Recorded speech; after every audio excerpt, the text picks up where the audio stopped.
You're watching the 420 Pace, found at 420pace.ca. Stay tuned. We'll be right back after this toke.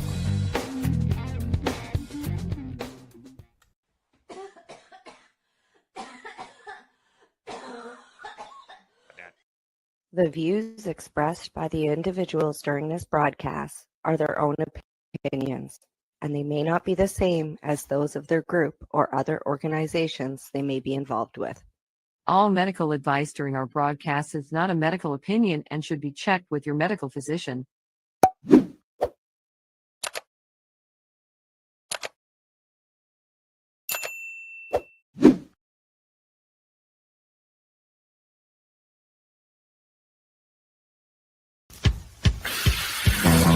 Oh yeah, baby, that's lovely.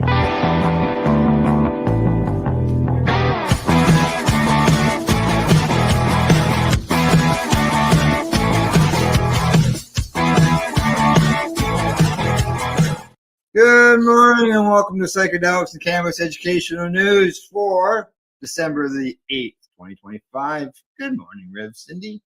Good morning. How are you? Chilly. I went outside this morning and did my morning walk and it was minus 21. Brr. Yeah, we had like- those kinds of temperatures the other day. Yeah. Mhm. It's that feeling like minus 25 or 26 or something. But the sun is nice. Very good. It's like- We have a snowstorm going on here, one of these nor'easter type Oh, yes. Alberta, whatever they're calling it. Tons of snow. Well, I can tell you we got blue sky here. So we'll send it your way. Usually you get our weather eventually. Oh yeah. Anything new and exciting before we get into the news? Oh, well, I've been off the last week. It's been a week. I had a terrible fall 3 weeks ago tomorrow. And I've been healing from that, as you know. Yeah. And then in the middle of healing from that, my father was diagnosed with cancer, and I had to take a couple of days off to worry and just send energy to my dad. But surgery was successful. They got everything, and Good. we're very happy about it.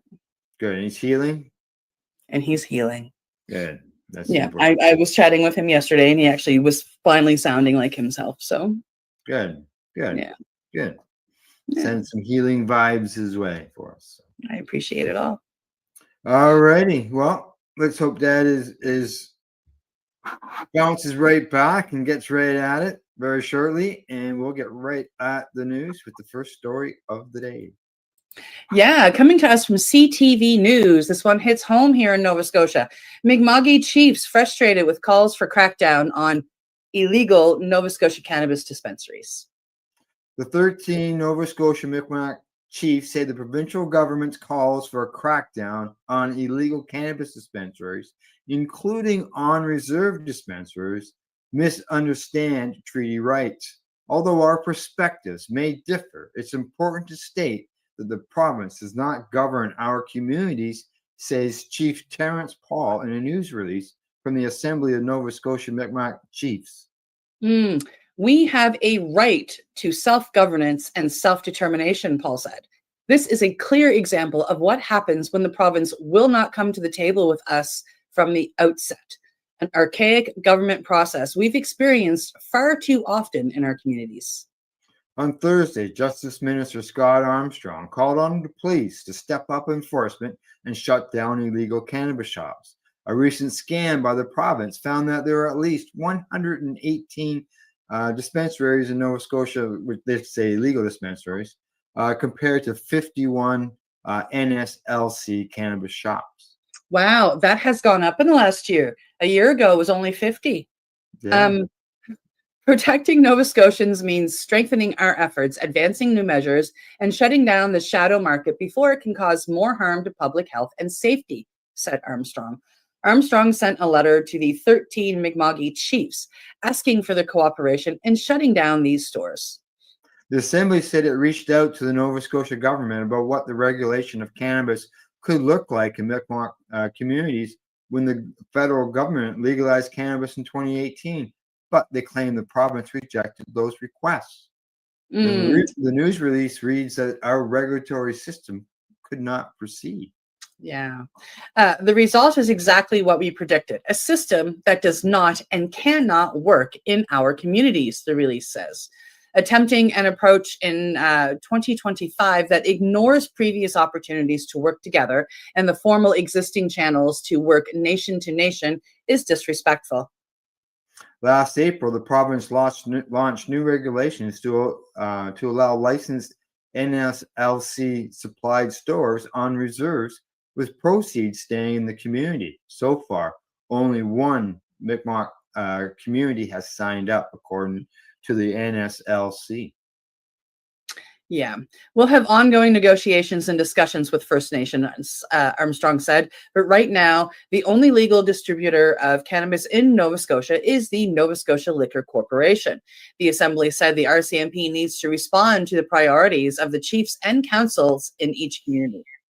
Minister Armstrong must understand that the province does not have jurisdiction to govern our communities, nor do they have a complete understanding of what happens in our community, says Chief Paul. Therefore, they cannot decide what is best for our members. Mm-hmm. We hold Aboriginal title, Aboriginal rights, and treaty rights over our territory of Mi'kma'ki. The jurisdiction protects our autonomy and our identity. Nova Scotia must realize that non-collaborative approach was never, nor will ever, be appropriate or acceptable. I'm going to mess this up. Sipnick Connect Chief and Council also said they are appalled by the direct threat to our community's safety by the province's focus on enhanced enforcement at illegal cannabis dispensaries. Now, the Chief Michelle Glasgow says in a statement, using public safety as a reason to override our inherent rights to self-govern and implement our treaty is a modern economic context is appalling. These are abuses of colonial power. Absolutely. The province's actions through the Minister of Justice are acts of systematic racism and inciting hate against the Mi'kma'ki people, labeling us the problem. And this narrative is absolutely disgusting. This Spinaki chief and council said the government and police need to focus on illicit drugs like fentanyl and opiates. Legal expert Wayne McKay says he was also surprised by the Attorney General's directive, warning it may push legal boundaries in terms of jurisdictional control and Indigenous sovereignty, but it could also represent political interference in policing. Goes on to say that it's not a clear violation. It's kind of a borderline case. It's not, for example, directly like what U.S. President Donald Trump is doing, targeting specific individuals or operations, but it's a little to that borderline that it's really the concern there. Attorney General Armstrong maintains the law is clear and that Nova Scotia Liquor Commission stores are the only legal retailers of cannabis in Nova Scotia, and that includes on reserves. While the province maintains this is a public health and safety issue, McKay questions where finances factor in with the current PC government, which is facing a forecasted $1.2 billion deficit this year. The cannabis industry has been lucrative, seeing profits grow each year since it was legalized in 2018. Now, the NSLC cannabis sales totaled more than $127 million last year. That's up from 121 in 2023-24. And there's some numbers there for the years. Now, McKay believes there could be financial reason behind the attempt of the government to strengthen its grip around what they call the shadow market. But the Attorney General didn't say how much money he believes is involved. It's hard not to think that finances wouldn't be one of those factors, said McKay. But their main argument stated in the directive is public safety, and that is a classic and justifiable reason for limiting people's rights in the name of public safety. But they need to clearly lay out the public safety concerns. Oh, yeah, listen, because I can go on Yeah. and on and on. Public safety, listen, Organigram poisoned me. I know other people that Organigram poisoned, and they all did that under the law. So don't even talk to me about public safety when your legal stuff is hurting people. And not all of it, by the way, but some of it is. Armstrong addressed the public health and safety concern in his letter to the chiefs. Says the saying the NSLC retail framework restricts the sale of cannabis to youth and guarantees that all products sold are safe for consumption and meet Health Canada standards. And it limits the ability of organized crime to penetrate and profit from the illegal cannabis market. The RCMP says mandate letters from government are routine, and the directive from the Justice Minister doesn't change their policing approach. Now, we are committed to respectively collaboratively relationships with First Nations communities, says Constable Mandy Edwards, who's the public information officer with the RCMP Halifax Department. She says that we will ensure enforcement is carried out respectively. Yeah, and the police would not say whether they have conducted any raids since the directive came out Thursday or if they plan to do so. There you go. Yeah, it's it's getting nasty down there from what I'm reading as far as them wanting to shut down the reserves and stuff, and here in Ontario, as you know, I'm in the middle of 2 reserves that got like a total of like 80 to 100 stores. Yeah. Yeah, I mean, like, going down, I mean, I love to go to the Green Mile where the healing house is. Like, I mean, literally, you start on one end and you go for 2 kilometers, and, there are literally 50 to 60 dispensaries as you drive down those 2 kilometers. It's insane. When they say it's the Green Mile, they truly mean it's the Green Mile. Yeah, and by the way, in the middle of I haven't heard our government talk at all about doing anything. No. In the middle of all of that, there is, in that particular Green Mile, there is a child care facility.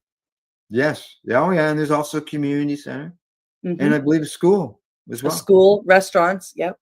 Yeah. And everybody's okay. Yeah. Gas stations. They had to lower the speed limit because there was just so much traffic. So many people were going there. So. All right, time for us to move on to the next story of the day. Here we go. Coming to us from StratCan, medical cannabis registrations stabilize in early 2025 while personal production licenses decline. Oh. The number of medical client registrations with federal licensed sellers remained relatively stable in the first 3 months of 2025 after several years of declines, according to the newest update from Health Canada. Registrations for personal and designated cultivation of cannabis for their own medical purposes decreased 28%, while exports increased exponentially. 28%, that means more than a quarter of the people that were licensed to grow their own cannabis just aren't doing it now. Yeah.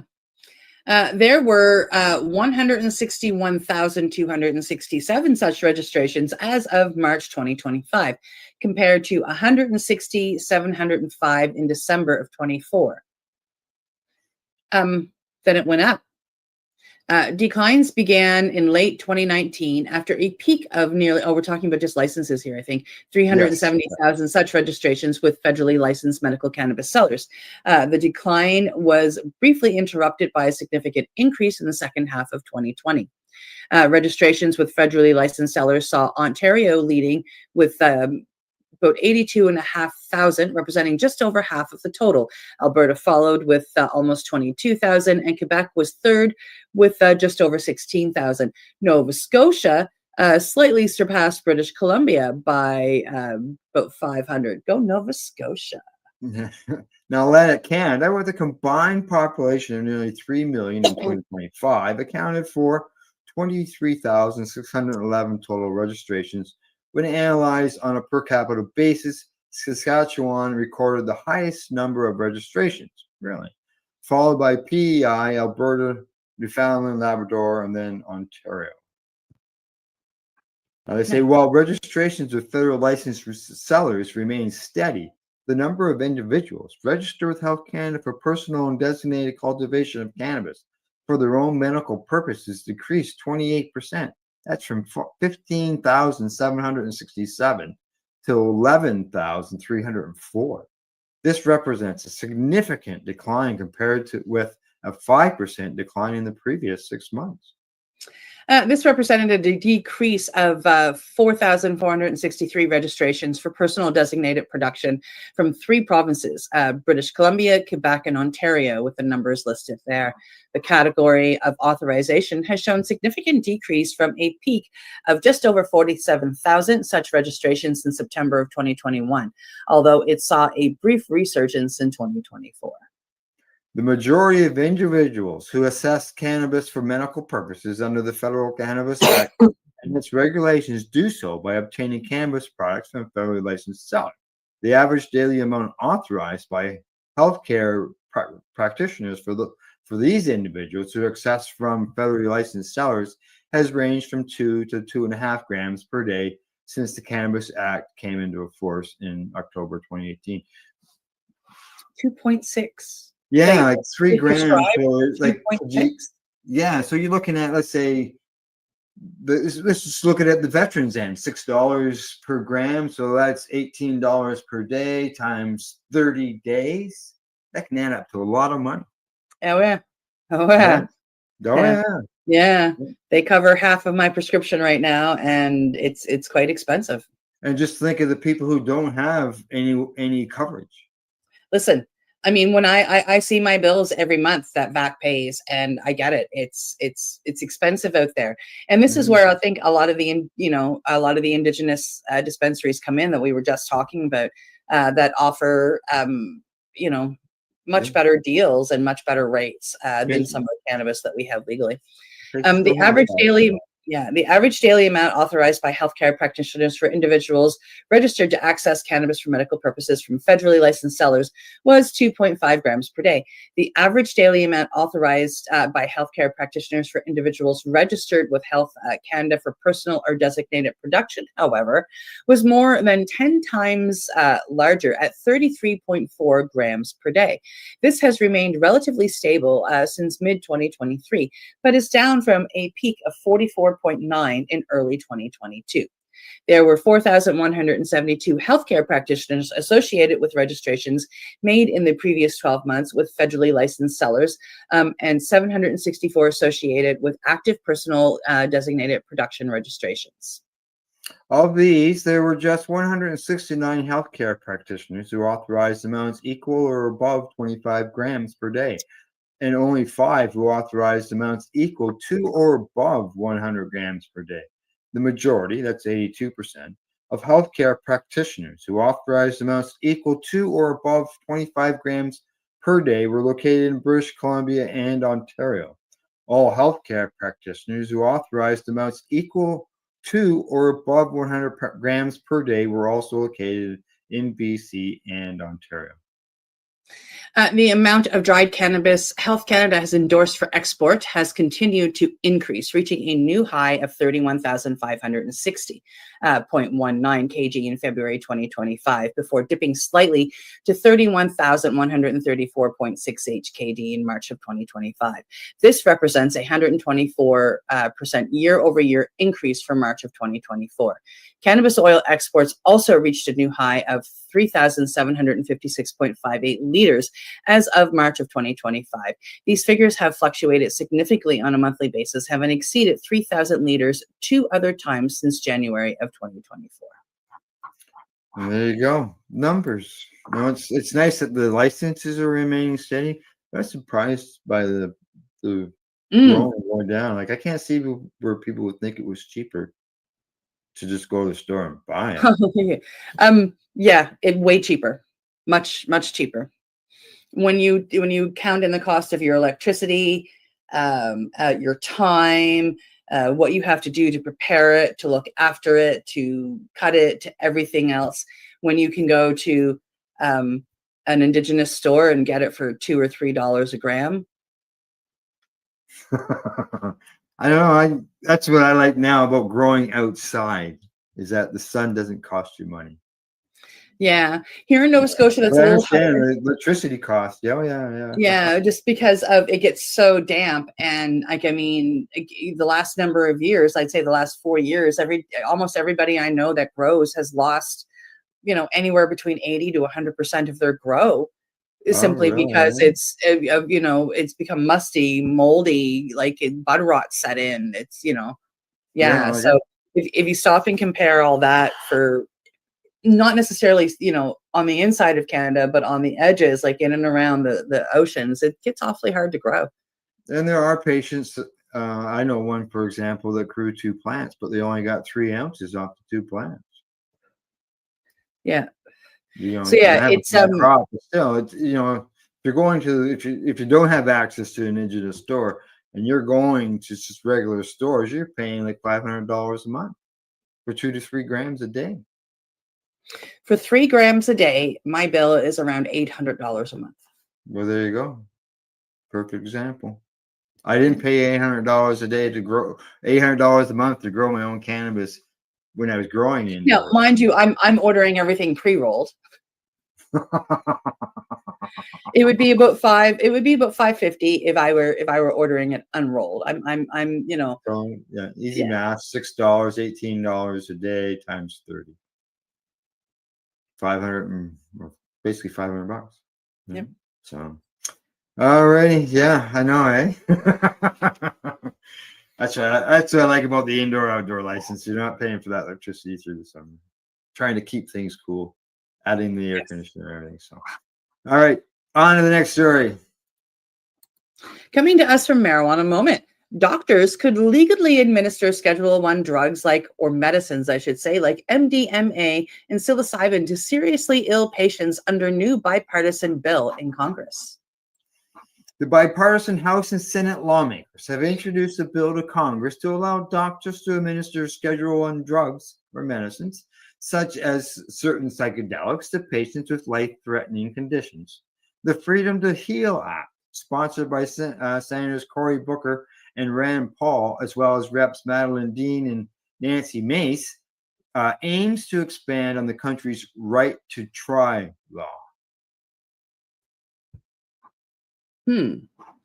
Policy creates an exception with the Controlled Substances Act, the CSA, that gives qualified patients access to potential therapies that haven't yet been approved by the FDA. This is really cool. The lawmakers noted that the FDA has designated 2 psychedelics, MDMA and psilocybin, as breakthrough therapies for treatment of serious mental health conditions. Yet the Drug Enforcement Administration, the DEA, currently has no pathway to authorize physicians to administer the medicines, despite the broader right to try policy, they said. To address that, the new bill would amend current statute to allow DEA to register and authorize doctors to administer the novel therapeutics. They say that patients facing life-threatening illnesses or severe mental health conditions deserve access to every possible treatment, including investigational therapy such as MDMA and psilocybin that have shown to be safe and effective in multiple clinical trials, Booker said in a press release. Interesting. Thousands of Americans, many of them veterans, are desperate for access to these therapies after exhausting all approved treatments in the United States, he said. The Freedom to Heal Act is critical legislation that will remove unnecessary barriers and give physicians a pathway to legally administer these potentially life-saving treatments. All four bicameral lawmakers introduced a bill last session that similarly sought to leverage right to try laws and expand access to Schedule 1 medicines for severely ill patients, albeit with provisions differing from those in the current proposal. In 2022, Booker and Paul teamed up on an earlier version of the legislation. Mace, as well as then Representative Earl Blominer, sponsored the House version that year.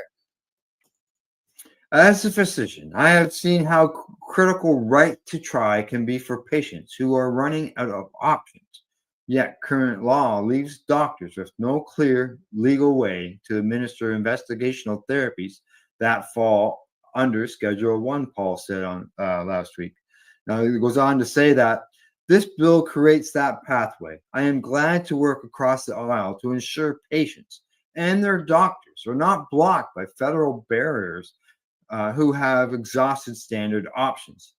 This is a practical reform that honors both patient autonomy and medical judgment. Dean, for her part, said, as families across the country face the growing mental health and substance use disorder crisis, we must expand their options for care.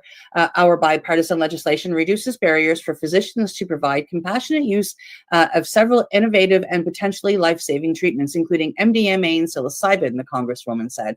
Our loved ones, including our veterans who served and sacrificed, deserve to heal. Congress must work to make that recovery possible for more people.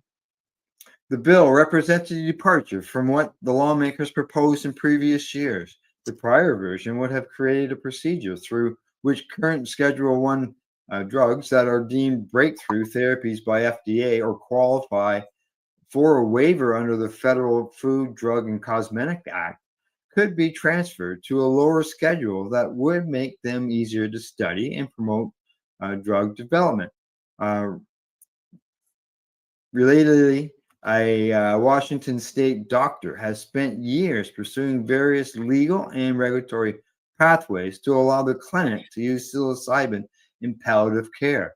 His clinic has presented DEA with multiple proposals to legally cultivate or otherwise obtain psilocybin to treat patients under right to try.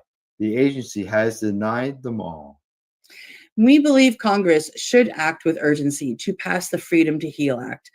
Martin Steele, president of the Veteran Mental Health Leadership Coalition, said, it is clearly wrong and immoral that veterans are leaving the country they selflessly serve to access potentially life-saving treatments that should already be available within our borders under right to try. Lives are on the line. Let's act now, he said. There you go. Mm-hmm. Yes, let's act now. Exactly. Why put it off? Delaying things, right? So 1, 2, 3, 4. Oh, one more story. One more. I just did the same thing. I thought that was the last story, but it's not, obviously. So this is the last story before we go to break. Here we go. Here we go. Coming to us from Normal. Cannabis inhalation associated with symptomatic improvements in adults with autism spectrum disorder. Adults with ASD report significant improvements in their symptoms following cannabis inhalation, according to data published in the journal Nature Scientific Reports. Researchers affiliated with the Washington State University and the University of New Orleans reviewed data from 111 self-identified ASD patients between the ages of 19 and 70. Now, study participants self-medicated with cannabis and reported their results in real time on the mobile technology platform StrainPrint. Investigators accessed nearly 6,000 separate StrainPrint entries compiled over 74 months. They reported using a large data set from self-identified autistic adults self-medicating with cannabis. We found that ratings of the severity of negative affect, which is anxiety and irritability, were reduced 75.78%. 75%. Ratings of the severity of repetitive behaviors, compulsive behaviors, were reduced by 70.41%. That's huge. Yeah. Ratings of the severity of problems with mental control, concentration, were reduced by 68.59%. Holy cannoli. And ratings of sensitivity, skin and sound sensitivity or sensory overload, were reduced by 68%. Holy Joe. For immediately before to shortly after inhaling cannabis. Moreover, these symptoms were reduced rather than exacerbated or unchanged in 98.3% of the cannabis use sessions. Holy cannoli. These findings are among the first to indicate that cannabis is perceived to improve highly prevalent symptoms associated with ASD in adults using cannabis for symptom management. Study participants acknowledged experiencing symptomatic improvements from cannabis regardless of its potency or its cannabinoid ratios. These findings indicate that well-powered placebo-controlled trials are warranted to examine the acute effects of various cannabinoids and I'll get it out. Manipulations of cannabinoid symptoms system on ASD symptoms. The study authors conclude. The findings are consistent with observational studies involving patients enrolled in the United Kingdom's Medical Cannabis Registry, was similarly reported for adults with ASD experienced improved symptoms and reduced their use of prescription medications following their use of medical cannabis products. There you go. Interesting. Cannabis for adults with ASD. And look at what it does. The improvements were huge. They That were. was 98% of them finding some difference. Yeah. Yeah. 98. I'm going to give it 98 and a third percent. That third's big. Like, I mean, less than 2% didn't. Yeah. And everybody else did. That's really that's amazing. research that says, let's keep getting more and let's get, this out there. So, all right, time for us to take a break. We've got 4 more stories when we get back from that break. You're watching Psychedelics and Cannabis Educational News. We're live here at paceradio.net and 420pace.ca. You're listening to the Pace Radio Network here at paceradio.net. Camelford Lifestyle Shop, open Monday to Friday from 10 till 7 p.m.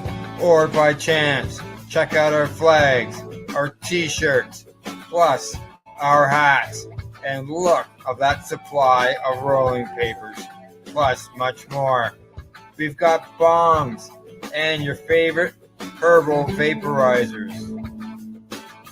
Look at all the incense we have, as well as for those who collect knives, check out these knives in our collection. And while you're here, stop in to see Shay at the piercing room, where you can get poked by Shay. Daily deals, check them out. Camelford Lifestyle Shop, 17 Bridge Street West, Camelford, Ontario.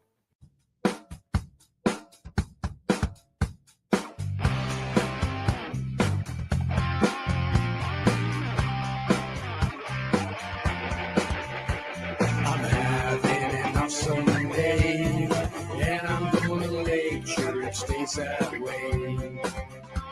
I'm having an awesome day, and I'm gonna make sure it stays that way.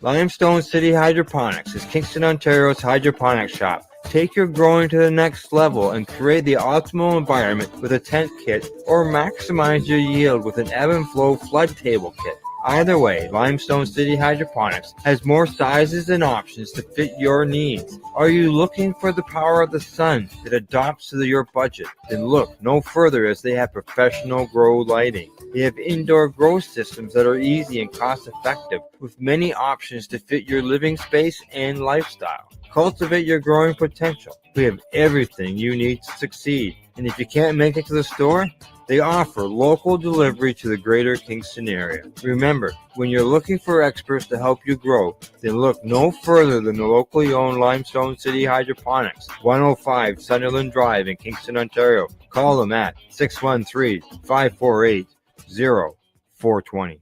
Rerolled Saturdays. Check it out. Nothing but non-stop cannabis and psychedelic programming.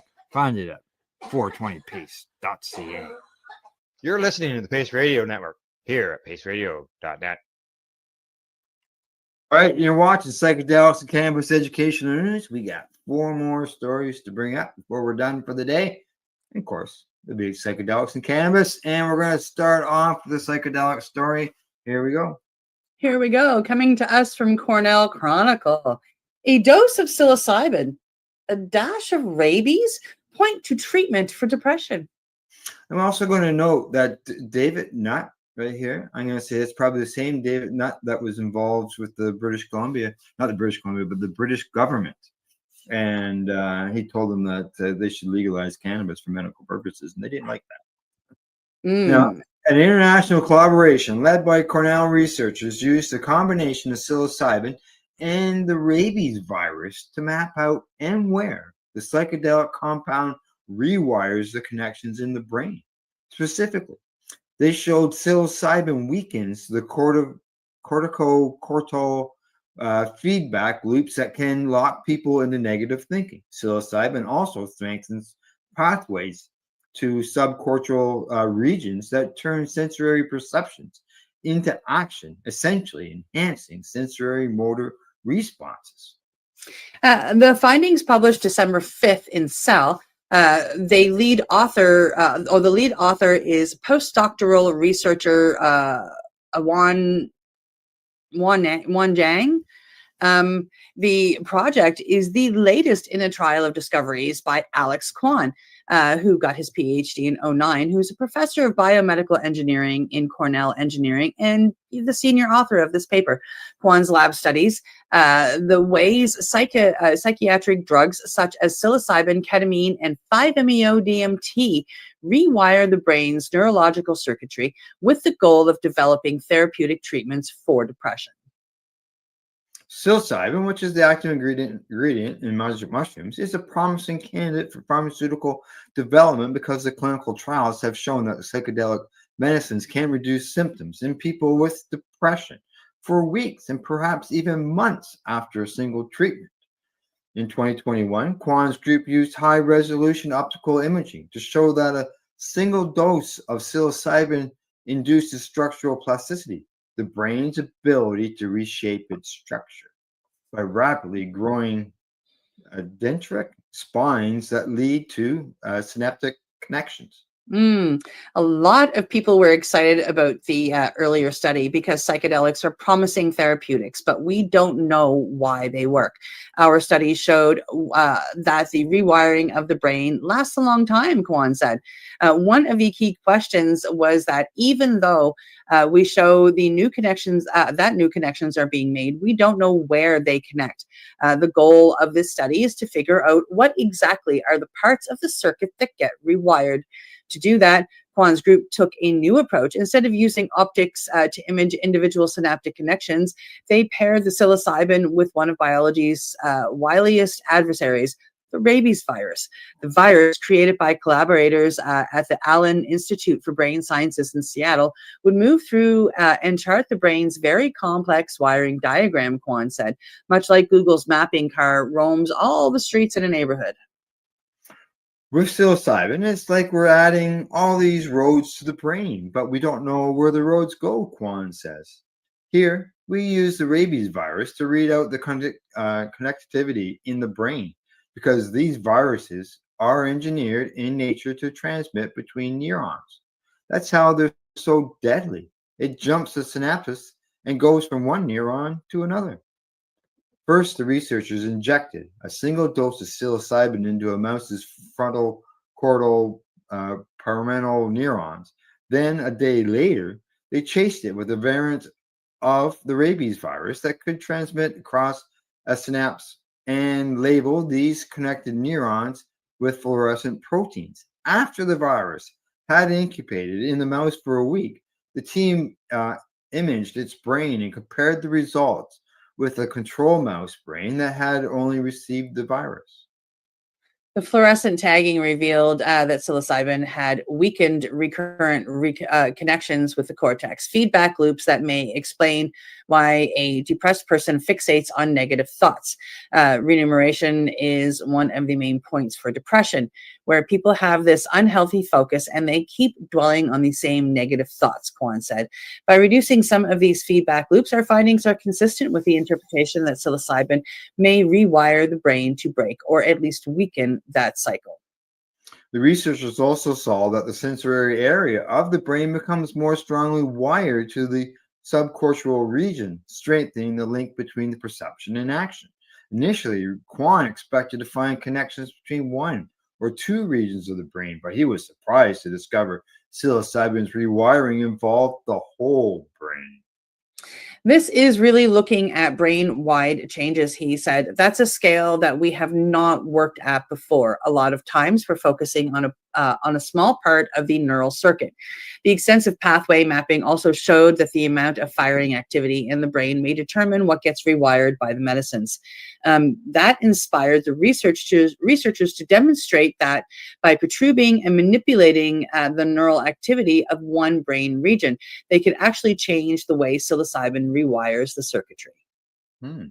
Kwan says that this opens up many possibilities for therapeutics, how you maybe avoid some of the plasticity that's negative, and then enhance specifically those that are positive.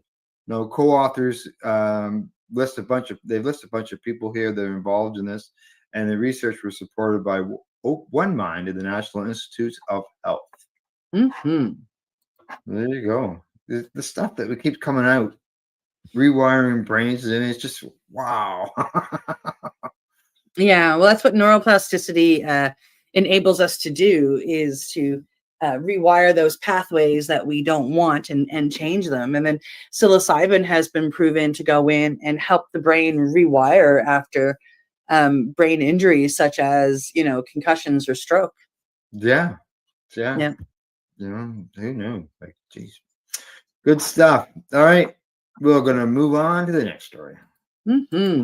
Coming to us from StratCan, Canadian retail cannabis sales continue to show annual growth. Year over year, retail cannabis sales in Canada have continued to inch upwards, with $475 million in sales in September, just down from a new peak of $503 million in sales in August. Despite some slowing from previous rapid growth, the market continues to show upward pressure on an annual basis. The two most recently reported months were up 2% in August and 7% in September compared to the same periods in the previous year. August and December have historically been among the highest months for cannabis sales in the past. All the kids are leaving for university. Christmas. Unsurprisingly, Ontario saw the most sales, followed in a distant second by Alberta. British Columbia and Quebec are neck and neck in third and fourth. Those were followed in order of highest sales by Manitoba, Saskatchewan, Nova Scotia, Newfoundland and Labrador, New Brunswick, PEI, and the Yukon. The provincial figures are unadjusted for seasonality. Statistics Canada regularly updates their monthly sales figures as new data comes in, causing these numbers to fluctuate over time. Here's a graph for you. As of December, there were more than 3,800 authorized locations to purchase cannabis in Canada. More than 1,800 are located in Ontario, followed by Alberta with 723, BC with 543. Alberta's got 244, and Saskatchewan 200. Quebec has 108 retail locations. Newfoundland has 63. We have 51 here in Nova Scotia. We've got an extra one. Yay. New Brunswick has 50. The Yukon has 6. While PEI and the Northwest Territories have 5. And Nunavut has 3. And honestly, for PEI, 5 is probably more than enough. Canadian households spent over $9 billion on cannabis last year in 2024, and the majority of it coming from the legal market. That we know. Lots of money. Lots of money. There's no doubt about that. Lots and lots and lots of money. Yeah, and maybe why it goes back to that first story of the day that's going on down there in Nova Scotia, right? Lots of money. Well, there are ways around that for the government too, but they don't want to look at any of that. I get it. I agree that the Indigenous should be able to do what they want. Their land was stolen. They were, we all know the stories. So making a deal that there is 50 cents per gram should be paid to the government, for whatever there's got to be a middle ground there somewhere. Do you know what I mean? Like the taxes on it, the per diem on it, the something on it, but leave them the frig alone. Yeah, there was something in the story there about some money going back into the community to come onto the legal system. But a lot of these places give money back to the community, and they don't just these dispensaries, I mean, is the same as they are out there. I mean, like, it's more than just cannabis. It's Yeah. festivals around it. It's, learning around it. It's, like there's so much more than that. It's a very large part of the community, right? And Exactly. Alrighty, 2 more stories to go. Here we go. coming to us from TVP World, Czech doctors can prescribe medicinal magic mushrooms from 2026 on. All right. Patients in Czech Republic with depression and other conditions that do not respond well to conventional treatments will be able to take medicinal magic mushrooms from next year. Strict new rules have been introduced which permit therapeutic psilocybin, the ingredients within magic mushrooms, to be prescribed to patients. This makes the Czech Republic the first European country to allow psychedelics to be used to treat depression. The guidelines have been drawn up by the Psychiatric Society of the Czech Medical Society and specify who can administer the medicine and under what circumstances. The low toxicity of psilocybin, minimal to no risk of addiction, and generally high safety levels have also been demonstrated, the Ministry of Health said. And they said that the change in the law is not expected to affect a large number of people, but it represents a significant step for mental health treatment, that news site expats wrote. Until now, patients have only had the chance to undergo treatment as part of scientific studies. Health officials said antidepressants work roughly 70% of patients, and psychedelics could provide an effective alternative for the other 30%. I think that they've got those numbers backwards, in my own opinion. And this is what their website has reported. Psilocybin will be used in therapeutic sessions, typically lasting 6 hours with 2 qualified therapists. The dose would depend on the patient's weight and must not exceed 75 milligrams per month.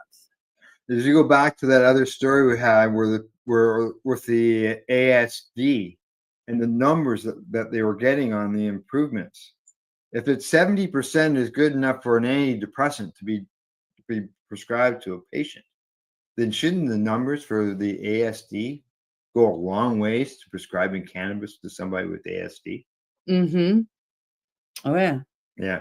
Now, they say at the moment there are a few dozen specialists in the Czech Republic who could administer the sessions, and they are mostly based in the capital, Prague, and the second largest city, Brno, in the south.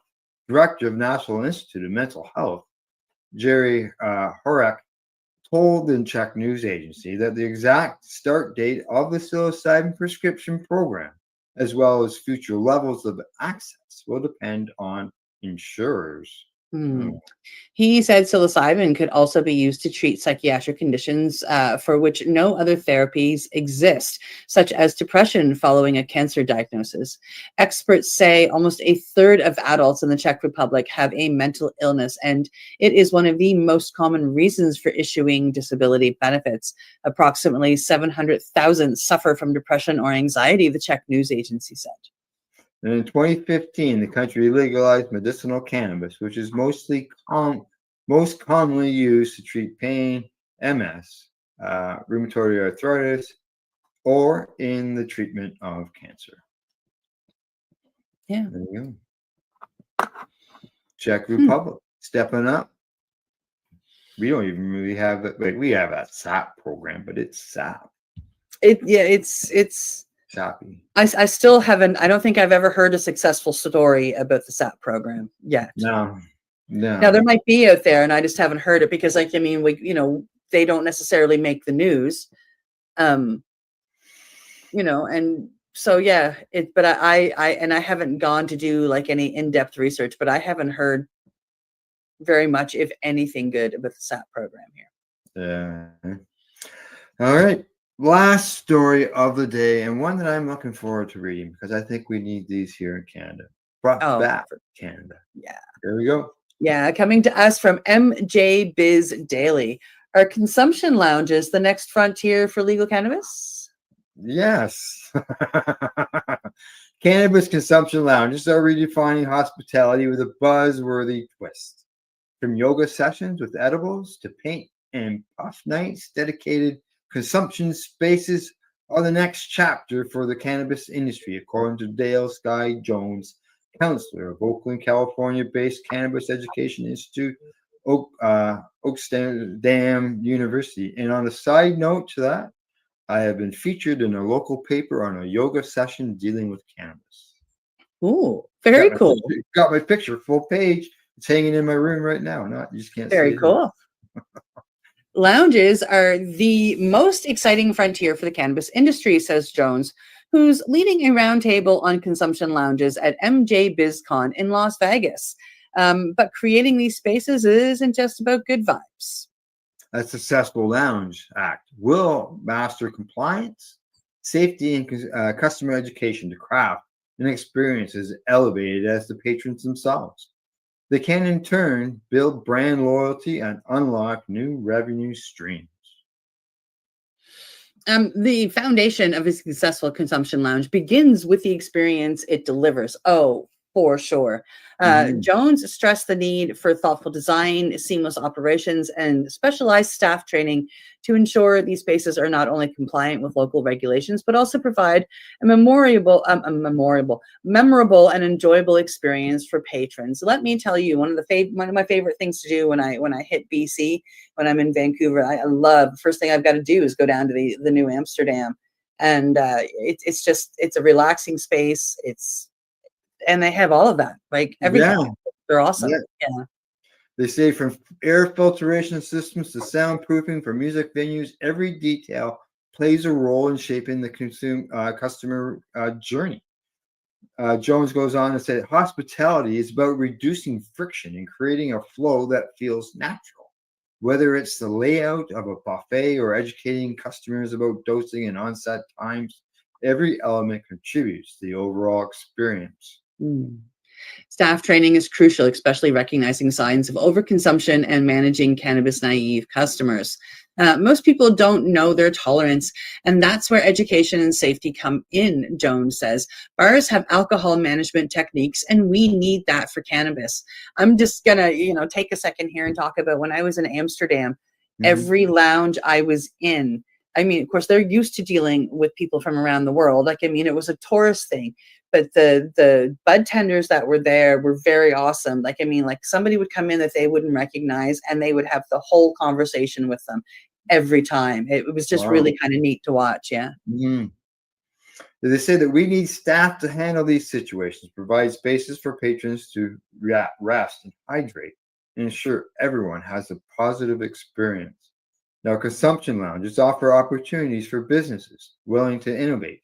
There are comedy nights and music venues and dual-use spaces. The possibilities are endless. Tribal governments in particular have a unique advantage as they can craft models that integrate cannabis into existing recreational environments like casinos and resorts. New Cannabis in downtown Las Vegas provides an ideal example, but the challenges are significant. Compliance remains a major hurdle, with state and local regulations often treating cannabis differently than alcohol. Cannabis businesses are more exposed to legal and insurance risks than establishments that serve alcohol. We have to be our own advocates, Jones says, urging operators to prioritize safety and compliance while pushing for fair regulations. Insurance hasn't caught up. Public education is another critical area because cannabis is not as well understood as alcohol, Jones said. We need to educate not just consumers, but also city councils, state governments, and regulators to ensure these models are allowed and supported.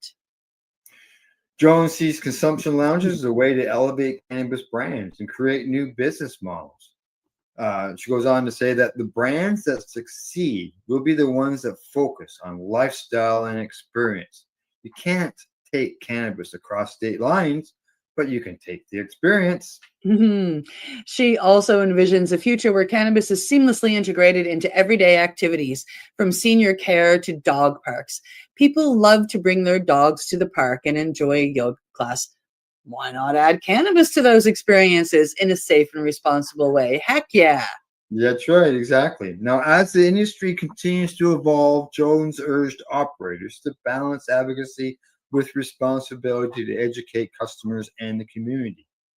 She says that By leading with education, safety, and innovation, we can show the world that cannabis is a healthier, safer choice. This is our chance to redefine what hospitality means.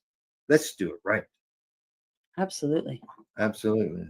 Yeah. Absolutely. Lounges, big time. I'm all in favor of lounges. I can tell you that. I know Toronto, when there was a dozen of them in Toronto, there was lots of people. And there are more popping up in Toronto, like the I understand Vapor Central's gone. Yeah, you're talking about like Lit Research is there. Yeah, and then there's Lit Research is there. There's still the oh my God, the name is escaping me. OPP? The OPP? What's that? The OPP station? The OPP? Yeah, there's a place, people call it the OPP station, but it's not the place. It's Our People's Pot. Oh, well, there was the one that you go up the big old flight of stairs. It's still there. And then there's been a few that have popped up, but Planet Paradise. Yeah, I don't know if that, I think I heard that it was closed, but. Oh, I heard that it was still there, but it's turned into quite the bougie. It's like a sports bar, but for cannabis. So there's always sports on the show. So it's not not like it used to be. That's down. There's another place that they opened up where everybody moved to. Yeah. Right. Yeah. So there's a few of them, but they still have to be kind of quiet about what they do and hide a bit. Yeah, well, that's because of the smoke-free act that we got here. Yeah. But like the article touches on, music and other events and all that they were held at these lounges. Some of them were successful, some of them not so successful. Yeah. Mm-hmm. And the other thing too is, like I said when we started the show, it's minus 21 out there. Patients being forced to go outside because they live in a condominium where a condominium doesn't allow them to smoke. Medicaid, forcing hospitals them outside. kicking them outside. Yeah. And I'll shut that one up. I'll be quiet about that. Okay. Yeah, right. No, like the hospitals. Like, I mean, I've got an aunt that's just about to turn 102 as well, and I was up in Ontario, and was there to celebrate her 100th birthday. And these old age people are they're kicked outside. Yeah, they're allowed to have it. The nurses will help them roll it, but they still have to go outside to use their medicine, right? Correct. Yeah. Exactly. It'd be nice. Like I understand there's the smoke concern, but can they not create some space for them to go to? Used to do it with cigarettes. Used to. Yeah, I remember those days. All righty. Other than that, anything else before we say goodbye? Yes. One more thing. I am going to share this. We have this Wednesday coming up again at the Halifax Library in the BMO room. Our next in our speaker series this week, we have Angela Amiros stepping up. She is a cannabis therapist, and I was able to sit with a session with her. She's really pretty amazing, and she's going to talk about integrating the journey, a practical guide to psychedelic integration. And if you've ever done any of these medicines, you understand that a lot of the work and a lot of the healing comes in the integration afterwards. And Angela is going to speak to that and the importance of it. So if you're able to show up, please come on down on Wednesday night. If not, we will have the Zoom link up again. All right. And people can be able to watch it through the Zoom link and see what's going on. Yeah. Right. And on Friday, we have our social coming up, and you can get information about that on the site. We don't have an event made up for it, but it is, I can't remember the name of the place downtown, but it's on Tower Road in Halifax. You can reach out to me or reach out to the Nova Scotia Psychedelic Society for that information, but we have a social coming up, and we're going to have an open forum on harm reduction. Good stuff. All right. Way to go. Good work going on down there. All right, that's our report for today. I hope you found it educational and informative. And thanks to our sponsors, Limestone City Hydroponics.ca, Camelford Lifestyle Shop, just so you know, they have 10th anniversary sale going on there at Camelford Lifestyle Shop, as well as at ease.ca. And don't forget to educate, medicate, do not incarcerate. You're listening to the Pace Radio Network here at paceradio.net. The opinions of the individuals during this broadcast are their own and may not be the opinions of their group or other organizations they may be involved with. All medical advice during our broadcast is not a medical opinion and should be checked with your medical physician. Enjoy the buzz of legalization with Campbellford Lifestyle Shop. From lights to plant nutrients, books, consumption accessories, and more, we've got all your basics to grow or consume cannabis. Visit our info center or take a look at our piercing services and body jewelry, now available in-store through Campbellford Lifestyle Shop, 17 Bridge Street West, Campbellford. Limestone City Hydroponics is Kingston, Ontario's hydroponics shop. Take your growing to the next level and create the optimal environment with a tent kit, or maximize your yield with an ebb and flow flood table kit. Either way, Limestone City Hydroponics has more sizes and options to fit your needs.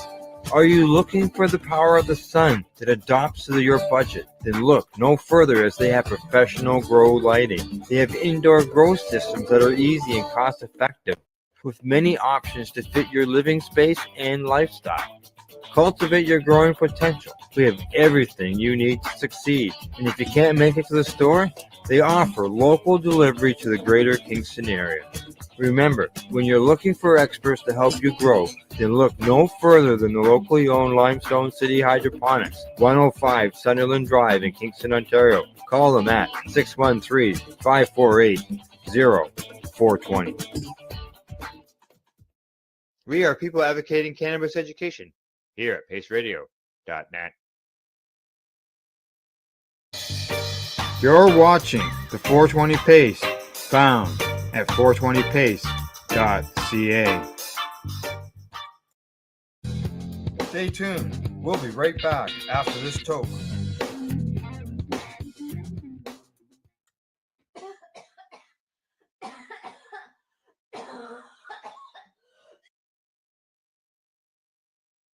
The opinions of the individuals during this broadcast are their own, and may not be the opinions of their group or other organizations they may be involved with. All medical advice during our broadcast is not a medical opinion and should be checked with your medical physician. You're watching the Hi Guys podcast with Al and the other Al on the 420 Pace Project. Hi, Guy. How you doing? Hi, how are you? Yeah, I know, eh? What do you think getting about that? sick of it, Al. We see our names everywhere. I'm getting sick of it. So, yeah. People keep calling me.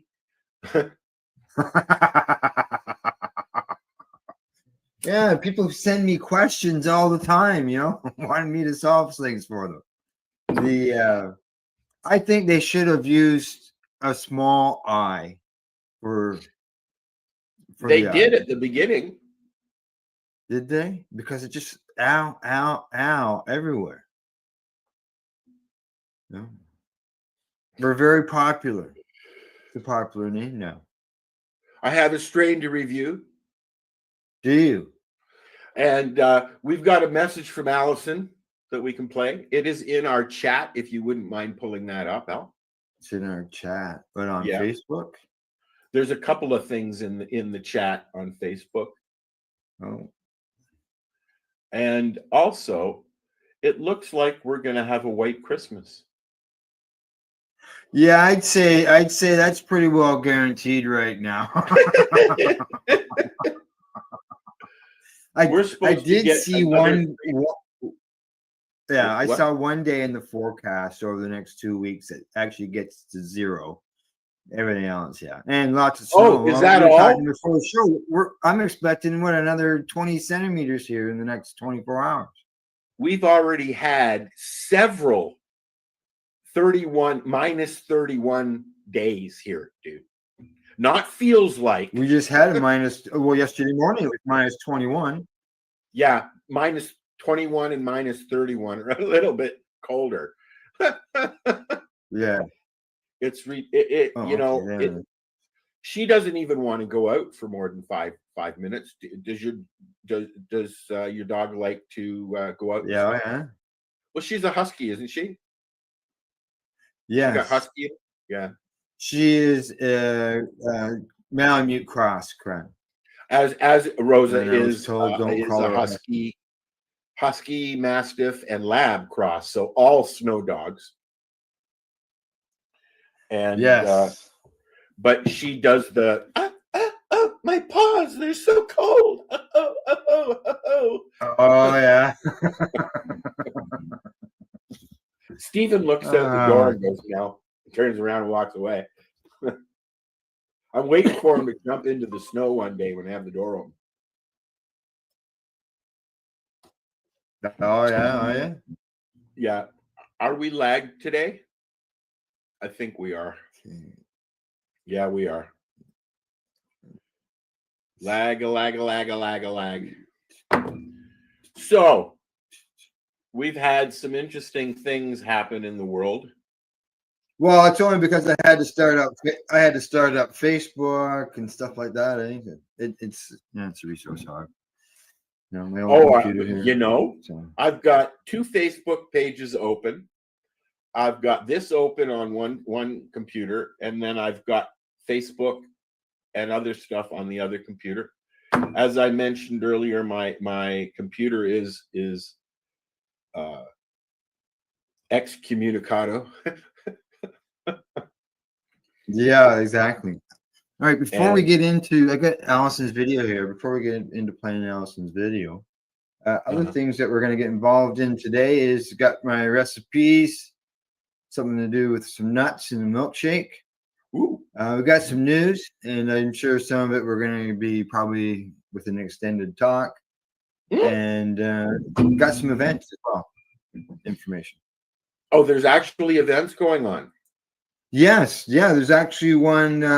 It's in like 4 days. No, sorry, yeah, 4 days. I just looked up at my screen and I saw Allison sitting there, and I was like, "What the fuck are you doing here?"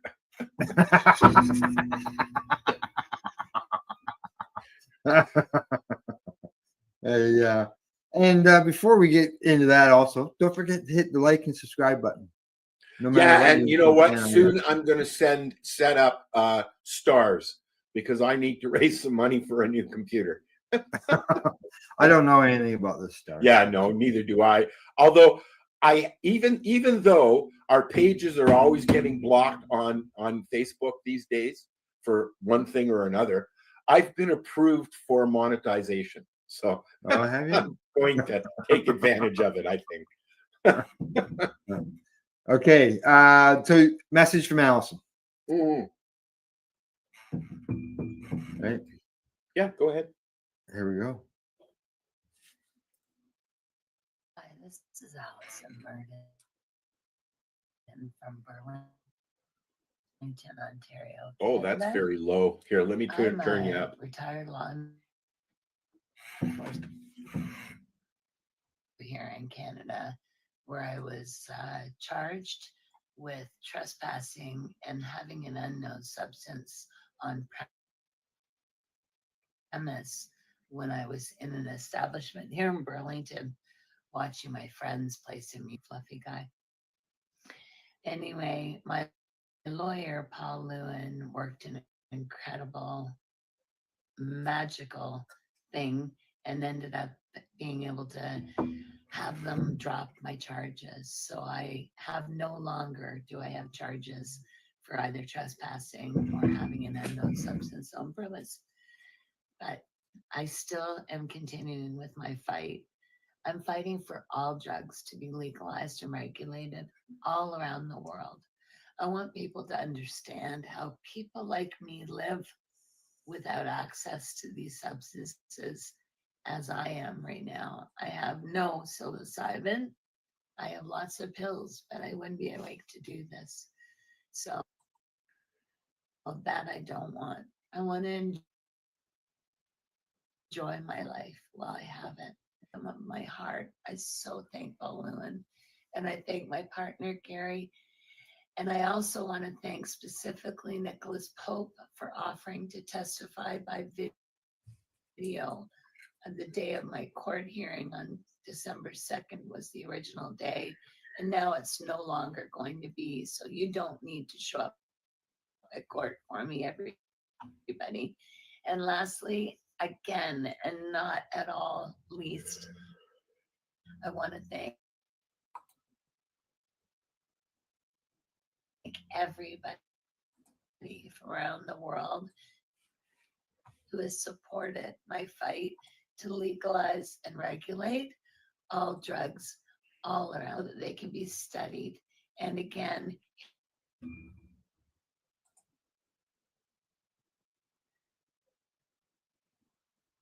and even if they are illicit, we'll make it so they understand. So thank you very much. I always want to say how much I appreciate and love every angel that's ever helped me in this world. Thank you so much. And again, together we will. You know what? I have to say, I've known Allison as you have. She's been a co-host for both of us for a long time. She's one of the first people that I met when we were searching for help for Kelly's ex-husband's sister, who had Lynch syndrome and was sitting in a hospital and needed some oil. And I had not met Allison ever before. At the Freedom Festival, we met with her, and she gave us some oil for Roxanne out of the goodness of her heart, without even knowing us, really. We had just appeared. I'd gotten to know Amy, and we were doing the show and stuff. But she herself is an angel. And although she's having a rough time now, she hasn't stopped. She's the first person always at the Global Marijuana March in her wheelchair out front. And this year she couldn't go because Gary forgot to plug in the battery. Let's be honest. But yeah, I'd love to hear what you're saying, Al. Would you? Yeah, I can't remember the first time I met Allison. I know it was in the early days of my advocacy. Probably through my friend Diane, and then would meet Allison maybe at an event. It was probably the first time that I met her. Yeah, that'd be 20 years ago, at least. So 2022, maybe. I mean, yeah. 20 or 22 years, maybe. Yeah. Yeah, exactly. So, and it could have been at a treating yourself booth at some non-cannabis event while we're there educating people. You know what it is I am very open about my mushroom use. I go to things, I go out, I shop, and but I don't walk around with a drink in my hand.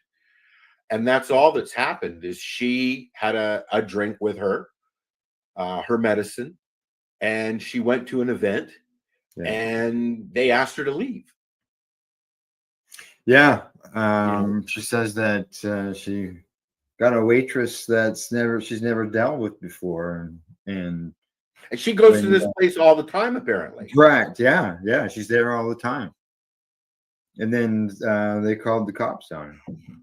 And unfortunately, here in Canada, once the police are called, it's their call, not the owner of the restaurant. It's their call, whether or not they're going to continue the investigation or charge you, right? Yeah. So I don't think that they do that in the States. I think that they read you your rights and they investigate, and they either charge you or they don't. But I mean, I get that it's their bar, but Allison's a frequent flyer at this bar, and the owner should have been consulted before the police were called. That's all. Yeah. I'm not sure exactly who called the police. Yeah, exactly. So, now whether that became something that was, I don't know I've never done any training. What's the self-serve training? Is there anything in there that tells them that they're supposed to automatically call the police if they see something like that happening? I realize how would they know? I don't You know. know, I think what it was a was drink. It is wasn't that she was sitting in there smoking joints like the old days. exactly, but what it is a lot of bars and restaurants. Some will let you bring your own stuff in, but a lot of bars and restaurants won't even let you come in with a Tim Hortons coffee or something. Yeah, and that's more Yeah. likely what's happened here. So this Exactly, and employee, Allison, being the advocate that she is, spoke up and she's- said something, yeah.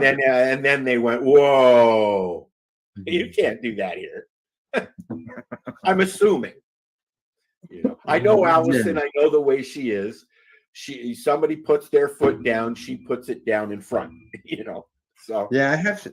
I'm trying to think if it was whether I was talked to her or whether it was one of her comments that I had read. Is where I'm getting my information from. So well, we asked her, and she answered me while we were on the air a few weeks yeah, ago. So well, there you go. I'm playing with the size of this. I see that. I thought, geez, what just moved on the screen? There. That keeps it below the picture. Well, no, it'll migrate into it if there's more comments, and we'll see that when somebody says hello. If somebody says, I suspect that our pal is watching. So we have some YouTubers watching. So Buddy will be in there. Yeah, probably. Yep. Yeah. Exactly. All right. Played the video. What? We played the video. We played the video, so that means that I have that question that I always ask you, and that's, what are you smoking? I need to change that. I need to change a lot of things. If I could get my fucking computer to work, I'm enjoying the consistency of the big bag of buds. Big bag o bud. And what do you have in there this time? Well, usually I get a split combo, which is an indica and a hybrid. And I like that because then I get a third one when I mix them together. But they didn't have any. So I got an ounce of purple cherry punch. Oh. Yeah, it's 290 THC and 0.91 CBD. All right. Got a question, got a comment. Buddy Weeds I told you Buddy was there. Hi, yeah, buddy. he said you know it was me. How did I know? Well, you know, you kind of appear about 5 minutes into the show usually, both of my shows. So so I'm enjoying this because it's not high THC. And I'm not feeling overwhelmed. Sometimes a high THC strain will make me feel a little bit overwhelmed. Yeah. More so than a sativa, to be honest. It's weird. Yeah. I know. Well, with my dopamine levels different, because my ADHD, it literally reacts differently, right? Like Ritalin. If I take Ritalin, I calm down. If you took Ritalin, you'd be off fucking doing a study bee at a fucking university or something. Oh yeah, for sure. You know, Ritalin is still the number one study drug on most university campuses. So, they've probably changed that to crack now, but whatever. Okay. Oh God, what am I smoking? I don't know. What are you smoking, Al? Something you grew, I guess. Oh no, I know what you're smoking because you. In my Shadowizer. Now, did you put the top on? Yes. And are you liking it better? I just put it on last night. Oh, okay. What we're talking That's about the is three coil. Exactly. It comes that they have a larger 3-coil pod that comes with their bubbler, which we both have, and I got a bunch of refills from from Matt when I was there. And so I started using the shatter that I had wasn't really burning the way I like it in the ceramic pod. So I started using this 3 coil pod. Yeah. And I'm really liking it, although it burns. Hey, good morning, Rob. Sorry. That's okay. Just got to jump in there and say good morning to Rob. My friend Rob is watching us. He is in Belize right now. Hello, Belize. And our don't other Belize friend you. Lisa. My other friend Lisa is there as well. Cool. They've been sending me pictures, sitting up on the deck with the bare feet showing and the palm trees and the sunset and all that stuff. Another one of your friends said that she's been looking at places up here. Oh, I don't know. Yeah. And they looked at the place across the street, actually. Yeah. I'm trying to think who that is. I got a message on Instagram from somebody who said that they were been looking at houses up here for a while now, and they're friends of yours.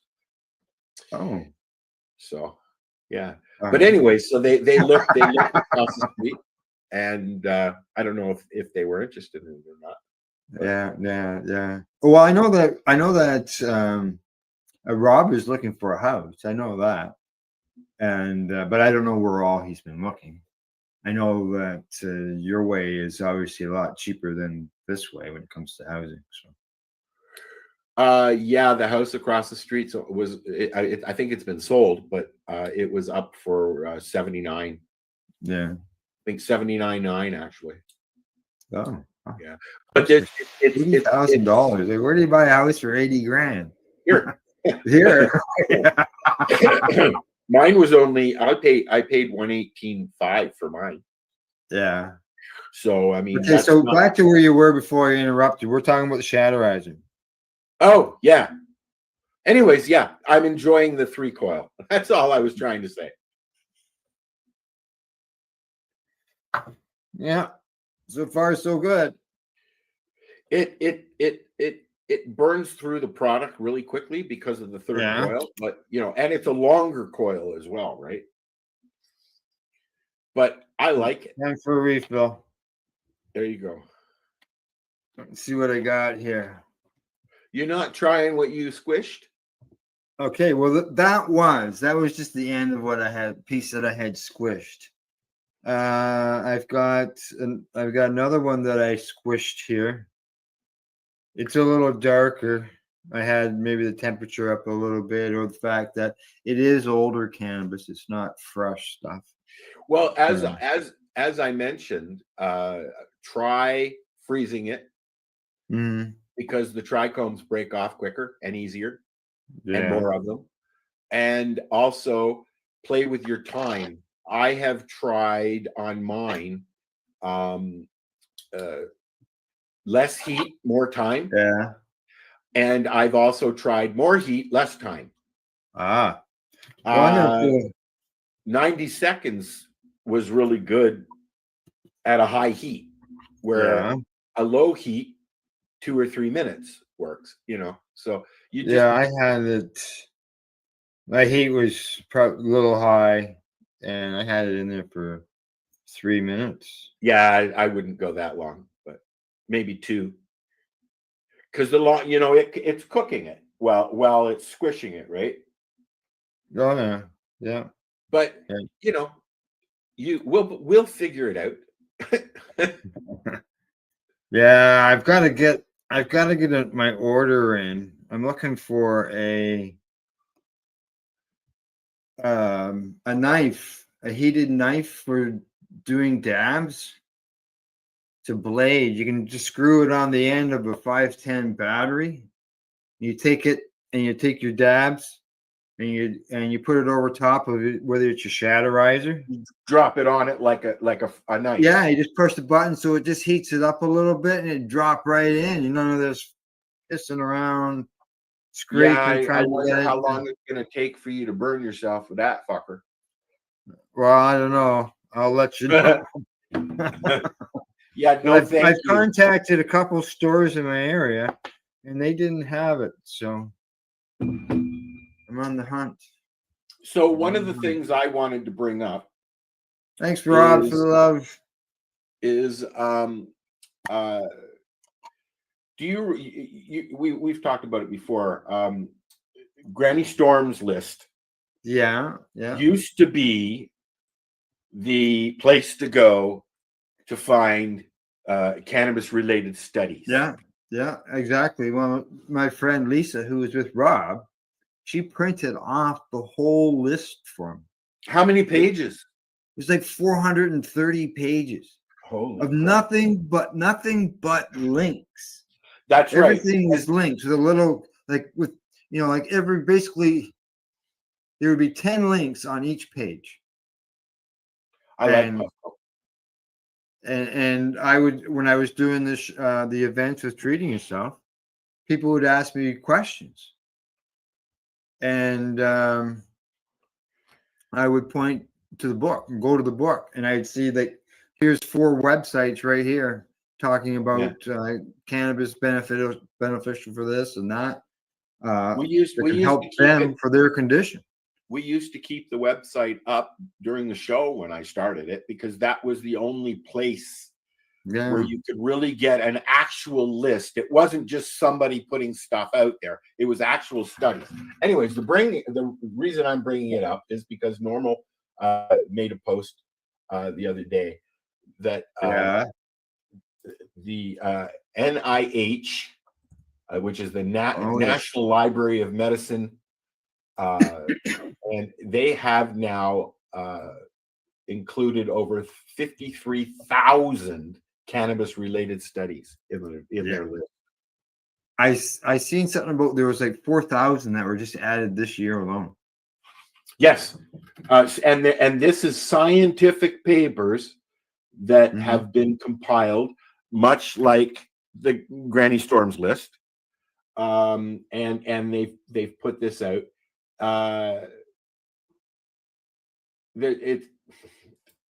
It's amazing the access to the information that's out there. But here's the sad part: we're still fighting. Yeah, we are. We've got all this information, and because of a few boobs that are out there in the world that have something to say or something to be heard, yeah, they're fucking it up for the rest of us. They've got how many scientific studies do we need before somebody says, "Hey, wait a minute"? Oh yeah, well, there's quite often we'll report in the news of a article of a study that was something that we talked about 10 or 15 years ago or more. Yeah, and I'm sure a lot. I'm happy to see it. I'm happy to see that it is out there publicly, but it is behind. I'd say, obviously. Can I get you to lower those comments? I feel like I'm just barely over the screen. You want to make it lower? Lower. Oh, that's too big. Hang on. Is that better? I don't know. It's still the same height to me. Oh yeah, it's still the same height. Oh yeah. Yeah, nothing changed really. No. Oh yeah, I see. Okay, yeah, you've moved it over that way. Hey, can you slide it over to the center? No, you can't do that. It would be too easy to do that, Al. Okay, that works. That works, yes. I think there's something there. But okay, yeah, because I feel like I'm that guy that's just over the deck. Okay. Just so you know, we got. Yeah, I got. I see Buddy Weeds has made a suggestion of the Puffco hot knife. Oh, so you looked it up? So I looked it up. Or you could just go in and get your parents' fine silverware and a torch and do it that way. for free. Oh, so torch, yeah. I jest. As we were packing up my mom's condo, I actually found hot knives, like knives that I used as hot knives as a youngster, and I realized that they were her fine silver. Yeah, there it is in use. Look at that. Just drops right in there. Yep. Well, Hey, my friend. I have discovered that if you take your tool and you heat it up before you use it, that happens. So, because I hate it when it's, you're in there, you're smoothing it out, you're getting you ready, you're in, and then the whole thing sticks to your tool. Yeah. So that would stop that. Yeah. Yes. Yeah, I have just my normal dab tool here, and it's gotta get in there and scrape it off and all that. Well, that's what I'm saying. If you heat it up before you do it, it won't stick to it. Oh, you're suggesting me to do that? Okay, because I've done it in the past afterwards, and I wasn't just heat. Yeah, heat. That's too hot. I thought heat up the end with your lighter, like you would a doobie, and then do your work inside the bowl, and it won't stick to it because the utility is the thing been warmed up. Has been warmed up. Yeah. So it just kind of slides right off. It doesn't stick to it. I hate that. You get in there and you're just about ready to use it, and it just pulls out the whole fucking thing, and you got to do it again. Yeah. I know. It's just, and then it's all stuck up the side. It's not down, down where it should be. And that's the difference between using a coil and the ceramic pod. With the coils, you have to be a little bit more delicate with it when you're filling it, when you're cleaning it, when you're scraping it. The coils got glass on them, don't they? No, they do not. They're open. just like that one. If you open that one up, you'll see, you can actually see the coils. It's the same on the small one. But with the ceramic one, you don't see the coils. They're underneath the yeah, and they don't. They are exposed. Yeah, there is no glass. Heat it up that much, as much, I should say. Wow, it does. Like you said, it uses it up really quick. Yeah. Yep. There's a little bit left in there. Now you're making me want to go get mine. Well, so yeah. Well, now it is 37,000 scientific papers about cannabis have been published since 2015, and now they've added another bunch as we were correct. Yes. Right. Yeah. And it's up to 53,000. I don't know how many studies and links are on Stormcrow's list, which is still available, and seems I seem to remember somebody telling me that she has passed away, but somebody is continuing that on. Obviously. Yeah, you mentioned that I think last time we were talking about her, that you thought that maybe she had passed on. I haven't looked into that, so I don't know. I looked into last time we were talking about it. I looked, and it's being updated. Yeah, so somebody's still going. But my point is, I'd like to know how many scientific studies are on that list. I'm sure there's more than 53,000. There's a lot, and some of her stuff included links to newspaper articles and stuff. It wasn't just It was. I see Buddy Weeds has suggested compile. I see Buddy Weeds has suggested a cold scoop with the dab tool and lighter to warm it as it flows into your coil. There you go. Yeah, that's what I did in the past, and I thought maybe I just overheated it. It also depends on the product that you're using. When I use oil in my Shatterizer, I will either use the oil pod, or I will do exactly what Buddy just take a cold scoop and then let it drip in, right? Yep. I guess with the tool, it just is like with hash, controlled. when I get a piece of hash to warm it up, I stick it to the side of my tea. I stick it on the side of the glass of my tea, and it warms it up enough that I can put it into a snake.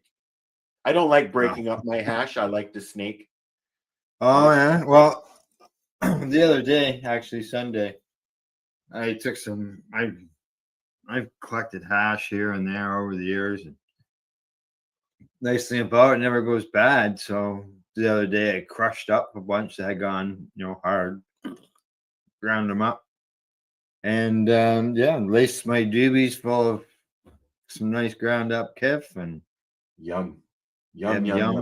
And did Yum, you yum. notice this week or last week, Dave announced that the Happle and the other one, the Dewdrop, are now Dewdrop. available on the cannabis, the OCS. the OCS website. Yeah, I read a post this morning, and he said it was. What he said is, it's available for retailers, and he said he hoped that it was available for the general public on the OCS website.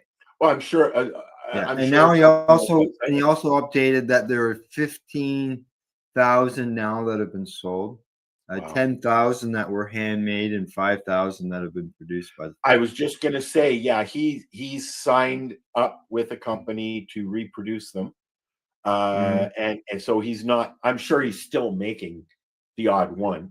He's making skull versions. Yes, I saw that. Yeah.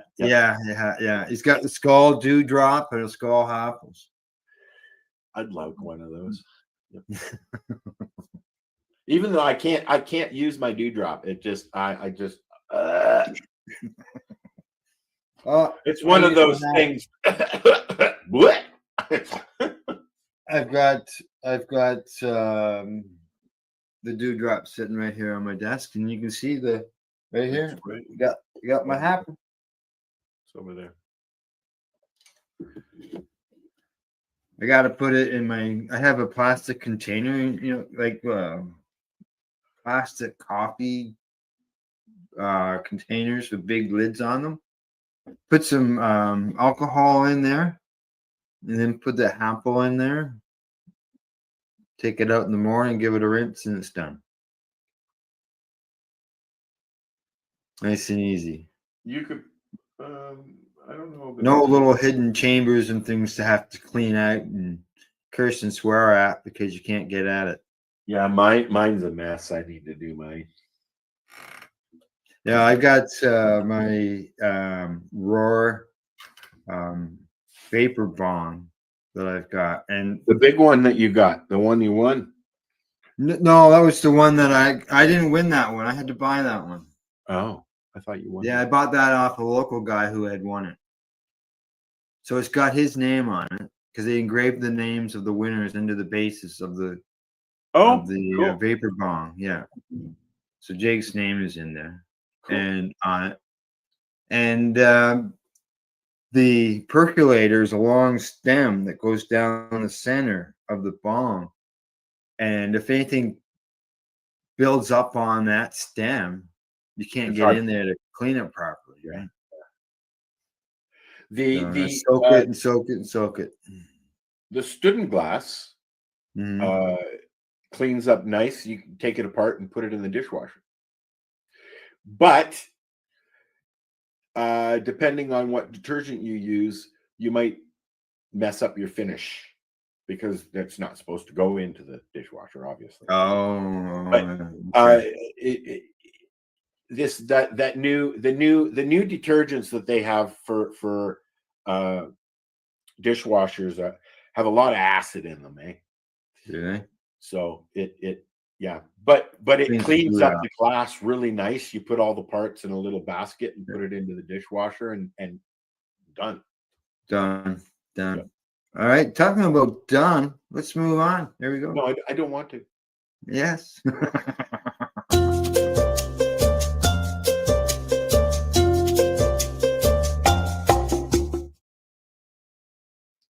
Okay, today recipe wise, what do we got?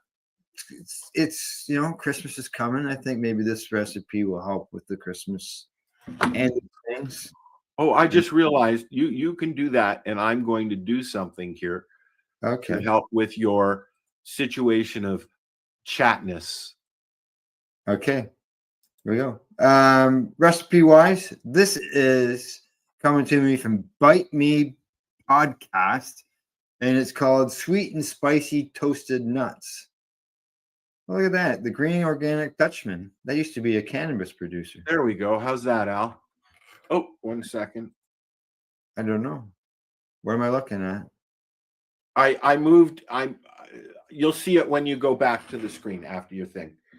Okay, no, I'm at the screen now. I'm looking at it. Looks like No. I mean, when it's just you and I've moved us up so that Oh, we're not okay. being All right. hidden by the chat.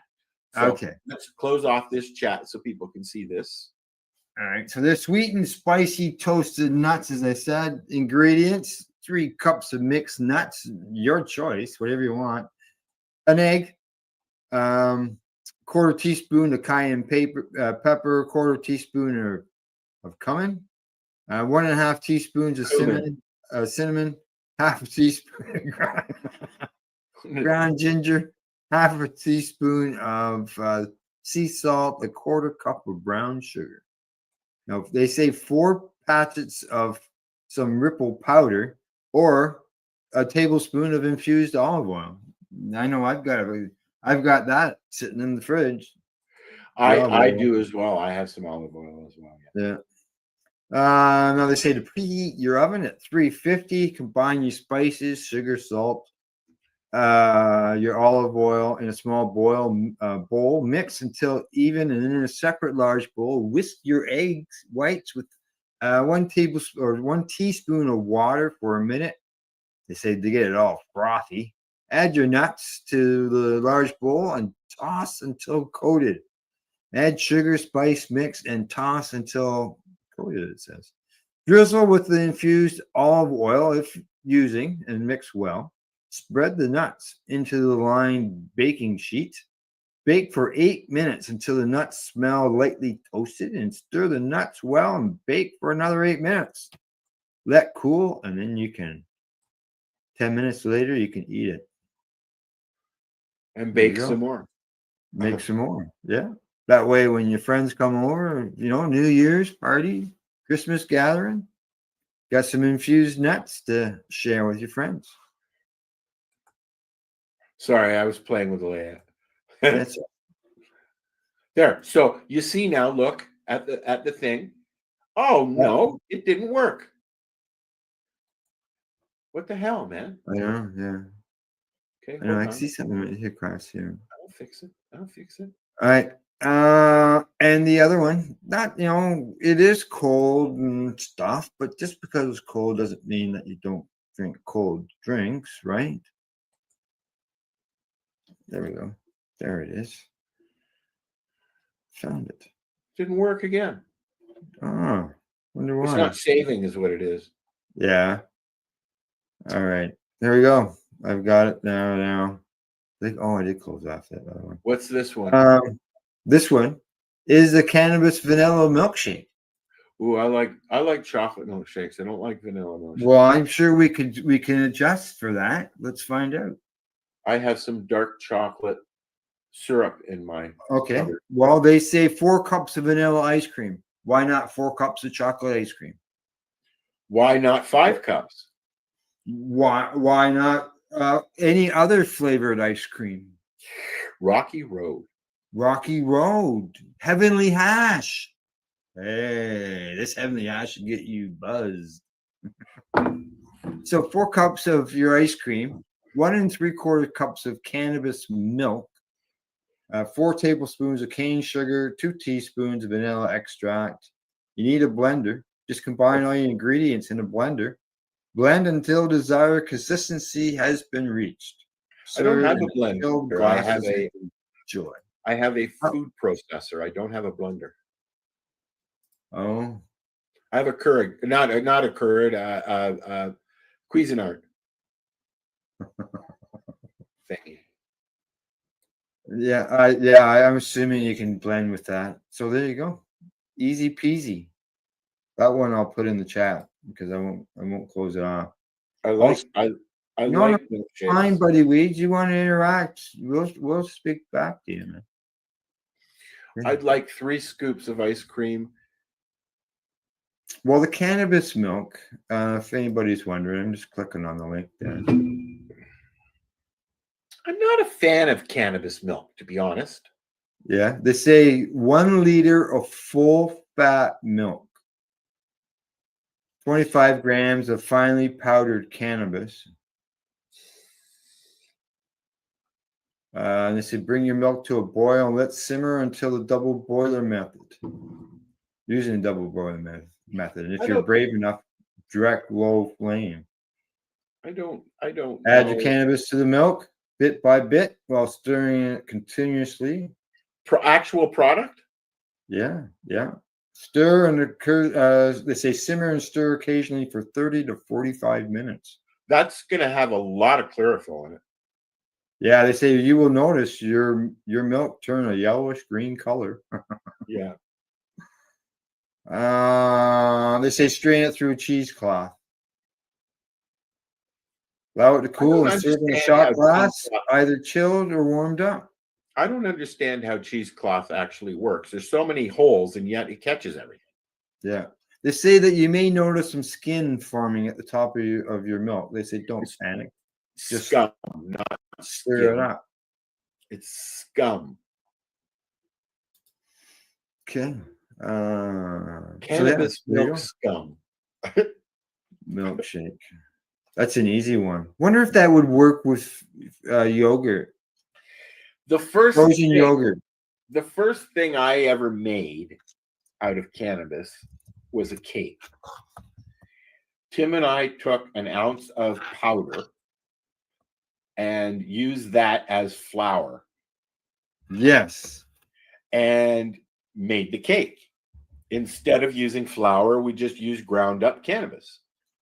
Mm-hmm. Yeah. Oh my God, that was horrible. Oh yeah, I imagine it was. but you know, the frosting made it okay, and a hell of a buzz. Oh, I messed up on the spelling. It's all right. I see that. I put a space in there. Cannabis. There's no space, Al. Well, look at that. They got rejected at a few spots. Uh-oh.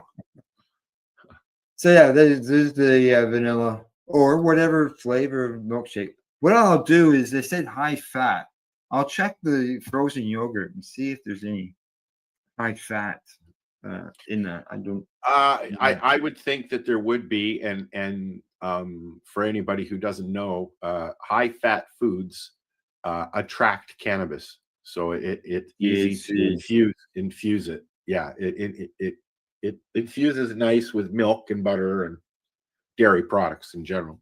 Yeah. Right. Exactly. All righty. So there's recipes. Both you can eat nuts, can't you? I love nuts. I had nuts last night. I had a trail mix last night. Did you? I miss nuts. I like nuts, but unfortunately my gut does not. Oh, yeah. I like eating, cashews and all that stuff, but you can't anymore. Yeah, my bowel doesn't like that. I like peanuts, but I hate peanut butter, as you know. Yeah. Okay. From recipes, we're gonna move on to a.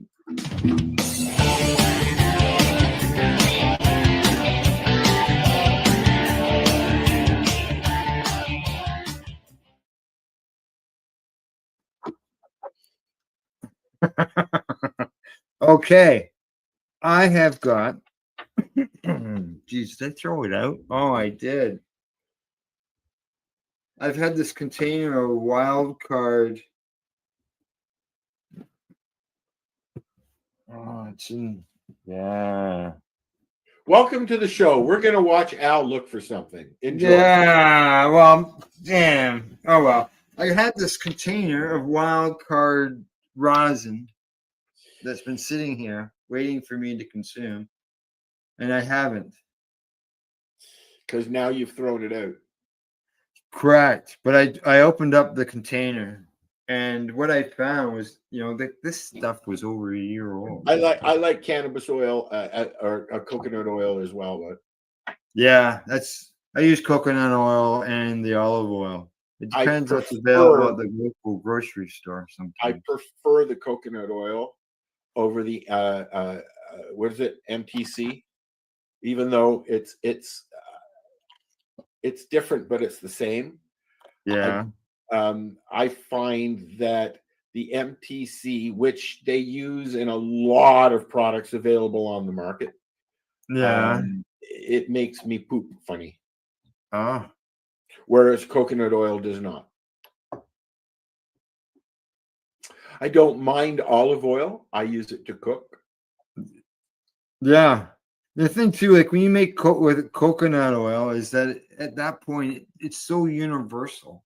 You can use it to cook and eat, and you can use it to make topicals and lotions. I made a mixture of extra virgin olive oil, Buddy wheat, and cannabis oil, and and then you put it in the fridge and it congeals like a butter, right? Mhm. And then you just take a scoop out and throw it into whatever you want. What'd you find, Al? Find what you wanted? Yeah, I was just I took the dab out of the product. No, I didn't find the label, the package. I think it is in another garbage can, which is on the other side of the house. So I have to leave. Maybe put Exactly, a song on buddy. it. Exactly, Huh? buddy. Although they use the MTC in a lot of the legal market products, they use MTC. Yeah. A lot of people don't like the taste of the coconut oil. Yeah, and some people it bothers their stomach. Well, with me, it's the MCT that bothers my stomach. Yeah, it's never bothered my stomach. Was it modulated coconut something? I don't know what it stands for, but yeah, I use it. I don't use that hard white waxy stuff. yeah, I don't like it. I'd rather just use butter.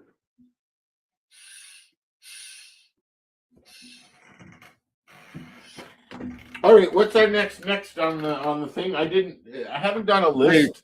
Just so you know, it's tasted pretty good, but it is aged.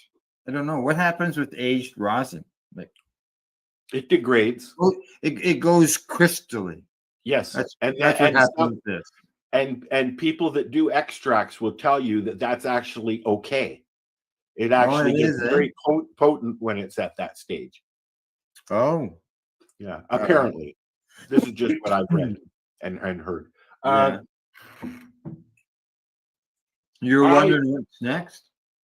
I'm keeping an eye on the clock too. They haven't had enough product to squish, and I'm wondering what your ratio was, what your yield was. Ratio wise, that I didn't weigh it because I don't have a small scale. I find if I do 7 grams, I'll get just under a gram. Right now, I'm still figuring out my heat as you are. The difference between mine and yours is my plates are 2 probe. There's 2 heater coils in each one, not 1. You only have 1, I believe, right? I couldn't tell you offhand because these are on loan to me. So I know. I haven't. I don't know anything as far as technical. Just turn it on and make it work. It's got a heated plate, top and bottom. Mine as well, but my plates have 2 probes in it, not just 1. Most people just get one probe. I thought, more heat the better. Yeah. Fucking Spread plates are out. not cheap for your fucking squishers, man. That was like $800 for plates, right? Yeah. Just Oh, yeah. the I plate. know exactly. The actual press is only a couple $100, $300 maybe. Mm. You can get it at like the one that Al has is a Canadian Tire automotive press. Yeah. It's sitting there on the table, and I just hit the switch and turn it on. And mine is a 10-ton Maxim press that I've got plates on. yeah, That's all it is. If you're thinking about squishing, it's not that. And then Nug Crusher. What's that? Nug? Oh yeah, the Smasher. Nug Smasher. You can buy. They're. I think they're $700-800. I think maybe a little bit more than that. And everything's right there in a little box. Yeah, I think they have like a 2-ton and a 4-ton. Yeah, and it's a plunger. You have to push it and walk it down. Yeah, there are plungers. Where ours is like the one hydraulic pump. The one that Al has is my old one, and that flaked out at the lounge. And we were going to put you can hook up a compressor to those. Yeah. Right. And they work really well. But these have the pump, right? It's not leaking, eh? No. When I got it, it was leaking all over the fucking place, Al. All you had to do was take it apart and put it back together again. Yep. There you go. I miss you.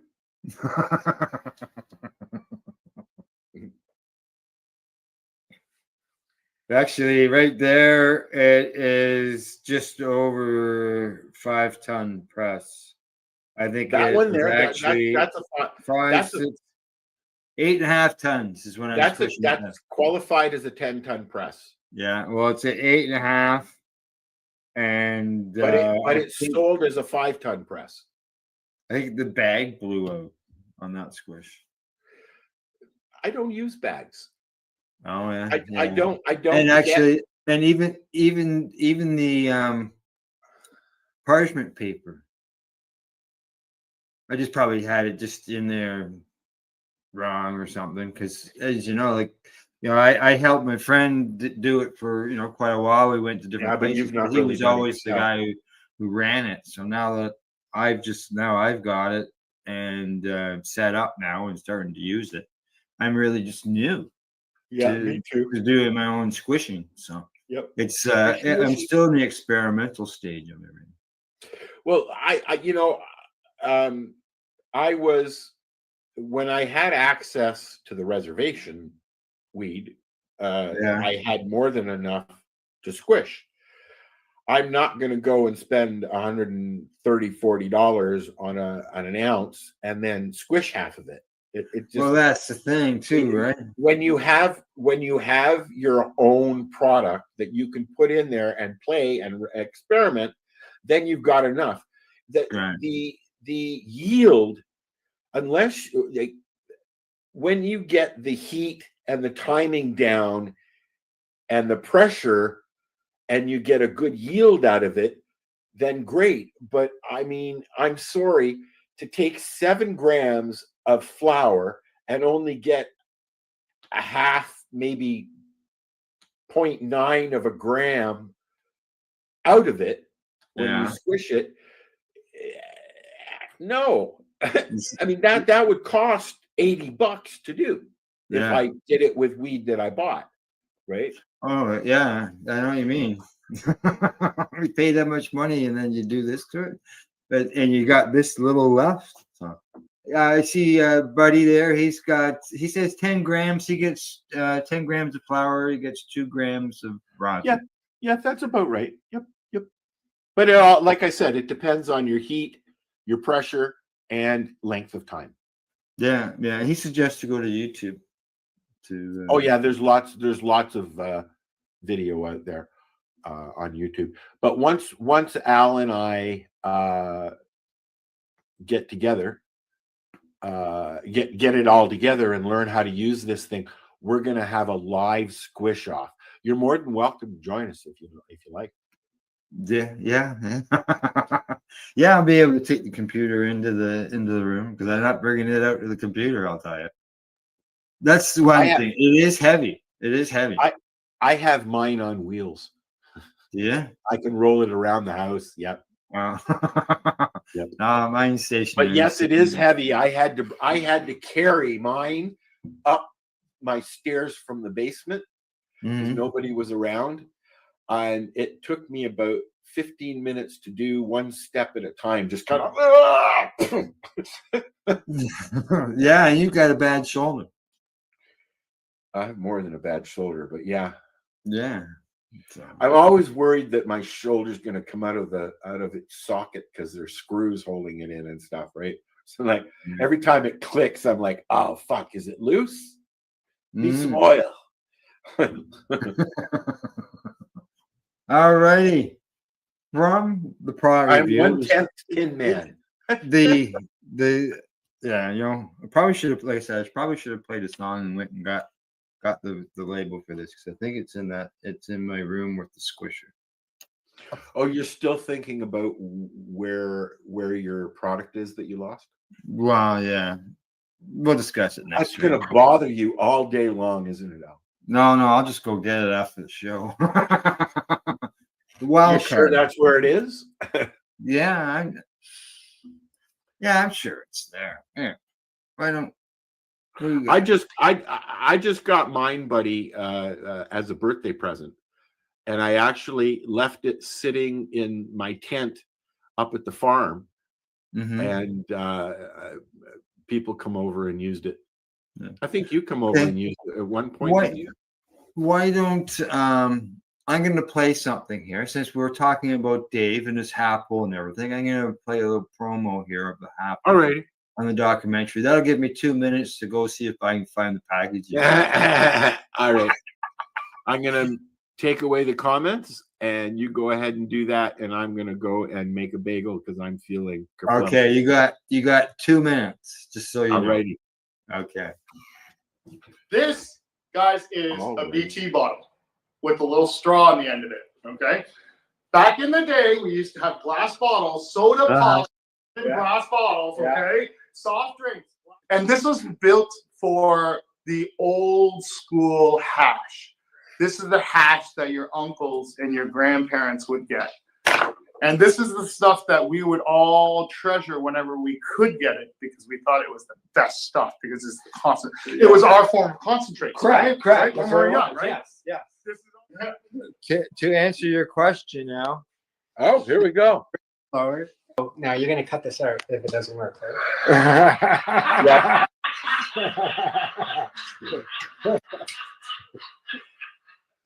Just cut it out now. These are the 4 or 3 tools I use to form and shape the half.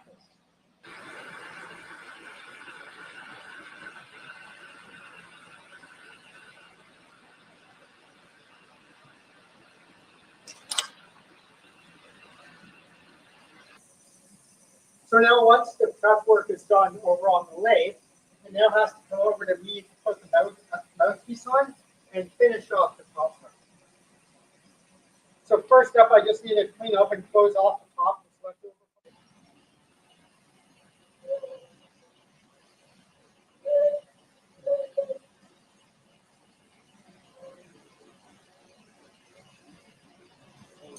First thing I'll do is I will heat up the corner and I'll push in the Maria, which is the circular lump access stopper.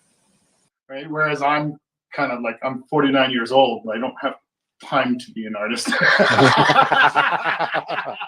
You know, but each one is individual, though. There's only one of each.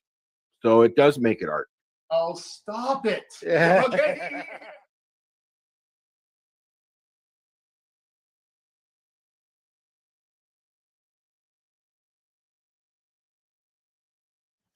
Hey, I'm back.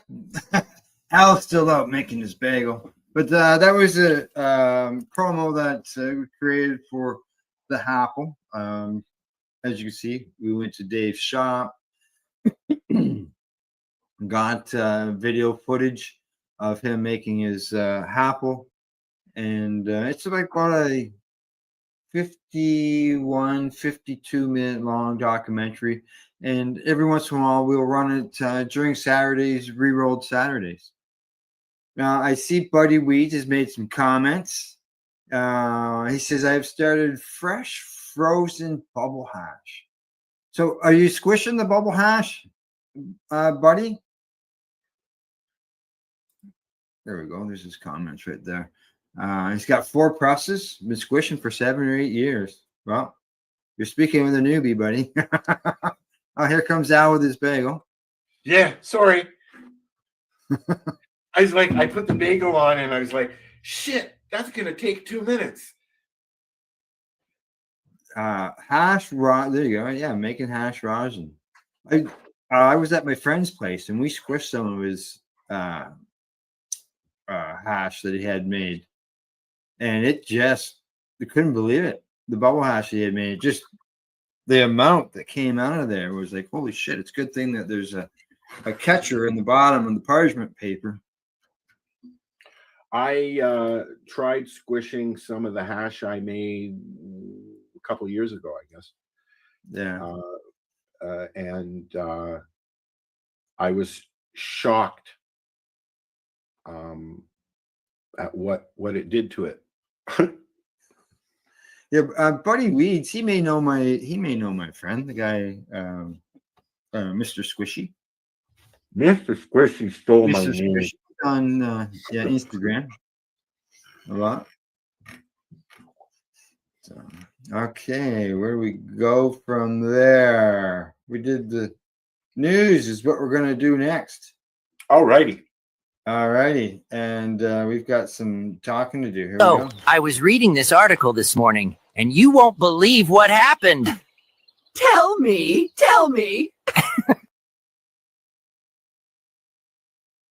Well, I will tell you that the news on the news end of things, it's making the headlines. And that is the fact of what is happening in Nova Scotia, and that the province has ordered the police to crack down on the dispensaries on the reserve. We're trying to get Reserve. we're trying to get one of those dispensary owners to come on the Forkland show. Yeah. They wrote the chiefs and asked them to help them close down the stores. They've done that here in Ontario as well. Have they? When no. When Rosalie, go on out. Go lay down, please. When they started really getting popular in Alderville, the OPP didn't work. approached the OPP approached the chiefs and the band leaders and that, and they said no, but other reservations are saying yes. I mean, we don't have any from Sault Ste. Marie up to the border, Manitoba border. There are no reservation cannabis dispensaries. Really? None at all, which sucks for me. Yeah. But down where you are, there's Tanganega, there's Turtle Island, and I'm right in the middle of 2 large reserves with, you're looking at between 40 to 60 stores depending on which one. At one time, when Alderville was becoming very popular, because it's only an hour out of the city, when you drive up, get your weed, and go home. And but I have seen the OPP sitting just outside of the reservation property line, and also sitting in front of some of the stores because the highway goes right through Alderville. Therefore, it's per to OPP, right? And they would sit there and deter people from going in. You know. Yeah, well, it didn't work. No, it totally doesn't work in Nova Scotia because the police or the chiefs down there are saying that the province obviously misunderstands treaty rights. Right. Yeah, they don't govern their community, is what the chiefs down there say. Well, here, that's what's going on there, and then here in Ontario on the reservations, they're going after non-Indigenous residents who are growing. Right. Yeah, well, down there at Tenega, there was a lot of non-residents that was growing large amounts of cannabis. Yes, I won't say any more. And that wasn't a raid on the stores, right? They were going after grows that were illegal and being operated by ethnic people. So down there, it's going to be interesting. All the chiefs are saying, basically, F you. That's not your responsibility. It's ours. And they've increased the amount of stores in Nova Scotia as far as their legal stores. Yeah. And they went from 50 to 51. Woohoo. Cindy was just going, yeah, we increased by one. Woo. Well, at one time, Alderville had capped the stores at 22, I think. They said, okay, no more. Right. Now, can you hear my cat howling? No. It's in the living room because he just ate. He has to tell the world, I just ate. There's no more food in my bowl. I want more. Yeah. So Buddy's answered my question, and he does know Mr. Squishy. And I see that. No. I know him through you, Al. I went, oh. That's good. Yes. Mr. Squishy and I, we get together every couple of weeks and get together to have a dab. I've met him. Yeah. See, Buddy's got a few words on. I've been to his garage. Yes. Let's see. Yeah, another chief says that Minister Armstrong must understand that the province does not have jurisdiction to govern our communities, nor do they have a complete understanding of what happens in our communities. Therefore, they cannot decide what is best for our members. Obviously, somebody in the government thinks otherwise. Yeah. He says that we hold Aboriginal title, Aboriginal rights, and treaty rights over our territory. This jurisdiction protects our autonomy and our identity. Nova Scotia must be an inherited right. Yeah, that a non-collaborative approach has never, nor will ever, be appropriate or acceptable. There are in Wawa, there is a legal dispensary on a reservation, and I believe there's one in Fort.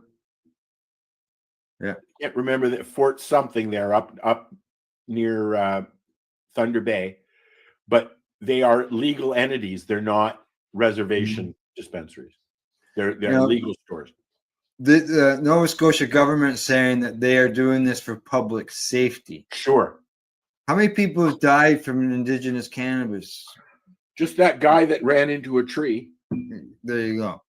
Now they say here that excuse, another chief says that using public safety is a reason to override our inherent rights to self-govern and implement our treaty in a modern economic context is appalling.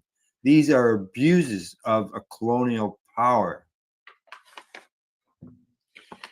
They say that the province's actions through the Minister of Justice are acts of systematic racism and inciting hate against the Mi'kmaq people, labeling us the problem.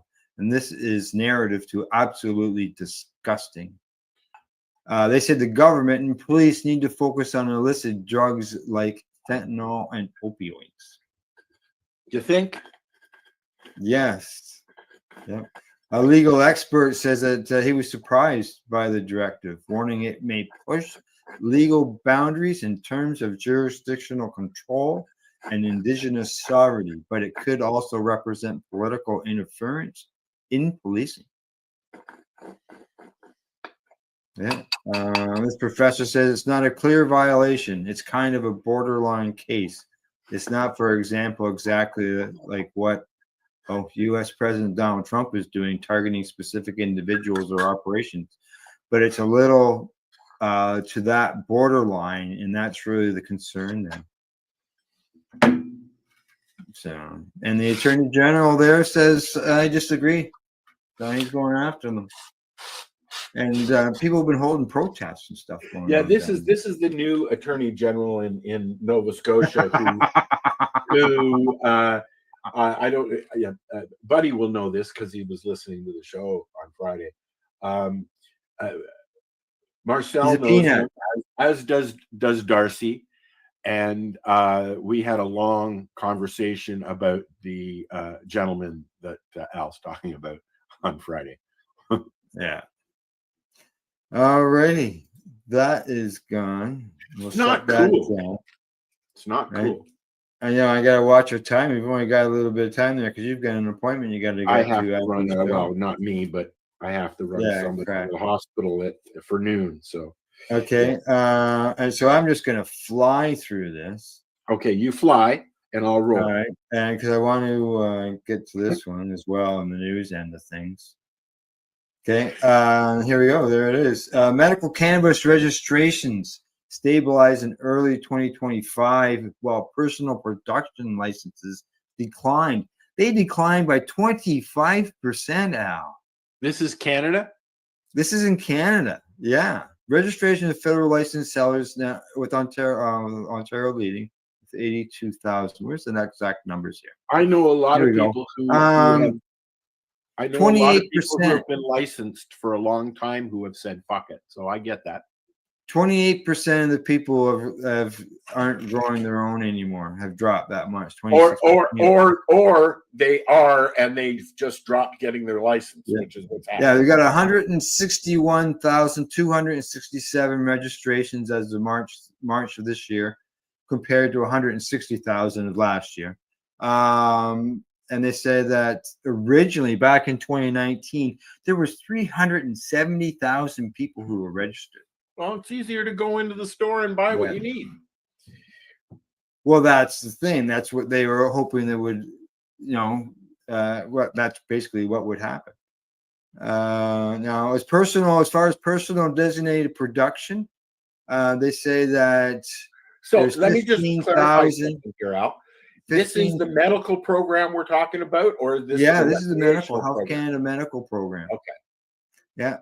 They say that personal cultivation of cannabis for their own medical purposes decreased 28%.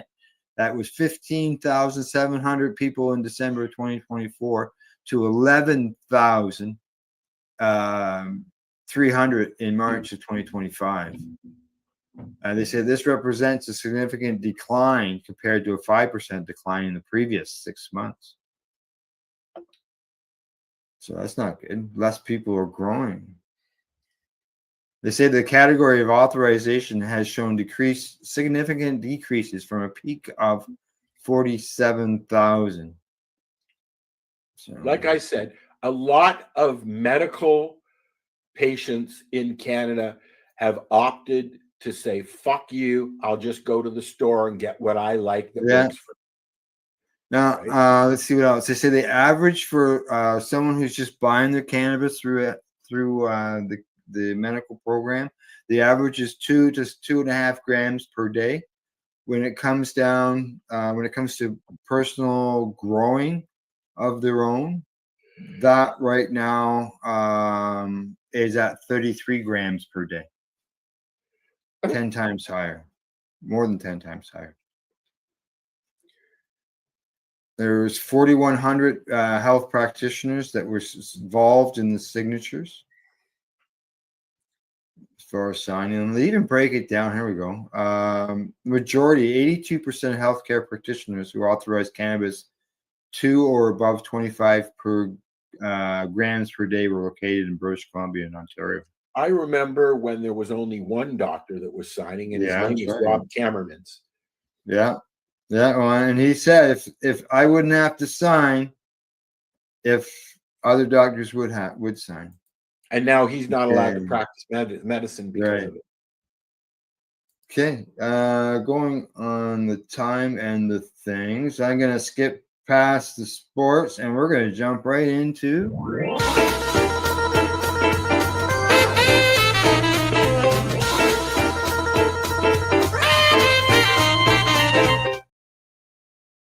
I've had mine since the MNAR, buddy. So, yeah, long time. Yeah, I still have a card from like 07. I know a few people who had Section 56s in lieu of the program before the program started. Yeah. See, Buddy agrees with this. Nova Scotia's way out of whack, and I never gave up my license. No, I haven't given up my license. No. So, event. All right. Technically, once your doctor signs that piece of paper, your license paper expires or not. Your doctor has said you may use cannabis, and that is the law.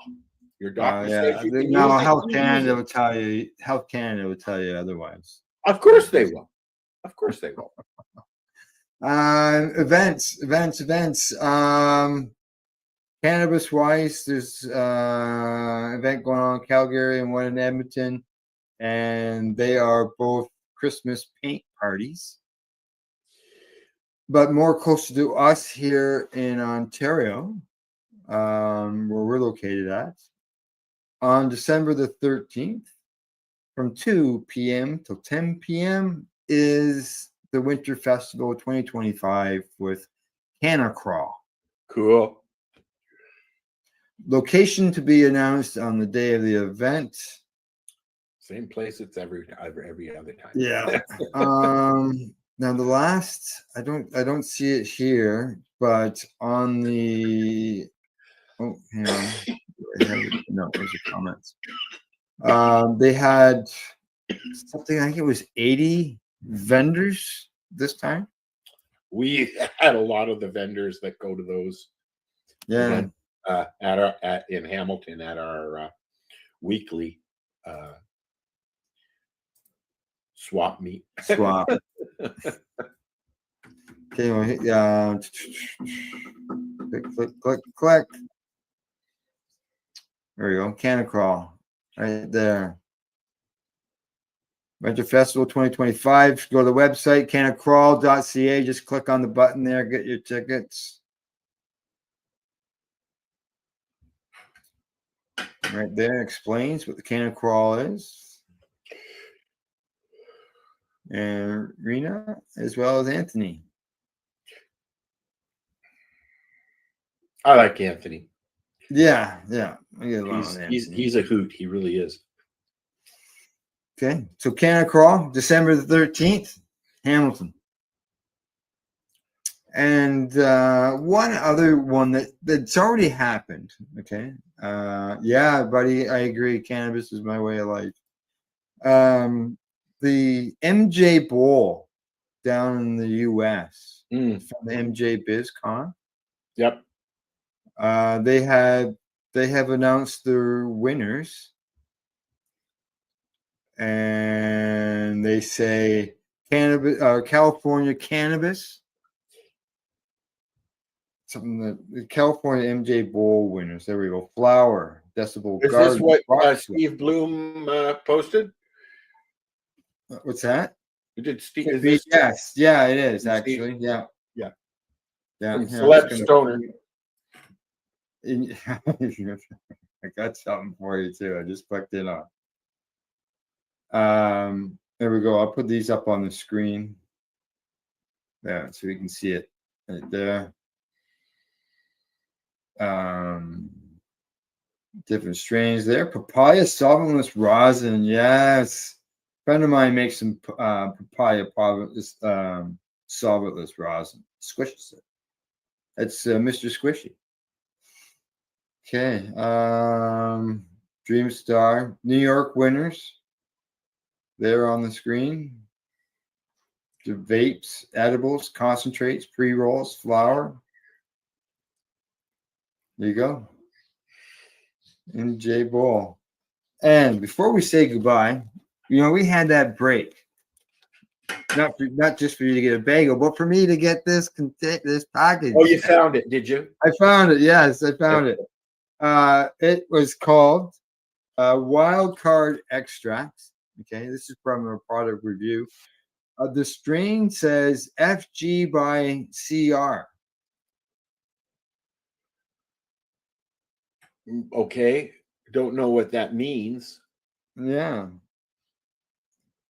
73%. Here we go. That's total cannabinoids. THC 62%. CBD none. 70% THCA. Got some CBG in there. Carfethalene, farmine, I think, and limonene are the terpenes. Sweet, creamy, vanilla, orange hops. Yeah, I'd have to agree with that. My first press was some curling. I was a curling iron. Yeah. Wow. February 2023. 3 years. Almost. I've had lots of stuff that's few years old. Yeah. And although I mean if it's in a I haven't had it for 3 years, just so I want to make sure you know that. if it's in a container and it's out of the sunlight and it's not in a hot room, it should be fine. Yeah, it was in the container. It did leak. It did leak. It was sticky on the outside and everything, so I cleaned it all up.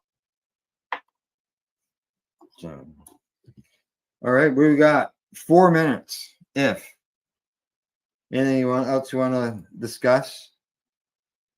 Anything on the entertainment end? No. No, not really. I mean, I haven't. I mean, there's some stuff coming up. Right. Apparently, there's a new spin-off coming up of from Game of Thrones, which I don't watch. My sister does. I'm waiting on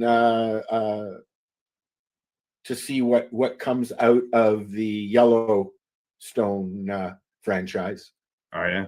They've got some spin-offs starting in the winter season, I think. Mm-hmm. Yeah. But other than that, I've been watching a lot of Mega Machines and things like that. I haven't been watching many shows lately. I'm still watching that series, The Billionaire Bunker. It's starting to get the backstabbings going on. Yeah, this is the people who are in the 900 feet in the ground in a bunker, like that. Billionaire Bunker. That's what they're in there because the world has been scorched by nuclear war and all that stuff. Which is not yet. We'd be dead if it had. Just a bunch of hunky dory. They're just controlling these people. Is all they're doing down there. I've seen similar things where they build condos out of old missile silos. Mm-hmm. I've seen those things. I guess it's the same kind of thing. Under the ground people. People who live under the ground are weird. But then I think that they probably say people that live above ground are weird. Don't get any light. And on that note, yes. All right, it's good to find it. It doesn't have a stop. It never will. All right, good stuff. Yes, Buddy Weeds, you have a great weekend as well. Thanks for the information, background information. It's always good to find out about our people who we talk with while we're here live on the broadcast. So, all righty. Well, Al, anything? That's it. You're done. Got to clean off the car, and the sun's coming out now, and it stopped snowing. Look at that. All right, there you go. You got the weather forecast at Terrace Bay, Ontario. Everybody enjoy their day, enjoy their week. And minus 20. Well, hey, that's what it was the other day, and I went outside and I thought, gotta go out, gotta get out, gotta take the dog out. Right? Okay, next week. I see there's a comment there. Yep, no problem, Buddy Weeze. Thanks for chatting, and thanks for sending us messages. Interactive, getting together. It works. So I'll see you all later. Bye bye.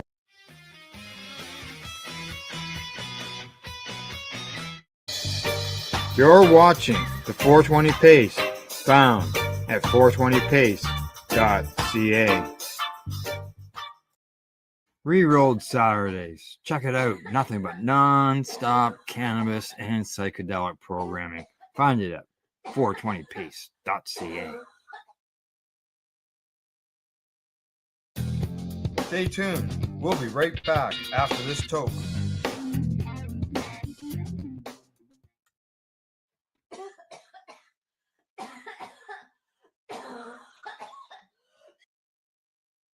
You're listening to the Pace Radio Network here at paceradio.net.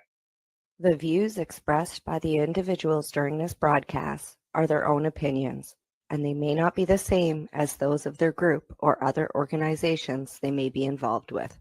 All medical advice during our broadcast is not a medical opinion and should be checked with your medical physician.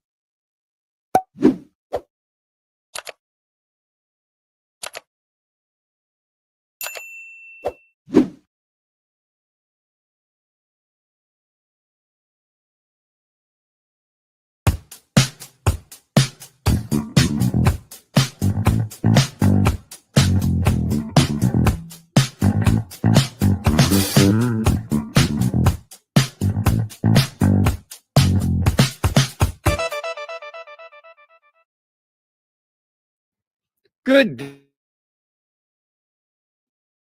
Uh-oh. day, July 8th, 2025. Did you catch me nonchalantly try and look at the date up in the corner because I forgot? I hope nobody noticed. Absolutely beautiful day out here on the West Coast. It has been a few just incredibly awesome scorchers.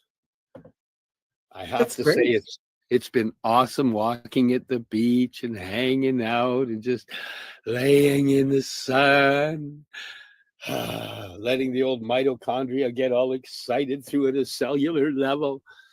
By the way, mitochondria like sunlight.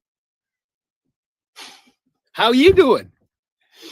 I'm good. The weather is nowhere near as nice down here. It is gloomy and dreary, and we have some supposed lightning and thunderstorms coming at some point in time later today. I'm, it could be happening any moment. So hopefully it doesn't happen and I don't lose power.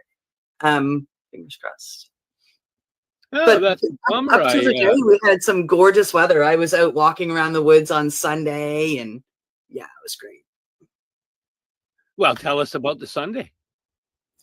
Well, a previous guest of ours, Jessica Gavin, came to know. She lives in New Brunswick, Moncton, I believe, and she drove the 4 hours to come down and do a hike, a foraging hike with people. And a friend of hers, Chef Fiona, who's also a forager, prepared an amazing meal. And let me tell you, amazing meal.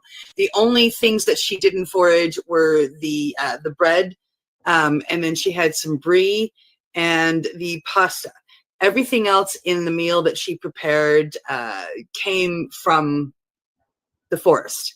So it was completely foraged. It was absolutely wonderful. So Jessica took us on an amazing walk. We found all kinds of mushrooms that, I never, never saw before because I just, I never looked for them. Like they're this fucking big. That big. This fucking red one that it took up quite a bit of space, but it was only like a little tiny bit, tiny mushrooms. You're muted for some reason. And now you're frozen, I think. Oh, Steve, I think you're frozen. Steve is frozen and muted. But, oh, there he is. He's back, but he's still muted.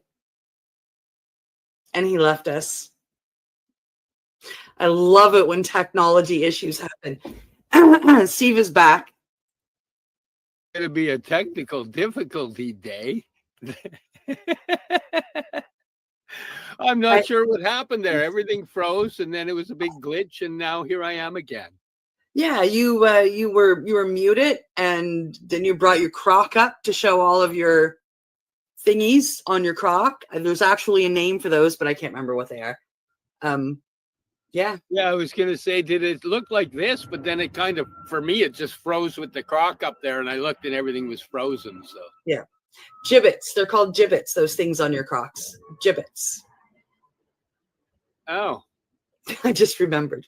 I have 2 grandchildren that are very into these things. So, well, just so everybody knows, both the Crocs and the gibbets were gifted to me. It's not like I ran out and bought a whole batch. Sure, Steve. Oh my. Yeah. So the guest we have on today, we have been trying for weeks, and just things, instead of going like this, just kind of went whoosh. Oh yeah, we had him booked for 1 week, and then I think I was having a bad mental health day. I think then the following week he couldn't make it. The following week was Canada Day, and now we're here. A month later, 4 weeks, we get to bring him on. And he's a previous guest. We've had him on before. We absolutely adore this guy. Should we bring him on? You should do Ladies your drum roll, yes. and gentlemen, please welcome to the podcast, the one, the only, the host of Just Talking, Justin McCarthy. How you doing, brother? I'm good. How about you guys? Fantastic. Oh, here we Steve go. Froze again. That's okay. Steve can freeze up out there on the West Coast, and yes. We can keep going. Oh, is that what's happening? Is it just my thing locking up? Yeah. Okay. Yeah. Then I won't sweat too hard when it happens. Our broadband is too stretched out, I guess. You're in BC, I'm in Quebec and Montreal, and you're down in Nova Scotia in the valley, right? Yeah. What, you are in Montreal now. Have you moved there? Are you visiting there? Yeah, I am temporarily moved, I guess you could say, a trial and error. No errors, more trial. So it's like a trial run. Nice. So I'm trial running it right now till the middle of September. But my intention is to stay here. My hope and my intention is to stay here. Yeah. Montreal's an amazing city. It's the best in Canada. Oh, it's one of my favorites. Absolutely. Right up there with Vancouver. Mm. Yep. Well, I'm a little partial to that Vancouver one. So. Yeah.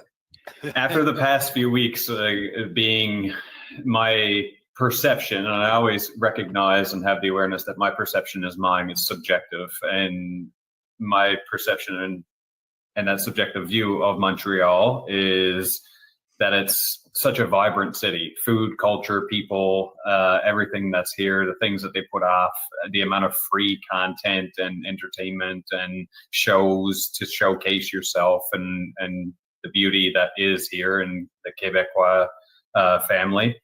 It's definitely not been anything less than my perception, maybe more, because the last few weeks I've been going downtown sporadically 1 or 2 times a week in the last 3 weeks, and the jazz festival just ended. The Cirque Ease is going on right now. There is a digital visual arts for like a week and a half, like 10 days in August. There's countless festivals and events going on all over the city. There's everything from sober ecstatic dance festivals with cacao and things to full-blown like Il Sonic on the island for EDM music. It's honestly like, it's so vibrant. You can't not do anything here. Anything and everything for everybody is here, and more, and stuff you didn't even know you wanted to see, you're going to see. Ladies and gentlemen, welcome to Tourism Montreal. I should be a spokesperson for the Anglophone across this country for this city. Yeah. Now listen, like I got to say, my first view of Montreal was the Jazz Festival. It was years ago. I was 18 years old. And, off I went to Montreal in the middle of the Jazz Festival. And that was my first introduction to that city. And I think that's why I love it so much. I did jazz music all through school, played the trombone, was in the middle of it, and then kind of just dropped into Montreal in the middle of the Jazz Festival. And I fell in love with the city. So it's I'm a little envious. I think it's absolutely amazing that you've gone there. And it's such an open city to the earth medicines that I know that you practice with. Yeah, it's very much there and alive. Every energy that you can think of that people are into. It's heavy, it's dense, it's light, it's refreshing, it's everything. So you see everything from a mix of people that are aligned and aware and conscious to the people on the streets as well, but it's a huge like mix. I don't feel like, or I haven't found that corner that's like East Hastings in Vancouver. It's not like that at all. It's like dispersed throughout the city and kind of interwoven and mixed all into like a hodgepodge of everybody. So it's kind of cool to see. Like I'll be walking through St. Catherine down where they're having the arts and they're having the jazz festival, and you'll see homeless on the street there, and then you'll also see everybody else from all ages and all walks of life intermingled in and around people. It's not like this heavy crack and heroin and meth using in the corner all of a sudden. It's like it might be there in the alley, but then it's also like the vibrancy of life going on around it. So it's really been cool to watch and to witness all of this without judgment, and just to see the city itself be so vibrant and not hold back on my expectations or perception of what it is. Yeah, there's a lot of great history out in that city as well. I'm assuming. Oh, damn! It's not safe to assume, Steve. Yeah, no, but he's assuming something. I'm assuming he'll be back in a second. Yeah. What was that, Steve? We missed you. Yeah. Am I back? Yeah. Oh. Yes. I'm assuming with the Jazz Festival that you might have ended up down in the old Montreal area. Yeah, I did. Down around the port city and that area, there's definitely that huge history that you're talking about, and there's so much to learn. So right now I've just started, and we'll see how far this goes to learn the language itself, the Quebecois, Canadian French, and with that comes like a huge challenge for me to learn, but the depths of conversations that I want to have are beyond the English kind of spoken language. I want to know the native tongue here, and I can get away with this city. Anybody can with just knowing English and just coming here and speaking English. Most people do, but the depth of conversation that I really want to get into in this province, not just this city, is necessary that I know French or at least some comprehension of it. So that's what I'm doing right now, is sort of immersing myself. This is Canada. I'm immersing myself into my own country, into a second language without having to go abroad. Yeah. That's amazing. Montreal is that tourist town that is, you don't have to speak French at all. I mean, you could live there and live your whole life and never have to speak a word of French. So yeah, I get that. And I think it's amazing that you're going to immerse yourself into the French and take the chance and learn that. And when you're done, head up to Quebec City, because they don't speak English there. Exactly. When I was there, I found that even attempting to say it in French, which would generally make them laugh anyway, but that would open it so they were more they would give me the proper stuff in English rather than asking directions to get sent the wrong way. Because I tried in French, they would actually send me the right way. Yeah, exactly. Yeah, there's something about I've noticed for myself, and again, this isn't I don't want to generalize, but my own interactions with the French population of different French populations within Canada itself. I just spent the last 2 years immersing myself into New Brunswick with the Acadian people, and that level of French, or that side of French, is a very different French as well in comparison to the Quebecois. They're very distinctly different. But there's an essence about the people, the French people here in Canada, the Acadian, the Quebecois, and the others. There's something beautiful about it. There's an invitation. There's an openness. There's an essence of energy that I feel very wholesome. And very much like raw that's there. That's like, we'll say it the way we want to say it, but also we would like to welcome you in to our space if you are not an asshole. Let's say that. Yeah, that's a good way to put it. Wow. Yeah. So I ran into you. God, when did we run into each other? It was last May, wasn't it? Yeah, I think it was the end of May or beginning of June, whenever that wellness in Halifax was. And you had just gotten back not very long before that from Peru. Yeah, that was back for a month and a half, I guess, from that. But yeah, that was another time down in Peru, leading a retreat to a medicine center that's down there in Tarapoto. Expand on that and tell us about that, so that anybody that might be wanting or thinking or sitting on the fence can learn a little more. Yeah. So it was a 8-day, 7-night retreat with ayahuasca. You're pretty much a standard entry-level retreat where you drink ayahuasca 3 times with the Shipibo tradition. This is the more of an individual but collective immersion into the medicine in a maloka, and so everybody sits on their own mat around collectively together, grabbing your brew 3 times throughout that 8 days, and 3 different ceremonies, 3 different nights, and each time you go up and work with the shaman, with the maestro. And the ayahuasquero will give you your brew and then also sing either Olympias or Icaros to you, depending on what your needs are from your interview with them. And you can work on a lot of your own things that you're going through as you come out. I'm helping guide people there. I set people up to go with me. I also go, I participate. And while we're there, I help with the guiding and coaching before, with the intention setting, set you up to come with me, and then while we're there I can help you through any things as well, and then also the integration coaching after that is open to the person, all wrapped in with the initial fee of what the retreat is. Wow. Yeah, I think you froze again, Steve. But we got your audio, so that's good. I don't know what's going on out here today, but it just seems to be a little bit. Yeah, I noticed it was a little glitchy.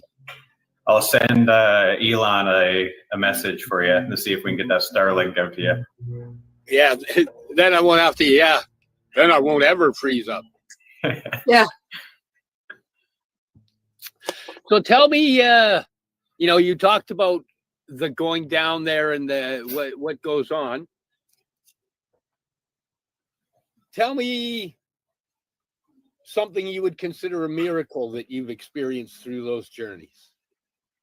It's been so interesting for me. I think these questions are always great questions. I always love the invitation, because each year or each time that I go down to do this work, I would say that my answer would change. So my answer is continuing to change with the change that's in myself. So if you would have asked me this 2 years ago, I probably would have been really a huge advocate for plant medicine and talking about how it's the be all end all and perfect and this is what everybody needs to do. Kind of like, let's just dose everybody so we can all wake up kind of mentality. And now I'm at a point where it's very much my own personal journey, and I invite the open door for people to join me so they can go on their own, whether they're just starting with something like ayahuasca or 5-MeO, or if they are advanced and want to go to this center because they specialize in master plant dietas. And this is the Shipibo tradition with the dietas, and they're different depending on who you go with, but this one specifically. So with myself, what would be a profound miracle? I would say that I've come full circle in a sense that I've gone through what I've been able to map out is a bit of a spiral of a spiral. And I say spiral, not like spiraling, but spiral as in like a helix instead of a linear line of awakening. And there's, on the one that I've created, there's 7 stages, and there is a loop that you get stuck in from 2 to 4 and potentially try to bypass from 2 to 6. And I won't get into too much of it, but if people want to reach out and dive further into it, I have a whole kind of creation that I have done with an explanation of all of it. And it's quite simple to break it down, the levels of awakening. And for myself, the full circle is to come out the other end now to start a potential new helical spiral, but with the awareness that none of the other things that I did needs any attachment to them. So I'm sort of like fragmenting and letting go of everything. And I would say that's the miracle of becoming lighter with non-attachment or detachment from everything that I've already come through in the last 4 years. And that's been really interesting because I definitely was at one of these lower stages where this was a savior type thing, where I thought this was going to be a part of me for the rest of my life. I was going to be what you could classify, I guess, as like somewhat of a plant medicine shaman and hold that space for people. And now I'm at a place where I'm fully reintegrated or reintegrating every day into my life, recognizing that I truly don't know anything. And I love that place of freedom and lack of expectation or pressure on my shoulders to walk through life and just to allow the human experience to be what it is. Wow. Wow, indeed. Awesome and profound words. That was beautiful. I never know if this stuff resonates with people. I just know it's my journey, and that's really like my perception of it, or I try to articulate it as best I can through my words and expression, the way that I conduct life and the way that I go about it. I'm human like everybody else, and I really see myself as that. But by seeing myself as that, I've been able to see other people as it too. And so the compassion and empathy that has come through on viewing other people with all of our silliness, and I don't want to say trauma and flaws because it's human. It's just our makeup, our coping mechanisms from youth. It's our way of being through our journey. So if somebody has just drank ayahuasca or done the God molecule, and all of a sudden they're just like over the moon, blown out, and they're just like, we got to change the world. I'm like, I've been there. Keep going. Keep going. I've been there. I got you. Yeah. Let's change the world. I'm behind you. But it's good though. It's good that there's a stream of more people coming in going, I want to change the world. The funny thing is, in the beginning, you're really loud, but as you heal, you slowly kind of get quieter and more specific with your words and who gets them. And it's kind of but I find that the traumas and whatnot all vary. Yeah. But the journeys are very similar in the aspects of how compassion has to flow. Like I find that most people will find compassion for somebody else that's hurting, which is in turn teaching you how to be compassionate for yourself who's hurting. Mm-hmm. But we have to learn how to be that way. And it's easier to learn to be that way for somebody else. But once you know the way, now it's just applying it to you as well, which has for me been a real hard part of the journey. Yeah, I would totally agree with you. I think the journey in itself is just aging and maturing through that age. So over time, the accumulation of all of this, from the innocence of a child up till 7 to 10 years old, to the construction of the ego and the individual from say 10 till 21, and then recognizing a young adult stage of like your 20s of being kind of invincible or very much avoidant through the construction from the past 20 years, to 30s and 40s and becoming more mature, hopefully, and then on to being a training elder. And that's what I've really seen for myself, is this training of being an elder, where you can sit back and just watch the kids play and allow for other people to really just be themselves and be whatever stage they're at in their journey. But like you said, walk that path already. And since you've been down that path, there's nothing to prove. There's nothing to show. So you just witness it all, you observe it all, and hold as little judgment as you can through it. And when people want help or they ask questions, you say, I don't really know, but this is my perspective. Yeah. Yeah. Yeah, that makes a lot of sense. I mean, I feel the same way. It's I have recently started to work with a group of people here in Nova Scotia, and I've been invited onto the board of the Nova Scotia Psychedelic Society, actually. And I am finding that is the exact attitude that I am walking in with. I don't say much unless I'm asked. And, you know, otherwise I sit there and just like kind of observe what's going on. And I know that I'm going quite specific with what you're saying, but like this was kind of my example, like that you know, of it resonating with me, and that I've noticed myself taking those steps. Yeah. And it's interesting to watch my own, like, so if I was in a situation like that, which I have been, and I'm sure I will be again, and to see my change through experience over time, being in that space around people that feel maybe that some people would be archetypally feeling like they know the answers, feeling like they have to take a lead role. Some people have to sit back and watch or be a complimentary piece or whatever that is. I love sitting back and watching all of it. And in my interaction, naturally to have like knee-jerk reaction or get to a point where I feel like I gotta say something and actually like say something. It all is. And that's what's been really cool about it, is to watch all of that and just allow for the spontaneity of my interactions in those types of situations just to be natural. And then come at them and not overanalyze or over intellectualize about what is and isn't, or what should and should not be, and just allow it to unfold and be like, well, that was a fun scene. Yes, it's easier on the psyche when you just are in the flow without trying to keep the analytical part going. Mm-hmm. Yeah. And that part of me runs, it continues to run. And that's one thing I've noticed, is that I've gotten to points where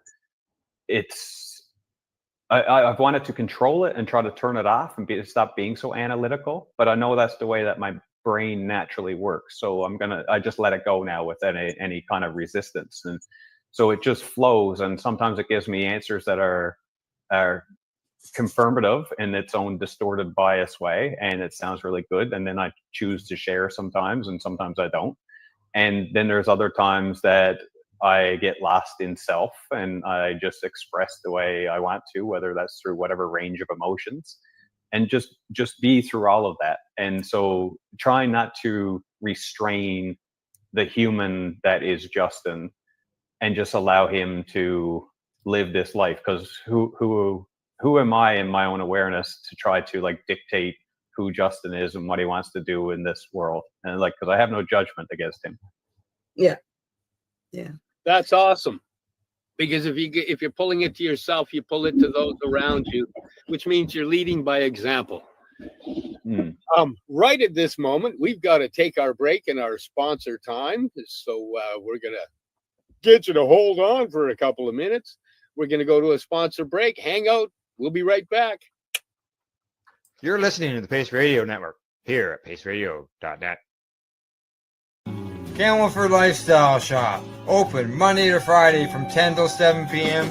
or by chance. Check out our flags, our t-shirts, plus our hats, and look of that supply of rolling papers, plus much more. We've got bongs and your favorite herbal vaporizers. Look at all the incense we have, as well as for those who collect knives, check out these knives in our collection. And while you're here, stop in to see Shay at the piercing room, where you can get poked by Shay. Daily deals, check them out. Camelford Lifestyle Shop, 17 Bridge Street West, Camelford, Ontario. I'm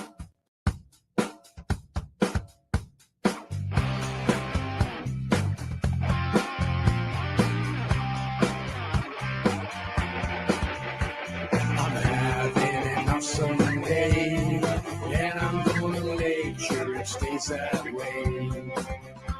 I'm having an awesome day, and I'm gonna make sure it stays that way.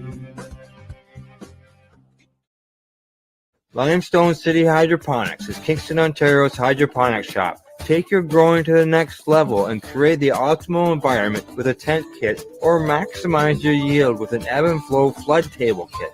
Either way, Limestone City Hydroponics has more sizes and options to fit your needs. Are you looking for the power of the sun that adapts to your budget? Then look no further, as they have professional grow lighting. They have indoor grow systems that are easy and cost effective, with many options to fit your living space and lifestyle. Cultivate your growing potential. We have everything you need to succeed. And if you can't make it to the store, they offer local delivery to the greater Kingston area. Remember, when you're looking for experts to help you grow, then look no further than the locally owned Limestone City Hydroponics, 105 Sunderland Drive in Kingston, Ontario. Call them at 613-548-0420.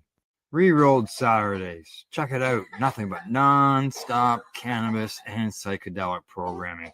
Find it at 420pace.ca. You're listening to the Pace Radio Network here at paceradio.net. Good day, and welcome back to the Mushy Moment podcast for Tuesday, July 8th. We're here with Justin McCarthy. You have a podcast running. I do, yeah. And I love the name. Just so you know, I the way you did that is awesome. Tell us about it. Yeah, so the name is Just Talking. It's definitely been a highlight of things I've been doing since the new year, and finally been able to get it going. And you started this podcast with some technical difficulties, and every time that we have these virtual or digital spaces, there's something to be said about the technical issues that we have. And that Just Talking podcast is, my name is in there. So if you take the letters within there, it's Justin, Just Talking. The spin and then on the name Just Talking with the T and the G gone is like a Newfie slang, because being from Newfoundland, we drop on the letters everywhere. So that's what we're doing, is raw conversation similar to this. We're just talking. It really goes off of the curiosity that I have about the guest. So if I find somebody that I'm curious to know more about, typically a stranger, someone that I haven't met before, that comes on, because news stories, like many novel things, is intriguing to me. I want to know about their story, both personally and professionally, how they come to do what they do, or how they got through what they got through, and then be able to have that conversation from anywhere to 60 to 90 minutes with them. There's 24 episodes with a bunch of people lined up over the next couple of weeks. While I'm here in Montreal, I'm setting up more of a professional studio for myself, where I have like a full screen and monitor. Everything is set up, so I just push the power buttons and turn it on, stable internet, these types of things. And so my intent is for it to grow. And I feel I feel right now it's been really successful. I wanted to get to 21 episodes without any kind of analytical overview or assessment from me, just allow the feeling and the observation of how it was running through 21 episodes to just do what it needed to do naturally, just ebb and flow, bob and weave, to have issues, to not airing certain episodes, to guest cancellations and everything that you don't expect with before you start it. And then just to see how that works, and you never know until the experiences happen. So I wanted just to experience 21 episodes. And there's a, why I say 21 is there's a number out there that's floating around in the podcast space that if you get to 21 and you're active, then you're amongst the top 1% of all the active podcasts that are out there. Because a lot of people start them and stop them usually around between 1 and 5. And it's kind of like this novel thing you get into. A lot of people don't even start it. They just have the idea, I want to start a podcast type narrative, and then it never happens. But if it does, a lot of people stop somewhere before 5. If they get to 21 or double digits at least, there's usually a huge halt or stop on people because it's a commitment. It's a constant commitment to release one. I release one every week, every Monday morning. I have one edited, ready to go on YouTube, Spotify, and anywhere that you can stream. And it's been fun. It's been really fun. I feel like my ability to have a conversation is good, and then to ask questions and be a natural interviewer. So it's been interesting to see that this part of me is something that I would like to continue to grow and through the experience to get better at. So it's something that I want to continue to do for the foreseeable future, as long as technology and everything allows me to, because it's really interesting to have conversations and raw conversations and get real and have that emphasis of real raw emotions or what people think, even if it's messy or wrong in the collective eyes, just to allow that stuff to come out, because I feel like that's where we learn the most, not just about ourselves, but about like collectively everybody around us. What are we seeing right now from online dating to the hyper use of narcissism and toxic masculinity to modalities within spirituality or grand awakenings through things like plant medicines or Kundalini awakenings, whatever that is for people. The conversations on Just Talking are about that. And so I try to keep it as kind of dinner table-esque as I can, and also on track to be a flowing conversation of somewhat of an interview loosely. And that's really what it's about. It's about having a broad, general conversation about the guest and what it is that they're doing and what they're into in that point in time in their life. What's the biggest surprise that hit you from when you started podcasting? Oh, great question. Honestly, I turn it back to myself again, not to be self-centered, I guess, but to recognize that there's a part of me that felt that I would be good at this. And obviously there's a self-doubt or a narrative within myself that says, yeah, but everybody's good at something. And, or you're good at it, but how good can you be? Is the stat, is the audience going to be reflective, and the measurement and the metrics going to be reflective of how good you think you are?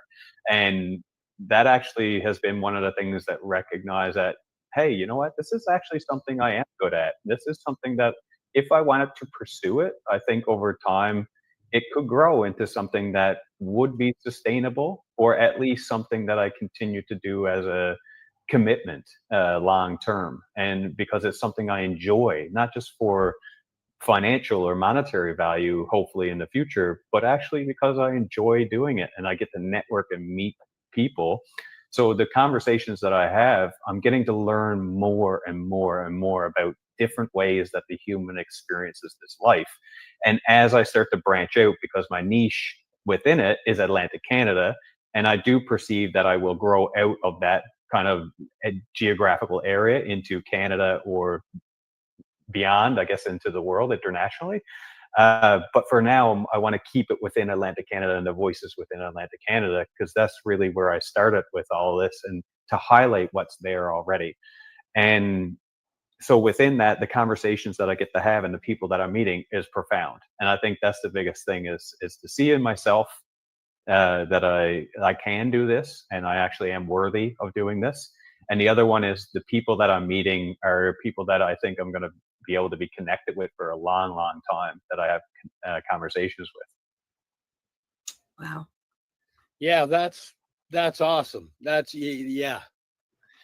I do it because I freaking love it, and I love talking to people. The same thing. I like the learning, hearing other people's stories, learning, and just. And he was half joking when he came to me and said, "Hey, when are we going to have a podcast?" And I said, "Apparently in 2 weeks," and that's when we started. No concept of what it took. No concept of, oh, this is something ongoing that you have to do. You know, you've got to find guests. You've got to do things to make it flow. Mm-hmm. And yeah, it was kind of funny. You know, I love where it is.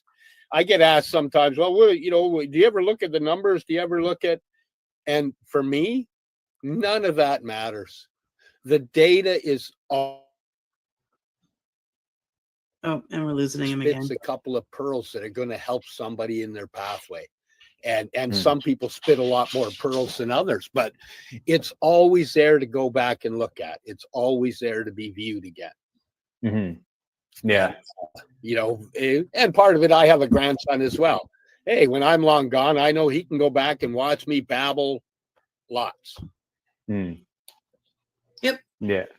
Yeah. And, you know, Steve may not pay attention to the numbers. I do sit and talk with the owner of the network once in a while just to find out how we're doing. Because, you know, I do understand that we air at a time of day that, you know, not necessarily live viewers are going to be there, but the replays get us. And, you know, we have a number of podcasts that reach a lot of people, and it's really exciting to have that happen. And, you know, I've had it happen a number of times, both here in Nova Scotia and out in Vancouver, where, you know, I've had somebody walk up to me and they're like,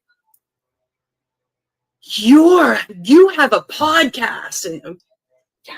And it's really cool to have that recognition and that excitement of somebody that has watched us, you know, throughout the last few years. And, you know, they, you know, recognize me right off. And that's it's only happened twice, but it was very profound both times that it happened. Yeah, it's pretty cool. And it blows into a bigger conversation, usually about healing.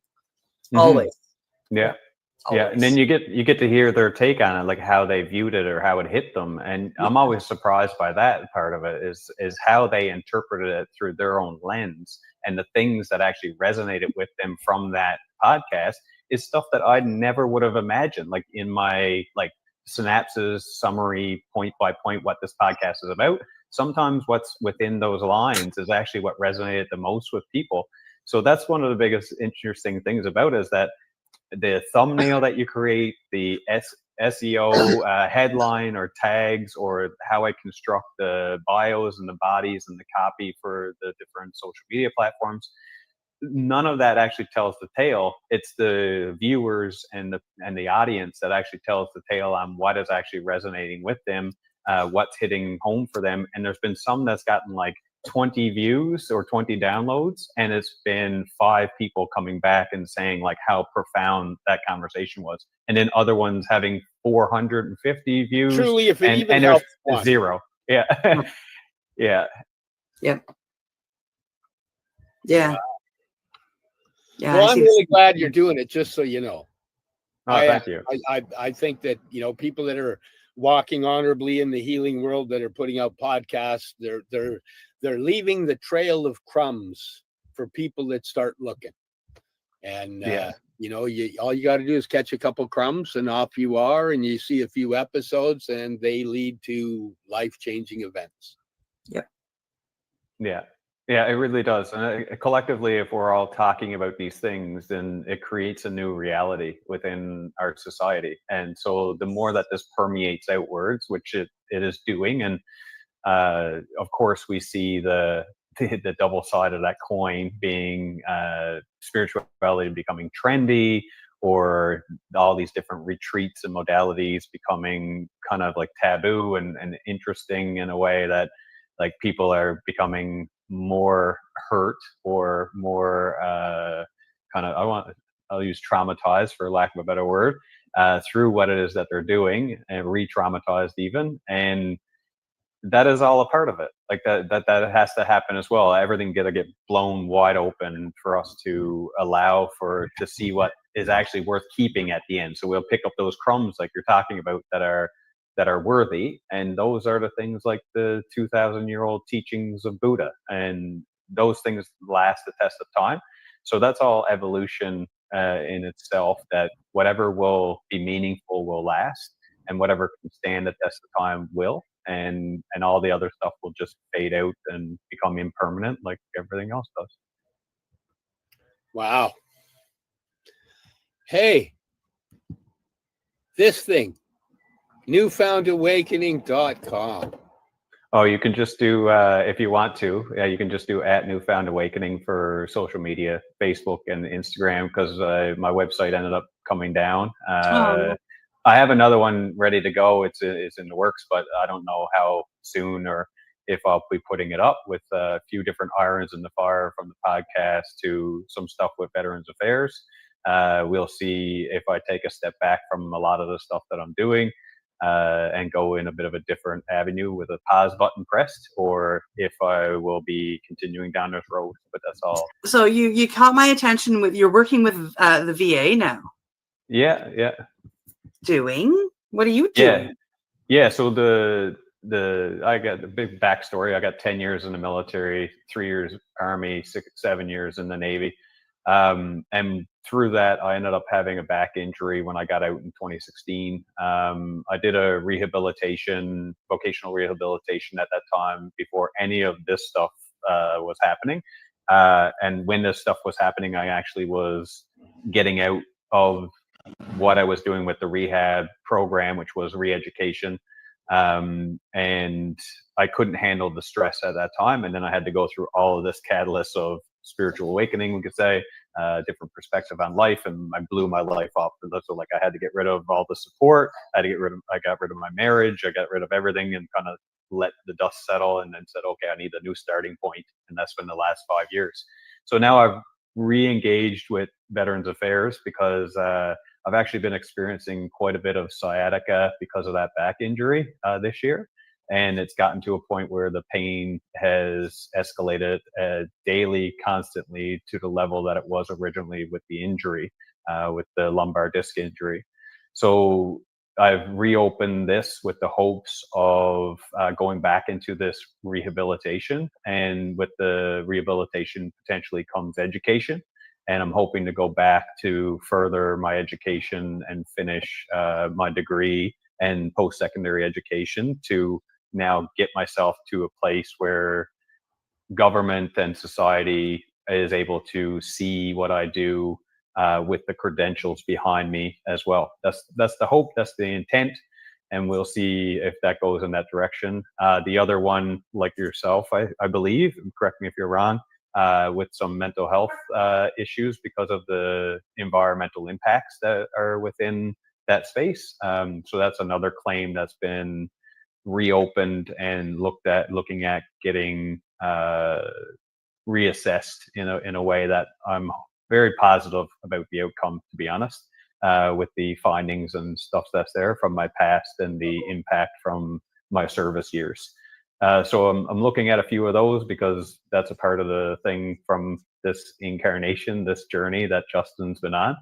And I'm looking to reopen a few of those. And if they do, then my identity, I guess you could say, is to go potentially be a veteran again, and hopefully a student within post-secondary education.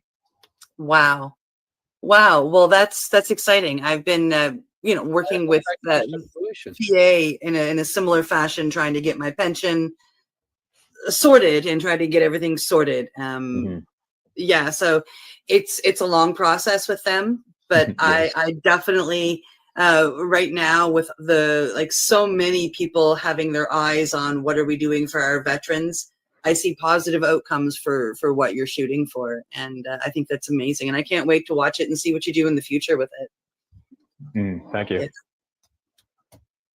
Wow. Yeah, it's exciting, and to bridge. And you and I have had this conversation before, to bridge that gap between these, sacred medicines and these sacred healings, and not just the medicines. Like it's like we've mentioned, like part of the integration is observation. So it's not just the medicines, it's the way of thinking, it's the dietas, it's the healing, it's the eating properly, it's everything together. So we have this, for lack of a better word, a spirituality world over here, and then we have the modern world over here. And to get that bridge, I think, is extremely important, because it's going to be that bridge that helps the modern world see the spiritual conscious world and see that consciousness and that oneness. And I think it's going to take doing what you're planning on doing to help some of these people see it and walk that bridge over.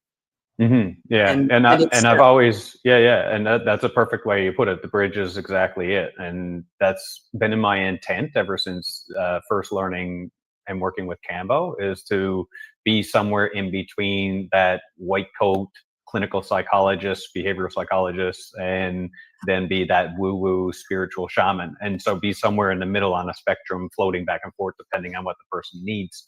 And then going then into more 5-MeO work and Bufo work, and then with ayahuasca and these types of psychedelics, then could I be a part of that bridge more effectively if I'm trained in a actual clinical therapist or a psychologist or psychiatrist even? And we'll see how far this journey and road goes with this one. But that's my intent, is that if that is what's open to me and those doors are open, then I'm going to try to walk through them. They're not going to be easy, and by any means. Going back to school at 39 years old is not an easy feat. I did it at 53. But it's doable, right? So I'm hoping that I have an intent to do it. I'm interested to do it, and there seems to be a purpose behind it. So if those doors open up, I'm going to gladly walk through them and take on those challenges. Because that bridge that you were talking about is exactly what I've been interested in being a part of. So having that credential in the Western medicine model, that shows also that there is potential within putting that body, mind, and spirit back together for people, and allowing them to walk across that bridge and to say, okay, so I'm here, a human on this planet, living this experience. And I also want more meaning and purpose in my life, because that is a part of what makes the alchemical reactions within the body come to life. That's what animates the spirit in a human, is that if we can put that all in context and to recognize that this part of us needs meaning to actually function in our life, then how can we inject that meaning based off of getting to know yourself and what your strong points are and your interests are?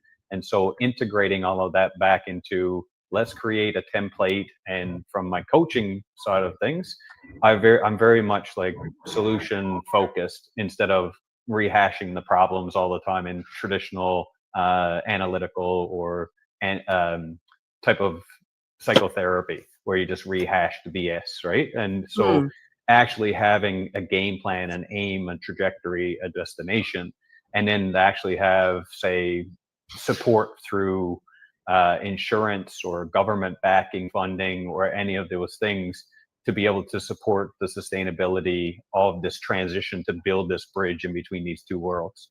And having a piece of paper on the wall, working on building that bridge as well. With the what's that?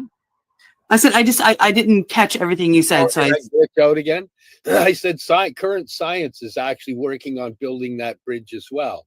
It's connecting what the shamans used to speak their words to the science, and they're now going, oh, they meant this, and it's all coming together. And there's a lot of the science that's now, instead of the science going, that doesn't make sense, that woo-woo language doesn't make sense. Now they're figuring out what the English comparisons of the language are, and they're matching the science. You know, there was that one shaman that drew out a bunch of diagrams of visions that he saw, and he would talk about in shamanic way. But when the scientists took those drawings around, they went, oh, that's the double helix. Oh, that's a cell in its splitting. Oh, that's a cell in. Every picture he was drawing was a scientific structure of happening in science, but described in a historic shamanic aspect of story. So, you know, now they're going, oh, this is the same thing, just different languages, which is a beautiful thing to watch the science now with quantum, like that, with the quantum stuff that they're putting out, quantum physics and quantum entanglement. Oh, it's proving we are all one. Oh, they're proving that energy observed modifies its behavior. So it's all stuff that's been said in different languages. You know, for many of the shamans, I would believe the words would just be observe. You know, those are the ones that rattle off my head like crazy. But what's the definition of observe? Right? Everybody has a different version. But if a shaman says to you, observe, and you're stuck on your definition and you're hyper vigilant thinking you're observing all the time, you're not observing. Observing is observing without any emotional context so that the energy can modify itself just by being observed. Yeah, exactly. And you hit the nail on the head with those. Is like that observation, understanding that the finger pointing at the moon is not the moon. And so just to observe the moon as it is without having to label it, and to be in that experience itself, just to see that white shining light reflecting that bright light from the sun back to you.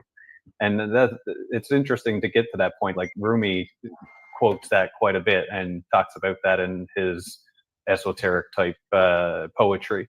And something that you end up talking about that quantum side of things is that we look at the microcosm and the macrocosm being an expression of itself, and it's the same all the way down microscopically all the way to the macro, and it changes its trajectory or its way of being based on observation, and that's the split test.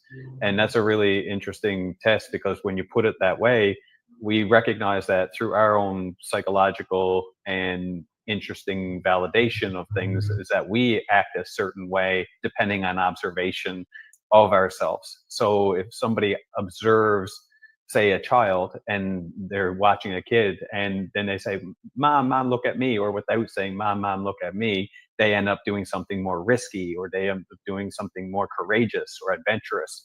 We do this based off of people observing us. So that's why people are making TikTok videos today, and the validation that comes out, it's natural. It's natural to want to be validated. And now there's an inauthenticity. I'll say this with a grain of salt. It's like not all of it is authentic. It comes from a place of what we could say wounding, and this need for validation because of mother and father wounds. But it still all is a part of the human experience, which is awesome. But I love that you referenced the quantum side of things and all the other things too. Sorry, I have a loud plane flying over right now. Whenever he goes muted, it's because he's right under the flight path. Flying over. Yeah, I did a little AI digging with some stuff, and asked a trail of what are the 10 things people should know if based on these teachings, and I just kept it running and ran it through all the religious teachings, all of the or a whole bunch of the martial arts tenets, all of the top psychologists, all of the top scientists, current and past.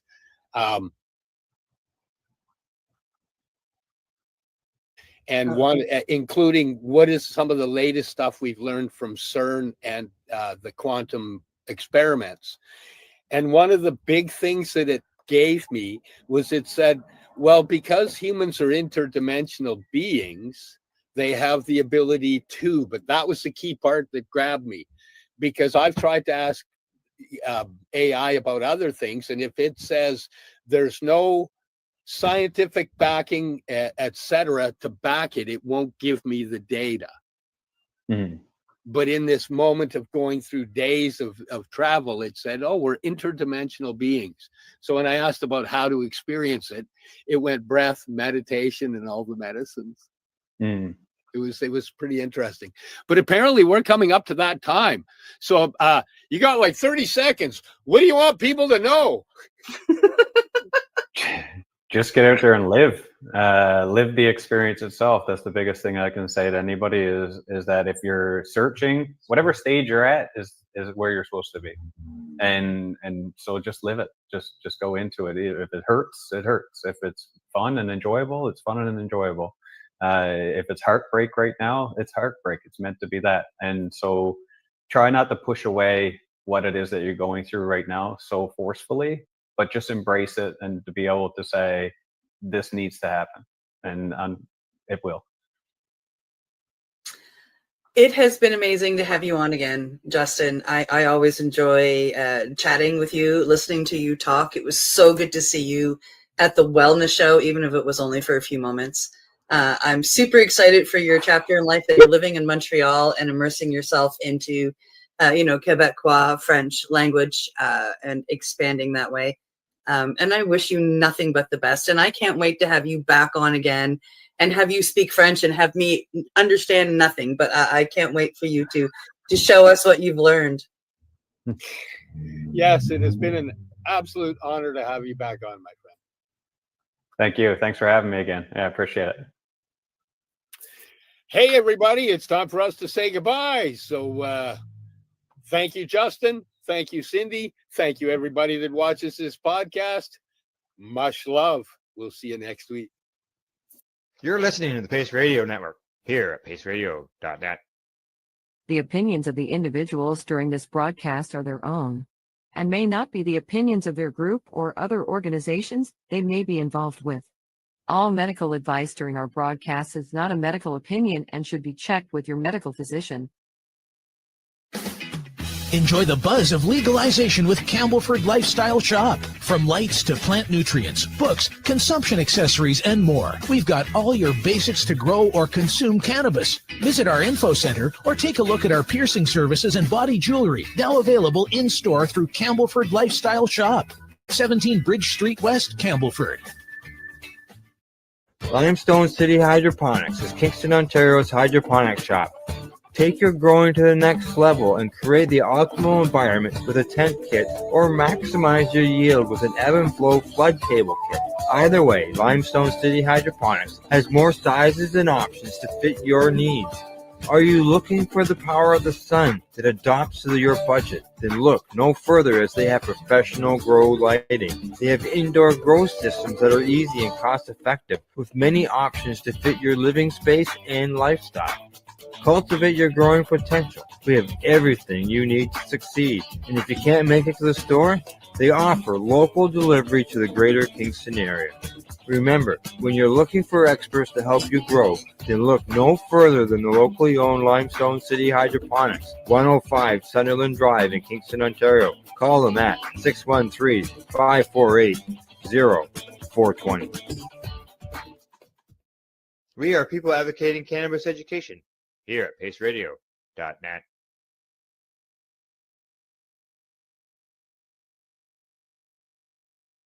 Adults with ASD report significant improvements in their symptoms following cannabis inhalation, according to data published in the journal Nature Scientific Reports. Researchers affiliated with the Washington State University and the University of New Orleans reviewed data from 111 self-identified ASD patients between the ages of 19 and 70. Now, study participants self-medicated with cannabis and reported the results in real time on the mobile technology platform StrainPrint. Investigators accessed nearly 6,000 separate StrainPrint entries compiled over 74 months. They reported using a large data set from self-identified autistic adults self-medicating with cannabis. We found that ratings of the severity of negative affect, which is anxiety and irritability, were reduced 75.78%. 75%. Ratings of the severity of repetitive behaviors, compulsive behaviors were reduced by 70.41%. That's huge. Ratings of the severity of problems with mental control, concentration, were reduced by 68.59%. Holy cannoli. And ratings of sensitivity, skin and sound sensitivity or sensory overload, were reduced by 68%. Holy Joe. For immediately before to shortly after inhaling cannabis. Moreover, these symptoms were reduced rather than exacerbated or unchanged in 98.3% of the cannabis use sessions. Holy cannoli. These findings are among the first to indicate that cannabis is perceived to improve highly prevalent symptoms associated with ASD in adults using cannabis for symptom management.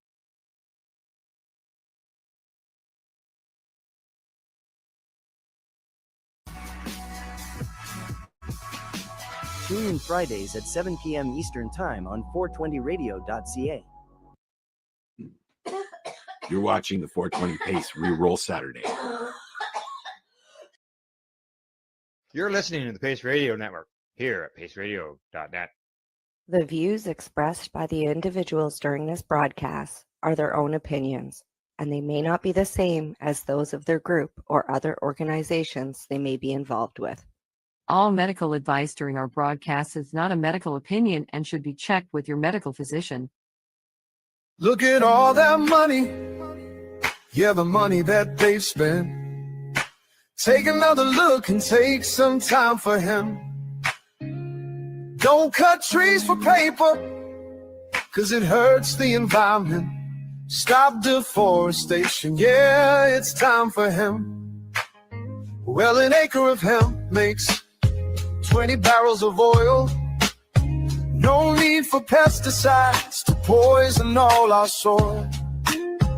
People got no food, they got no clothes, they got no rent.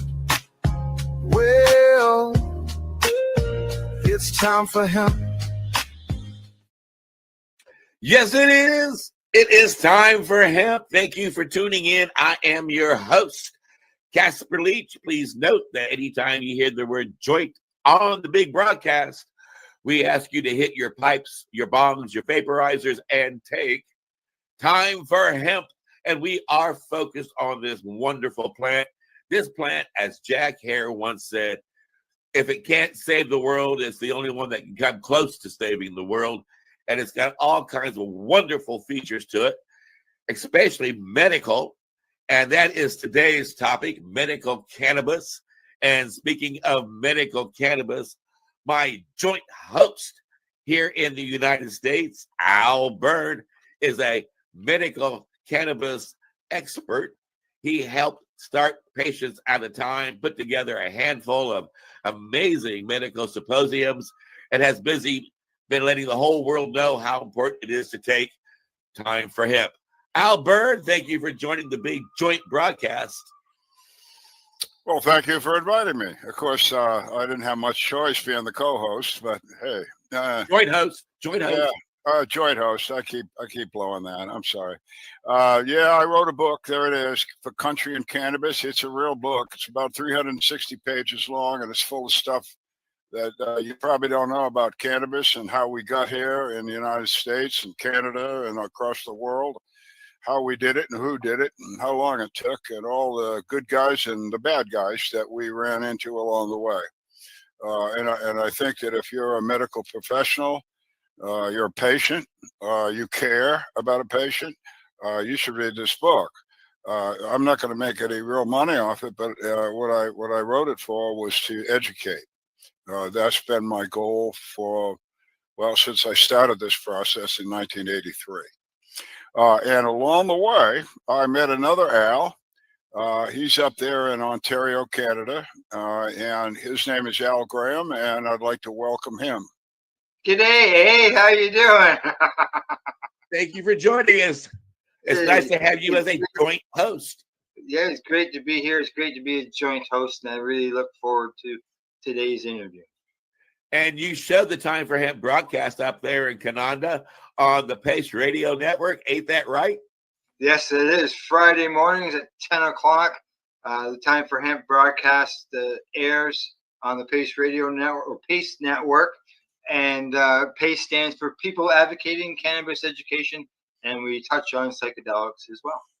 Groovy, baby. So I take it we've got a joint guest today that's going to have a joint chat with us. Yes, we do. We have a guest today who is a well. I'm just going to talk about the fact that he is a retired colonel from the Army. He's been retired for about 25 years. He's been a combat physician, as well as he has consulted and lectured people about the endocannabinoid system, as well as he has developed a product that we are going to discuss today. And so we'd like to welcome Colonel Philip Blair to the broadcast. Well, hello, everyone. It's a real pleasure to be with you. Welcome. And thank you for taking time for hemp. Okay, I'm going to move us around, and there we go. All right, Colonel, usually we like to start the show by finding out a little bit of information on our guests and give us a bit of an idea how you got involved in the cannabis community, and obviously as a retired colonel, fill us in on your military background as well. Yeah, a real pleasure. Well, at 17, I joined the United States Military Academy in 1968, and I graduated in 1972. I spent 2 years in the artillery learning how to kill people. Wow. And then I graduated to medical school at University of Miami, where I changed my ways. And I did residency in family medicine for 3 years in Augusta, Georgia. And from there, I did rotations around the country. I've had 17 different assignments throughout the world, including Italy, Germany, Hawaii, Saudi Arabia, different locations. And I ended up in Kansas, going back home. From there, during that time, I did do a stint at the first Gulf War as a DISCOM surgeon, and I was the manager of about 6 or 8 medical companies during the warfare. And we did the 3rd Armored Division, which did the end around, the Hail Mary approach into Iraq and Kuwait. And we stayed there about 6 months. And I got a taste of the oil wells burning as well. Oh. From there, I became the director of primary care and emergency medicine at Fort Riley, Kansas. And I retired and came to Longview, Washington. And I spent some time in occupational medicine, but then I retired very directly. And I took on different positions as locum tenens for filling in for doctors who are out of country in Newfoundland and Alaska. And then I joined a company that was doing disease management in kidney disease. I spent about 10 years with them. From there, I discovered and I developed my own disease management program with 4 dietitians. And we were deploying different types of dietary approaches using a low carbohydrate approach. And we were having terrific results. But I was introduced to cannabis at that time with a CBD company called Elixinol. And from there, I signed on with them and started counseling people about the use of cannabidiol or CBD. And for the next 6 years, I stayed steady with them, learning all the science that I could, lecturing, talking, exploring all the benefits of a full spectrum cannabis as well as CBD. And during that time, I learned about another compound that is also found in cannabis, a terpene that is also a phytocannabinoid called beta-caryophyllene, or I abbreviate it BCP. And from there, I developed my own product. I had it manufactured, and I've been producing that for the last 4 years for my company. And I've seen enormous benefits of this, and it mirrors most of the benefits of cannabis very specifically. So that's just to give you a detail of what I've been through. Wow. I want to jump in here with a question. soldier to soldier, comrade, and friend to friend. You've had a path where you have seen an enormous amount of grief and enormous amount of injury and complications to the human body that have had to have wrenching effects on your psychic and your spirit and your soul that probably put you into a more compassionate spirit and a more compassionate path. How have you managed to walk through your path and still bounce with a happy smile on your face today, all that you've struggled with? I mean, you have dealt with quite a heavy burden, and I recognize that. And I'm certain it's not been easy, the path you've walked. Well, I've relied on hemp and hemp products for most of my benefits, and I've always been driven by helping people, very specifically trying to help people, veterans and all people, and whatever disease. And being a family practitioner, I've delivered babies. In fact, I delivered my own 2 children, as a matter of fact. But in addition, I've always been out there trying to help people and help overcome these chronic illnesses. And that's where I entered the dietary regimen, because I found that was the most effective way to mitigate against many of these problems.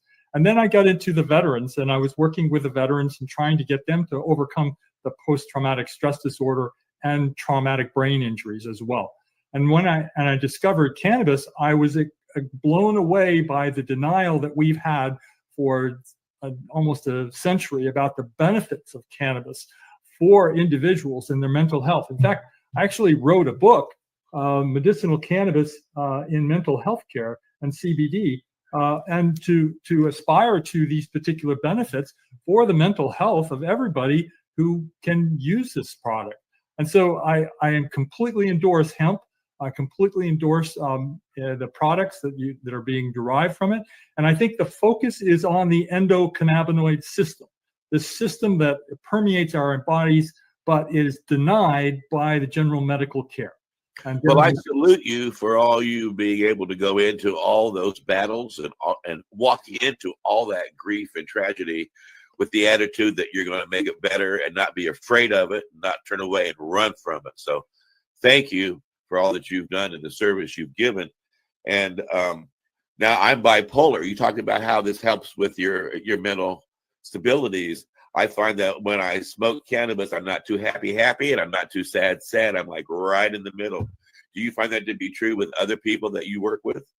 Oh, yes. In fact, I've been exploring different products, and particularly BCP has shown marvelous potential for anxiety, depression, and bipolar, that it could mitigate against many of the ups and downs of that problem, whereas it avoids the highs that are necessarily, or the adverse effects from the medications that are commonly used.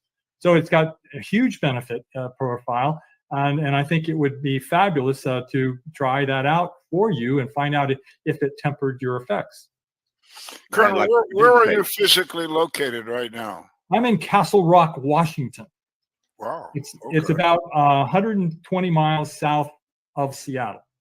And is that where your firm is located as well? Yes. Okay. I'd like to stay with the veteran thing for a minute. Post-traumatic stress disorder. I've had a long-term problem with that word disorder.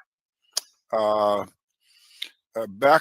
once worked as a combat counselor for the VA in the Agent Orange program, and I asked medical doctors, registered nurses, etc., that I would give in-service. I'm sure you're aware of that term. I would give in-service at different locations, and I would ask them to drop the disorder. Sir, am I wrong that you can be, in a medical terminology, that you can be born with a disorder? Is that correct? Well, you can be born with a number of biochemical and genetic problems that lead to different syndromes or collections of different symptoms that can form a syndrome that has different specific derogatory symptoms. And from early childhood, we know that PTS, as you're calling it, and I completely endorse that name, I just use the standard term that I hear mostly from the medical community as PTSD, but PTS is certainly acceptable. And what we find is that PTS is a common denominator of childhood illnesses. And that when children are abused or neglected or suffer innumerable consequences or maybe have traumatic injuries, that they can be faced with traumatic changes in their endocannabinoid system that lead to their propensity to develop PTS symptoms as an adult. In fact, most of the people who actually do develop chronic PTS symptoms as an adult have a disorder of childhood called an ACE, advanced adverse childhood events in childhood that can lead to the preparation of the body for this derogatory events that later happen in life. You know, I'm glad you said that, because when I was working as a counselor, of course, I worked with a lot of other counselors and all kinds of combat guys.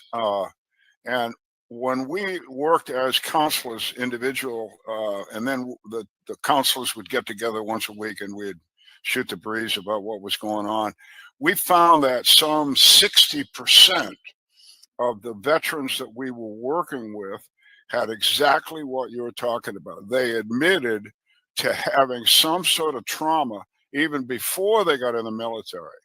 And that's when I came up with, as you've used that word, syndrome, to describe it. So you're complimenting my comment here, that you're saying that a lot of folks, not just military folks, but those that have had trauma and experience and are into post-traumatic stress are in that category. That's what I'm hearing. Absolutely. Yeah. There's many thousands of people who are in that category. They just may not show it. You know, the rates of PTS are different for different people, and people can go into it and go out of it at different times, particularly women. Women are the major portion of PTS. It's not the military, it's women who have suffered the greatest consequences of PTS. Now, there's about a high rates of PTS in women during their lifetime, up towards about 15%. But it's not really well recognized for their abuses, the abuses that they go through and the trauma they go through and their manifestation. In fact, there's a symptom complex called complex PTS, very specifically, that deals with the chronic nature of this problem, particularly in women, but it can occur in men as well. And the 15% are sexual, control, getting beat up, from all causes. Everything. All causes. Trauma. Just trauma in general. Oh wow, I didn't know that. Well, thank you for bringing that up. Okay, let's go to the endocannabinoid system. I first heard those words in 1988 from a researcher at the University of Indiana, and her name escapes me right now, but I didn't know what she was talking about. I was setting up these academic conferences, and I was put on with her, and she came in and she announced this endocannabinoid system, which I understand, if I'm correct, is not only in all humans, it's virtually in all living creatures except insects. And I also think that the endocannabinoid system, again, please correct me if I'm wrong, is the defining system of life. In other words, it controls my body, it controls my immune system, my nervous system, et cetera, et cetera. Is that all correct? Well, to some degree. Now, it's the endocannabinoid system was actually identified in hyphae, the hydra, the small animal. And then from there, it's progressed in different animals. All animals have it, except for insects. You're right. But that progression has been multifold, and it encompasses a great deal of systems. And those systems have gotten very involved in animals and humans. Essentially, animals have the same endocannabinoid system as we do, but ours is much more elaborate with additional receptor systems that are involved. Now, the endocannabinoid system was actually, I believe it was established in the early 1990s because they identified the CB1 receptor and the CB2 receptor in 1993. And they also identified some of the other cannabinoid substances, endocannabinoid substances that permeate the body. And so and from there, we've blossomed with a great deal of literature, but it's still under impressive in terms of the approach that we've had for it. Essentially, what the endocannabinoid system is a master regulator of other systems. I term it the 12th body system, where you've got the GI, the neurologic, the musculoskeletal, the immunologic system, and all these systems are interacting. And the endocannabinoid system appears to be that master controller and regulator of all these systems. It's not the only controller, but it is a master controller in that anytime, and one of the terms that has been called is a homeostatic system. And that's actually been one of the terms that's been used because that maintains a normal level, a normal functioning level. Now, when we get into a huge disease states, we may have that system rise up and get impaired. Or if we are deficient in many ways, it may go down to a low level and we get impairments in that way. So there's controls and regulators. There's a number of receptors. But what it amounts to in the endocannabinoid system is a number of molecules like AEA and 2AG are the most common agonists that occur with the endocannabinoid system. And then there's a number of receptors that are involved. There's a CB1 receptor and the CB2 receptor. And there's a couple others that are tangentially involved and they haven't been declared as definite receptors. But there's a host of other enzymes that produce the endocannabinoids and those that degrade the endocannabinoids, and they're involved. And then there are transport molecules that are connected. Plus, there's all kinds of signaling molecules that connect up to interface with these endocannabinoid substances. Now, among the endocannabinoid substances, there are the AEA and 2AG, but there are also a number of endocannabinoid substances that are not these types of molecules that don't connect with these receptors, but are still very deeply involved with the endocannabinoid system. For instance, palmitoyl ethanolamide, that's usually abbreviated PEA, and oleol ethanolamide. And these are incredible substances that have huge value, and they're found in our natural foods, actually. And so you can incorporate these into your products, and they have major benefits on the endocannabinoid system as well. So what does THC, what does cannabis do for it? Well, how important is cannabis to the system? Well, the cannabis offers you a number of different phytocannabinoid substances that can mirror the effects of the endocannabinoid substances. And so when you get that mirroring, you can get the benefits of targeting those endocannabinoid receptors and those linkages and those the molecules that are incorporated into the endocannabinoid system. What I mean is that when you use THC or CBD, actually CBD, you actually upregulate the endocannabinoid system so that it blocks the degradation pathway, and so that increases the levels of the natural endocannabinoids. So there's a great deal of interaction. Now, for the layperson though who's listening, how does that affect the overall body, and what does that do for your ability to fight disease? Well, there's a number of different ways. So first of all, there's probably the most prominent one is the anti-inflammatory, the immunologic phase. So it's helping you control the inflammation and the antioxidant effects from when we produce a lot of adverse chemicals. We produce oxidation, and these damage the molecules, and the cannabinoids actually block that effect, and they restore a balance to the body through the immunologic and the immunologic system. And so by balancing that, then they will correct it. There's also neurotransmitter effects where it's blocking the results of depression, anxiety, and neurodegeneration like Alzheimer's disease and Parkinson's. Plus, it has metabolic effects very specifically that incorporate into the mitochondria and to the other portions of the body that balance out the body. Now, everybody's an individual and nobody has a specific pattern. Everybody's got their own specific pattern as to what really gets them the greatest benefits. And so you have to, I wish we knew exactly what those patterns were in order to figure out what the phytocannabinoids and other substances need to be used in order to rectify those problems, but we don't. And so it amounts to trial and error to find out what works for each individual. Again, for the audience, these receptors, CB1 and CB2 that the Colonel was talking about, CB1 receptors are basically in your head, in your brain, and CB2 are basically everywhere else. Now, the interesting thing about cannabis is because we have, as the Colonel says, we create our own endocannabinoids. Those endocannabinoids cross the brain's blood barrier. And that's why the cannabis can be effective in your brain, because other things are not available to your brain, and cannabis is. Am I correct again, sir?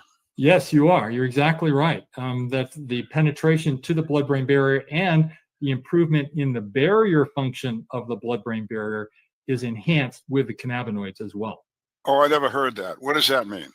Well, that means that when we get inflammation or trauma to the brain, we get a leaky brain. In fact, a leaky gut is a close relative of leaky brain. And when that leaky brain gets open, there's a separate circulation for the brain and around the nerve tissues and the immunologic cells around the nerves. And when that barrier is broken up because of trauma, then it has a leak that lets these inflammatory particles that may be in the bloodstream into the brain, and it exacerbates and makes it worse, the inflammation in the brain, and it can lead to other trauma. It can also lead to swelling in the brain at the same time, whereas all the cannabinoids actually stop that particular process, and they reinforce the impermeability of the blood-brain barrier to prevent these other chemicals and inflammatory molecules from getting into the brain and the eye as well. Wow. Well, I need to jump in here. We're getting down to the end of the first half hour, and the audience who's paying attention to this great broadcast today, do note that this is going to be a two-part interview because Colonel Blair has quite more to share. That almost rhymes, en contraire. And he's put together a wonderful product that will be of benefit for you to learn about. A quick mention about your product, Colonel. Yeah, it's called beta-caryophyllene. It's actually a terpene phytocannabinoid. So I call it a phytocannabinoid because it is found in cannabis, but it's also found in a couple dozen other types of plants like cloves and black pepper. But it has signaling properties on the CB2 receptor and other cannabinoid receptors as well. But it doesn't have any effect on the CB1 receptor. So it cannot make you high, but it can make you anti-inflamed. It can have a lot of other benefits that go along with it. So now we're gonna have to discuss this fully in the next episode. I can just tell. Yeah, and Al, so let's wrap this up now. And Al Graham, why don't you give us a little shout out for PACE? Yeah, people advocating cannabis education. You can find us at paceradio.net. We have new programming or broadcasts 7 days a week. And Al Burr, remind people of your fantastic book. Yep, I have a fantastic book. Yep. But listen, what you want to guys do is to come back and listen to the Colonel here in the next half hour, and we're going to talk very specifically about his product. And I mean, just what he said right now, I got 3 questions. So stay in this. All right. And I do, again, want to thank you, Colonel, for being part of our big broadcast, and ask all of you out there who are listening and watching to please share us with your friends. Check out timeforhemp.news. You get all kinds of free downloads, lots of great music, all about letting the whole world know how important it is to take time for hemp. Look at all that money.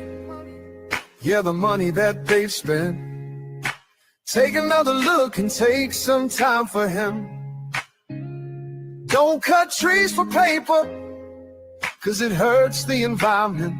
Stop deforestation, yeah, it's time for hemp. Well, an acre of hemp makes 20 barrels of oil. No need for pesticides to poison all our soil. People got no food, they got no clothes, they got no rent. Well, it's time for hemp. Throughout us history, hemp has been used, no mystery. Hemp was legal to pay your taxes for more than a century. Check your faxes. The founding fathers made sense to me. It's time to grow hemp legally.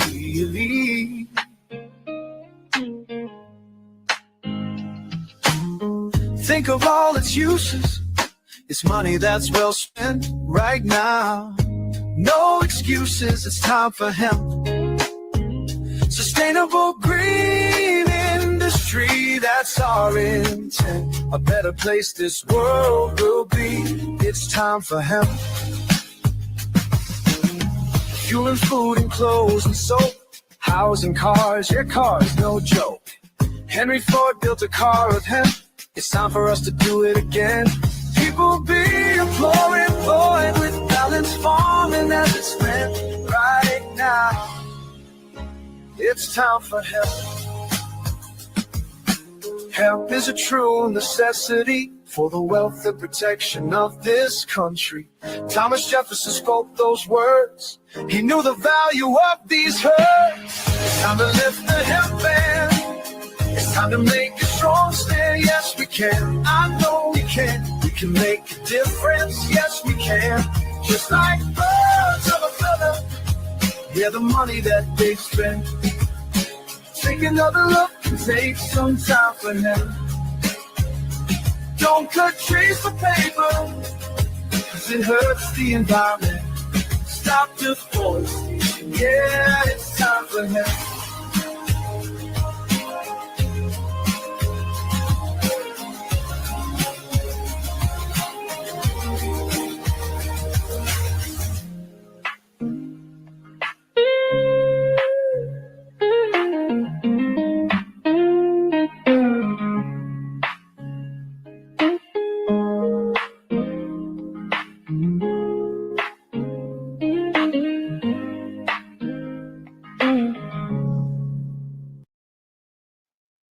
Time for Hemp is a Pace Radio Network content provider. You're listening to the Pace Radio Network here at paceradio.net. The opinions of the individuals during this broadcast are their own and may not be the opinions of their group or other organizations they may be involved with. All medical advice during our broadcast is not a medical opinion and should be checked with your medical physician. Enjoy the buzz of legalization with Campbellford Lifestyle Shop. From lights to plant nutrients, books, consumption accessories, and more, we've got all your basics to grow or consume cannabis. Visit our info center or take a look at our piercing services and body jewelry, now available in-store through Campbellford Lifestyle Shop, 17 Bridge Street West, Campbellford. Limestone City Hydroponics is Kingston, Ontario's hydroponic shop. Take your growing to the next level and create the optimal environment with a tent kit, or maximize your yield with an ebb and flow flood table kit. Either way, Limestone City Hydroponics has more sizes and options to fit your needs. Are you looking for the power of the sun that adapts to your budget? Then look no further, as they have professional grow lighting. They have indoor grow systems that are easy and cost effective, with many options to fit your living space and lifestyle. Cultivate your growing potential. We have everything you need to succeed. And if you can't make it to the store, they offer local delivery to the greater Kingston area. Remember, when you're looking for experts to help you grow, then look no further than the locally owned Limestone City Hydroponics, 105 Sunderland Drive in Kingston, Ontario. Call them at 613-548-0420. We are people advocating cannabis education here at Pace Radio. You're watching the 420 Pace, found at 420pace.ca.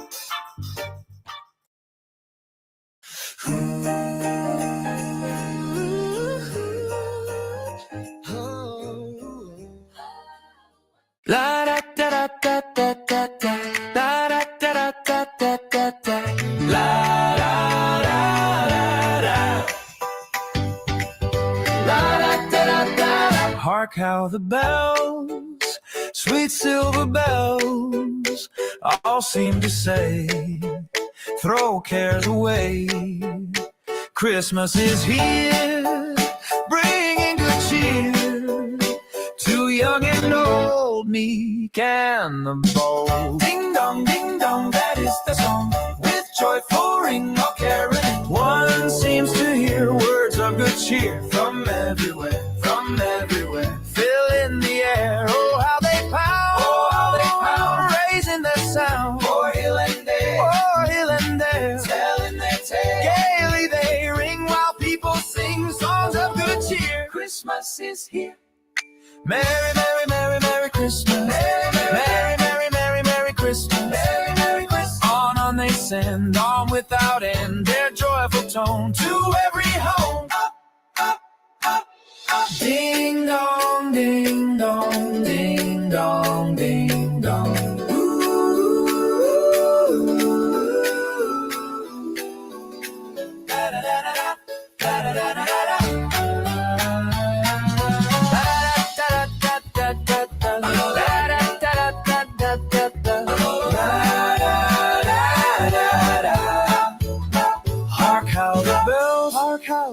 Sweet silver bells all seem to say, throw cares away. We will throw cares. Christmas is here. Christmas is here. Bringing good cheer. To young and old. Meek and the bold. Oh, how they pound. Raising their sound. O'er hill and dale. Telling their tale. Gaily they ring while people sing songs of good cheer. Christmas is here. Merry, merry, merry, merry Christmas. Merry, merry, merry, merry, merry Christmas. Merry, merry Christmas. On they send, on without end, their joyful tone to every home. La da da da da da da, la da da da da da da.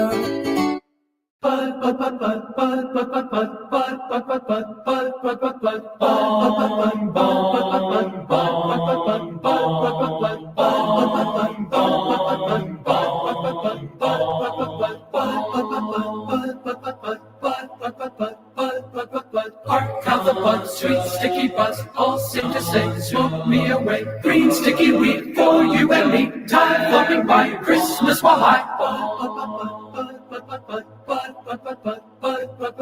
Hark how the buds, sweet sticky buzz, all seem to say, smoke me away. Green sticky weed for you and me, time floating by, Christmas while high. Oh, how we like that, so nice, old toking nibble. Merry, merry, merry one, merry, merry, merry, merry one. Christmas is here, pot brings good cheer, inhale the smoke, leave Santa a toke.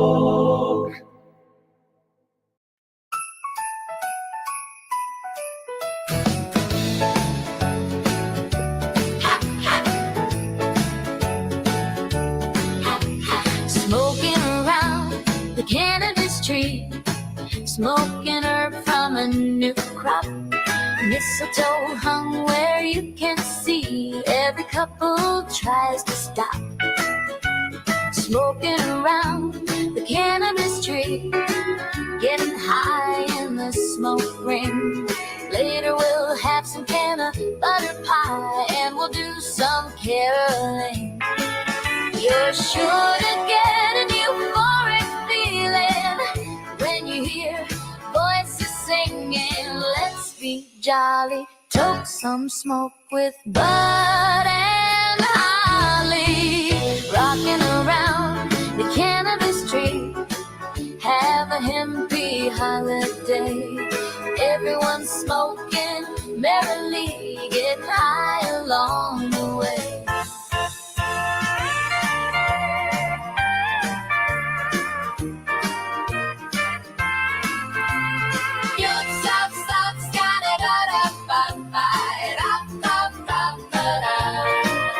You're sure to get an euphoric feeling when you hear voices singing. Let's be jolly, toke some smoke with Bud and Holly. Smoking around the improves the holiday. Everyone's toking merrily on a good old-fashioned day. Shop, shop, shop, ha, ha.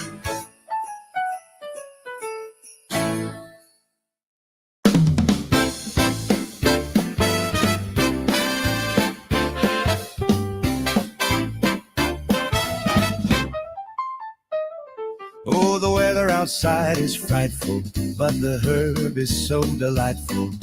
Since we got a place to toke, Let us smoke, let us smoke, let us smoke. Twist a joint and get it burned. A good buzz is what I'm yearning. when high I'm a happy bloke. Let us smoke, let us smoke, let us smoke. When we finally say goodnight, And it's time for smoking out on my own. I roll a fatty really tight and get high all the way home.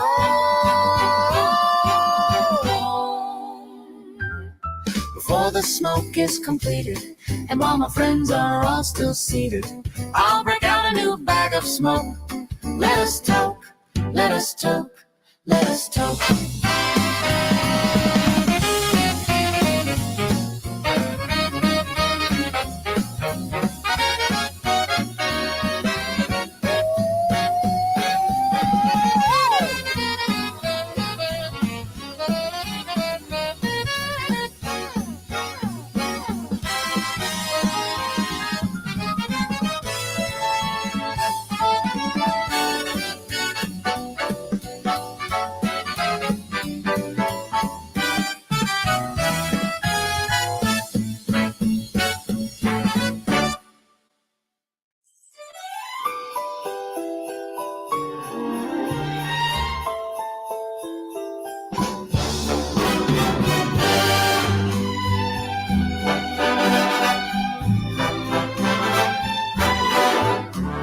I'm dreaming of a green Christmas, because good ganja makes me glow, where the plant tops are hazy with an aroma that's crazy and gives a great buzz from head to toe. I'm dreaming of a green Christmas, with every fat jay that I like. It makes my days seem merry and bright, and makes every Christmas seem right. I'm dreaming of a green Christmas, because good ganja makes me glow, where the plant tops are hazy with an aroma that's crazy, and gives a great buzz from head to toe.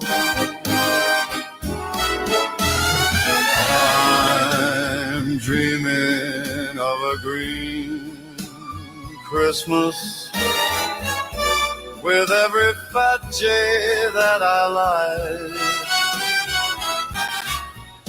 It makes my day merry and bright, and it makes every Christmas seem right.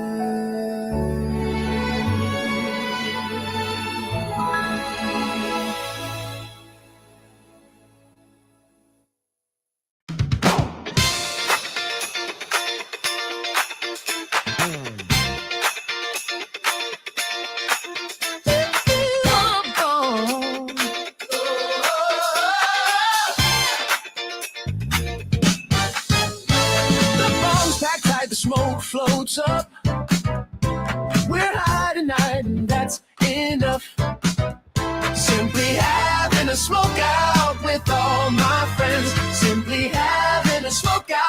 my friends.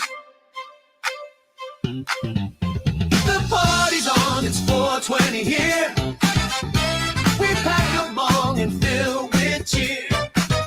Simply having a smoke out with all my friends. Simply having a smoke out with all my friends.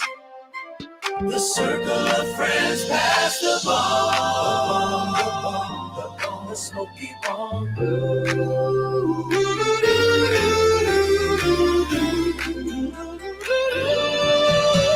Simply having a smoke out with all my friends. Simply having a smoke out with all my friends. The word is out all over town. We've got great ganja and we pass it around. Oh, simply having a smoke out with all my friends. Simply having a smoke out with all my friends. Our circle of close friends enjoy the bong. They pass it around all year long. The bong, the bong, the bong, the bong, the bong, the bong, the bong, the bong. The party's on, the spirit's up. We're here tonight and that's enough. Simply having a smoke out with all my friends. Simply having a smoke out with all my friends. Simply having a smoke out with all my friends. Simply having a smoke out with all my friends. Simply having a smoke out with all my friends. Simply having a smoke out with all my friends.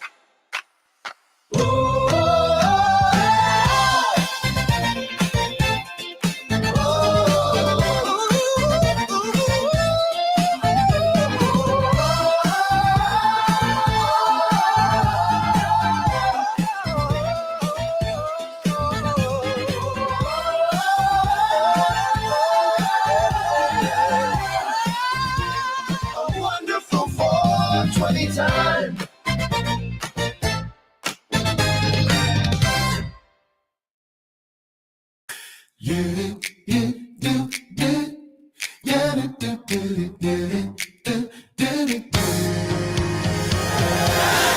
Ooh, yeah. As the candles glow, we pass the pipe with cheer. The laughter warms as snow drifts down the lane. As we lift our hearts, the hempen gifts appear.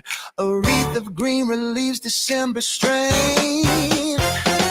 The hemp wrap bowls adorn each friend's surprise. We taste the joy in cookies fresh and sweet. With buds we share, the holiday is complete. The table set with a festive hemp delight. The warm cider stirs with subtle herbal grace. We toast to love beneath the soft starlight. And pass the pipe to every smiling face.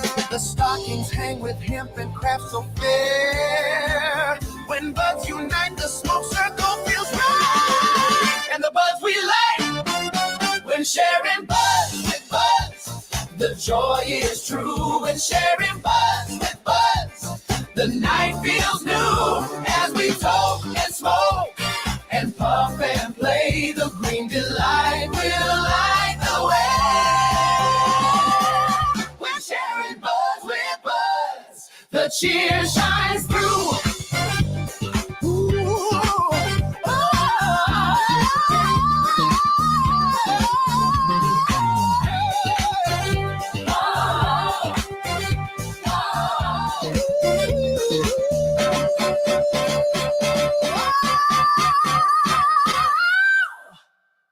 The gift of hemp sustains the earth we tread. Its fiber strong, its promise never ends. We weave its cloth for our festive table spread, and through its strength how the holiday extends. A greener world we see with hopeful eyes. When passing cannabis, our smoky hearts embrace. The buds we share bring love to every place. When sharing buds with buds, the joy is true. When sharing buds with buds, the night feels new. As we toke and smoke and puff and play, the green delight will light the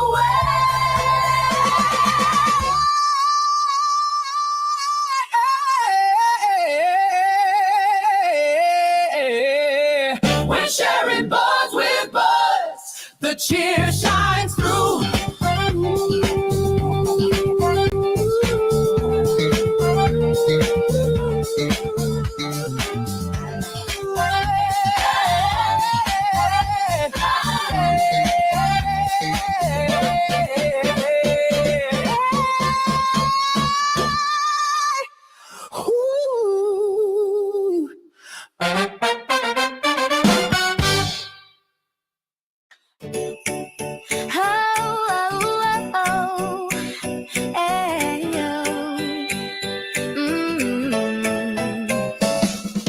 I don't want a lot for Christmas. There is just one thing I need. I don't care about the presents underneath the Christmas tree.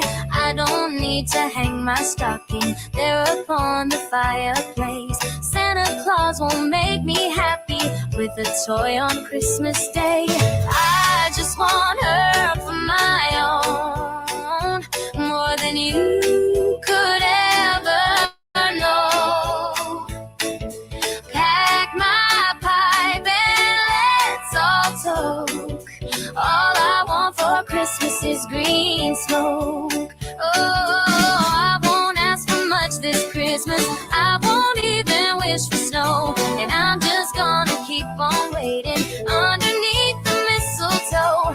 I won't make a list and send it to the North Pole for St. Nick. I won't even stay awake to hear those magic reindeer click. 'Cause I just want some herb tonight, packed into a bowl real tight. I wanna puff and toke. Baby, all I want for Christmas is green smoke. Oh, the lights are shining so brightly everywhere, as the smell of tasty herb and laughter fills the air. Oh, everyone is smoking and singing carols while toking. Santa, won't you bring me what I really, really need? Won't you please bring some cannabis to me? Oh, I don't want a lot for Christmas. This is all I'm asking for. I just want some cannabis that when I smoke it, it makes me so. I just want her for my own, more than I could ever told. Make my wish come true. Oh, baby, all I want for Christmas is green smoke.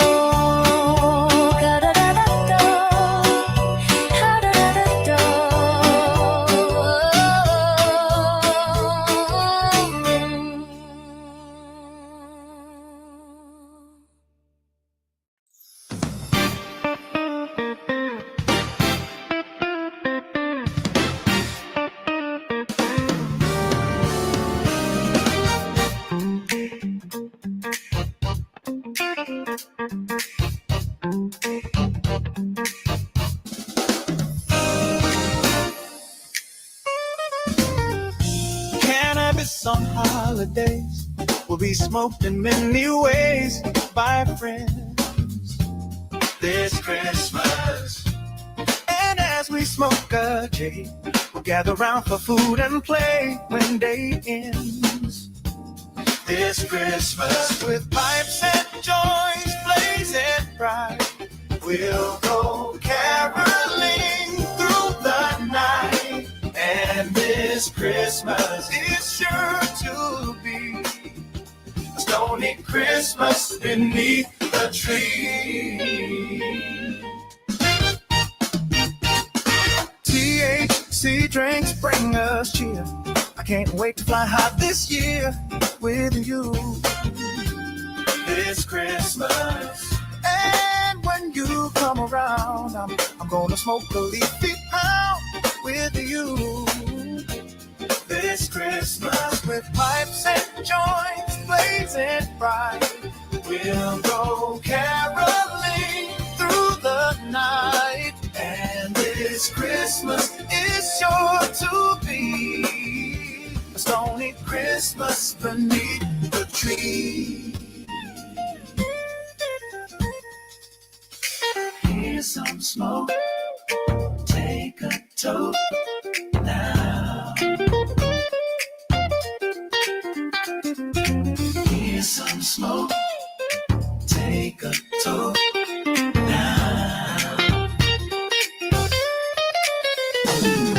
Smoking fatties bring us cheer, and I'm gonna blaze a pound this year with you. This Christmas, it's gonna be a grand holiday when the moment comes to smoke a day with you. This Christmas, by the fireside we'll be blazing bright with cannabis when sparks ignite. And this Christmas is sure to be a stony Christmas for you and me. Merry Christmas, take a toke, enjoy the smoke, wish your loved ones a Merry Christmas. Yeah. Crack your bong and come along, blaze with someone who you love this Christmas. Yeah. Merry Christmas.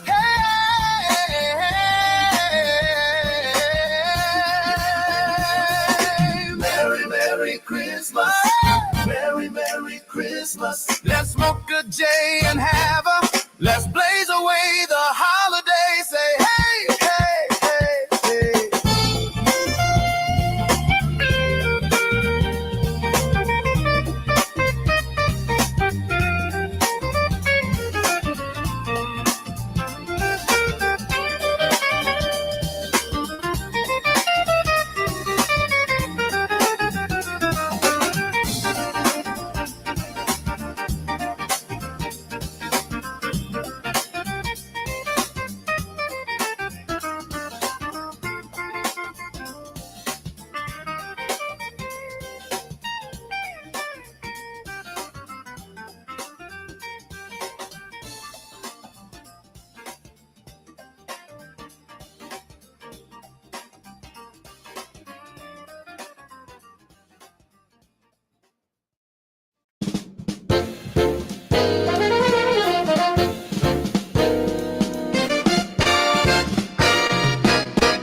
When the bells all ring and the horns all blow and the couples we know are engaged in smoking, Will I be puffing with you, or will I be alone while toking? maybe it's much too early in the game. Ooh, but I thought I'd ask you just the same. With who will you be smoking on New Year's, this New Year's Eve? I wonder whose pipe you were packing real tight and light when it's exactly 12 o'clock that night. Welcoming in the new year, Welcoming in the new year, this New Year's Eve. maybe I'm crazy to suppose I'd ever be the one you chose. But since my cannabis is potent, I have a hunch you won't refuse. Ooh, but in case I stand one little chance, here comes the burning question in advance. What are you doing New Year's, this New Year's Eve?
thirsting hearts are glowing.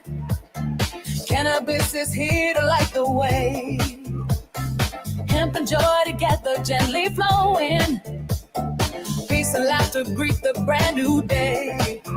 No more stress, no fear of not knowing. We embrace the green and choose to stay. In the light we dance and sway. A dry January, no need for sorrow. Cannabis can sparkle just as well. Sip a drink that lifts a bright tomorrow. CBD can break the old blue spell. Hemp, oil, and rosin we can borrow. Stacked with love, they cast a healing spell. In our hearts, the leafy green will always dwell. Cannabis makes the new year bright. It lifts us up with leafy light. We find our joy, we find our peace. We let our worries fade and cease. Yes, cannabis makes the new year bright.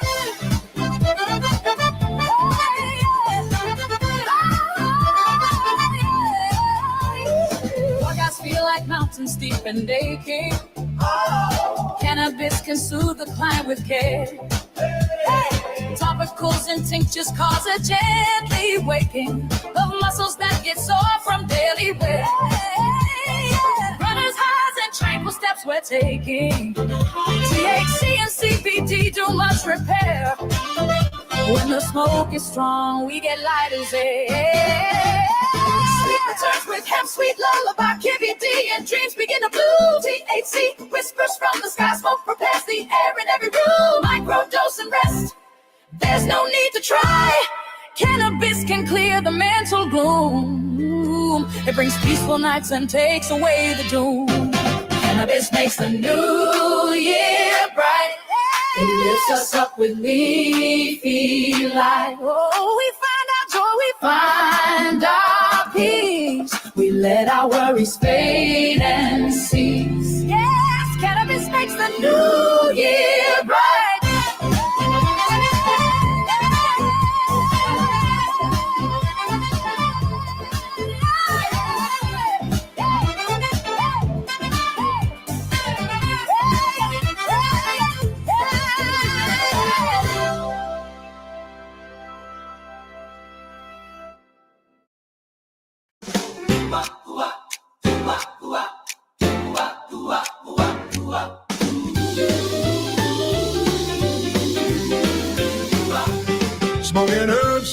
Smoking herb rocks. Smoking herbs fun, just go ask anyone. Huffing and puffing up bushels of fun.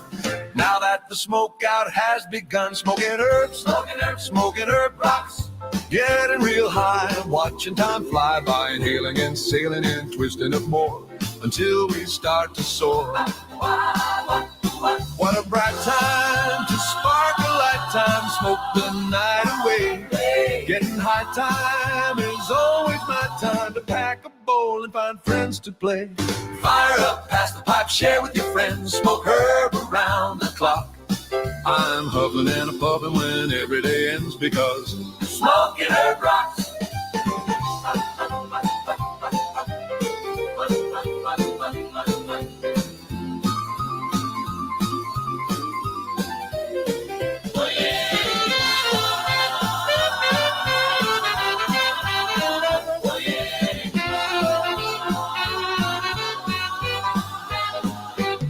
What a bright time to spark a lifetime to smoke the night away. Getting high time is always my time to pack a bowl and find friends to play. Fire up, pass the pipe, share with your friends, smoke herb around the clock. I'm huffing and a puffing when every day ends because smoking herb rocks.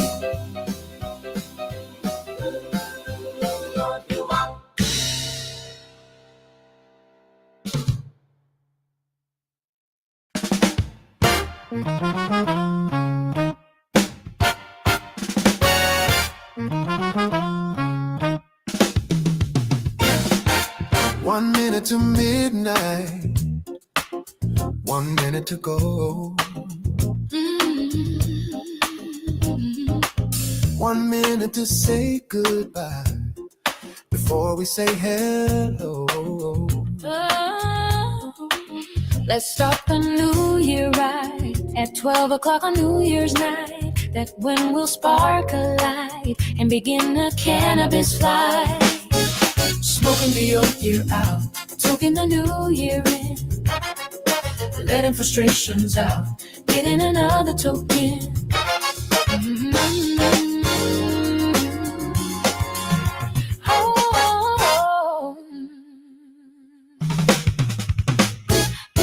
Let's watch the old year die with a smoky goodbye. It's only right as we enjoy our cannabis high, watching time fly by. Smoking the old year out, toking the new year in, letting frustrations out, getting another token. Let's smoke the time away in a pipe or twist a J. Either one is quite okay. Let's just toke away the day.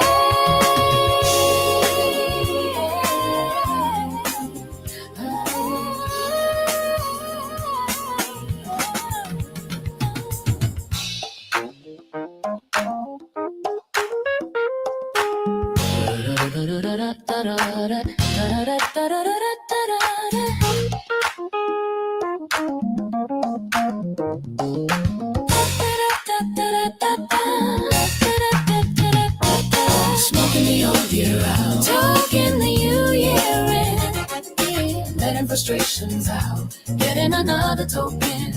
Smoking the old year out, talking the new year in, letting frustrations out, getting another token.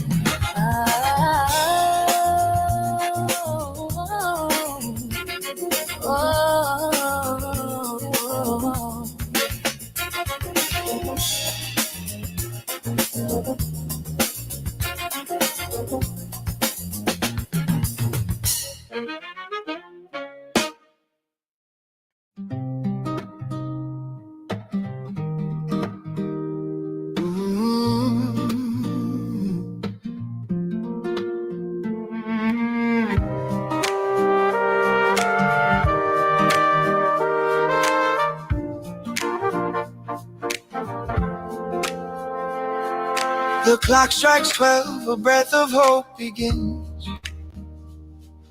We leave behind the weight of yesteryear. With hemp beside us, peace flows from within. Its gentle touch dissolves the edge of fear. No longer bound by stress or aching skin. We rise anew with purpose crystal clear. The path ahead is green, serene, and now sincere. A dry January calls for sober cheer. Yet cannabis brings joy without the haze. A calming balm, a friend who stays near, to lift our hearts and brighten weary days. It soothes the mind and makes resolution dear. No need for wine to dance or feel a blaze. We toast with tinctures, with laughter in our gaze. Let's walk the green fields of tomorrow, where healing grows and sheds our sorrow. With every puff we rise and mend, with every leaf our hearts transcend. Let's walk the green fields of tomorrow.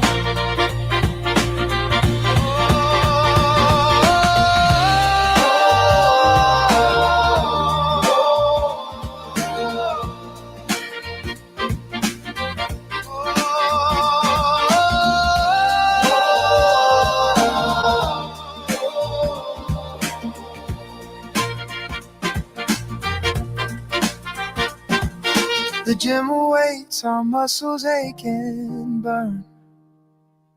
But hemp's relief restores our strength with grace. Recovery comes with every herbal turn. A balm for joints puts a smile upon the face. We learn to rest, to breathe, to slowly earn the gains we seek, not just the frantic pace. We find our rhythm in a kinder space. Sleep finds us now, not chased but gently won, with CBD and dreams that softly bloom. The racing thoughts dissolve, the day is done, and cannabis smoke begins to fill the room. We rise refreshed beneath the morning sun, with sharper minds and joy that finds its bloom. The plant has turned the dark to light and removed the gloom. Let's walk the green fields of tomorrow, where healing grows and sheds our sorrow. With every puff we rise and mend, with every leaf our hearts transcend. Let's walk the green fields of tomorrow.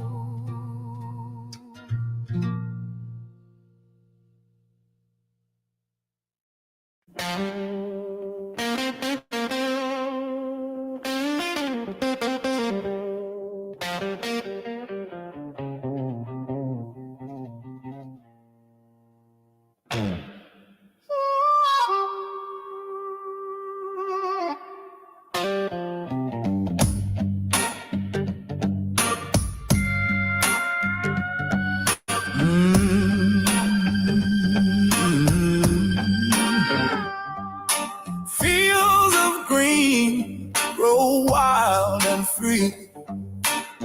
Whispers of hope in every tree. Gold in the fiber, strong and true. Hemp holds the magic we never knew. Roots run deep where the sun will shine. Leaves so bold breaking through the line. It's not just a plant, it's a beating heart, giving us strength to make a fresh start. Hemp pilots rise and soar, a brighter future knocking at our door. Wrap the world in threads of gold. Hemp's a story waiting to be told.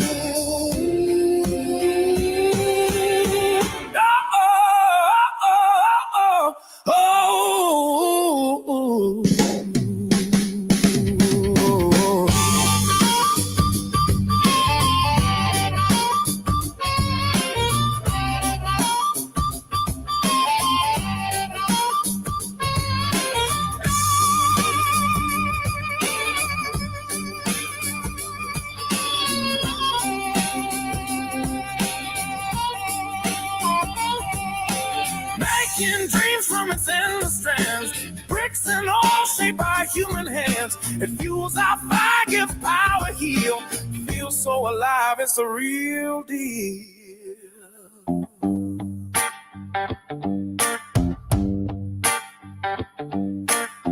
Here comes the wind, it's blowing our way. Hemp in the air, it's a brand new day. Up we climb on this endless rope. Hemp keeps weaving a world full of hope. Hemp pilots rise and soar, a brighter future knocking at our door. Wrap the world in threads of gold. Hemp's a story waiting to be told.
sun showing. Cannabis smoke perfumes the air. Wreaths of hemp with twine are hanging. Laughter and joy and friendship flowing. The green delight keeps spirits glowing. Whoa, oh, oh, oh, yeah. Gifts are wrapped with them so kindly. Herbal teas bring warmth and peace. Friends are singing songs so brightly. As pipes are passed, our worry cease. The stocking filled with them creations. As we smoke and toke, the night is warming. And the green delight has smiles forming. Oh, oh, oh, oh. Make the holidays bright with green. Hey! Make the holidays bright with green. Make the holidays bright and serene. Cannabis lifts hearts so high. Hemp gives shine and catch the eye. Make the holidays bright with green. Table spreads with hempen clothing, golden bread and hemp seed pies. Cookies baked with can of butter, infused with joy that multiplies. Hope and peace and a greener season. Friends unite, the herbs delighting. Green delight keeps hearts igniting. Make the holidays bright with green. Hey! Make the holidays bright with green. Make the holidays bright and serene. Cannabis lifts hearts so high. Hemp gives shine and catch the eye. Make the holidays bright with green.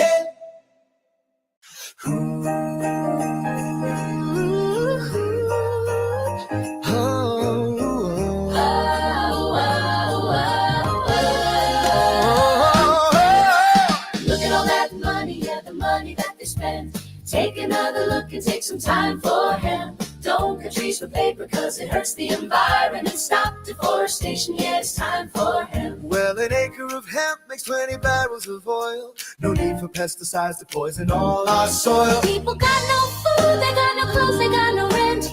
Well, it's time for him.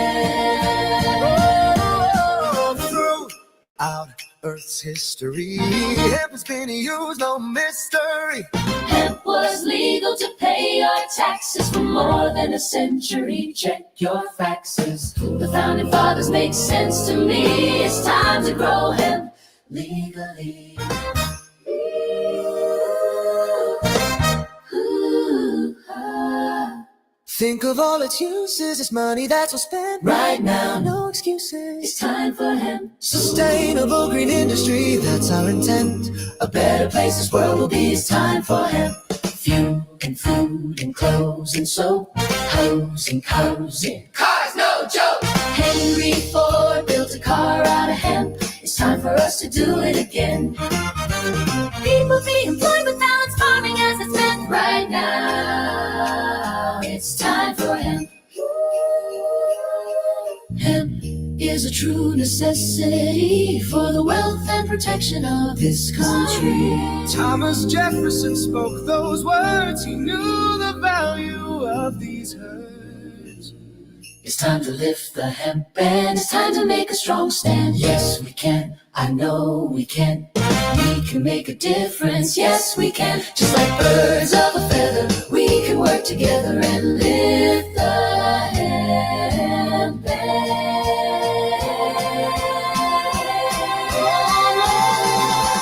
Look at all the money, yeah, the money that they spent. Take another look and take some time for hemp. Don't cut trees for paper, cause it hurts the environment. Stop deforestation, yeah, it's time for hemp.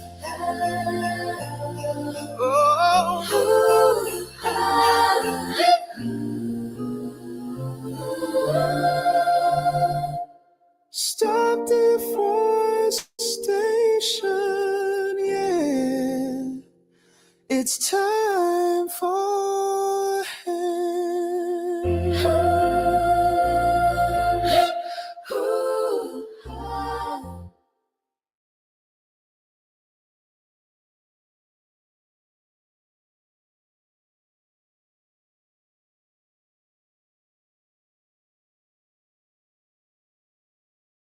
Rerolled Saturdays. Check it out. Nothing but non-stop cannabis and psychedelic programming. Find it at 420.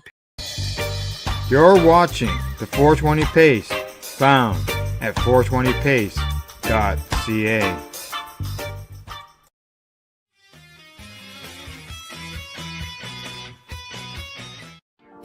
You've been watching Rerolled Saturdays. Thank you to our guests, our hosts, and our viewers.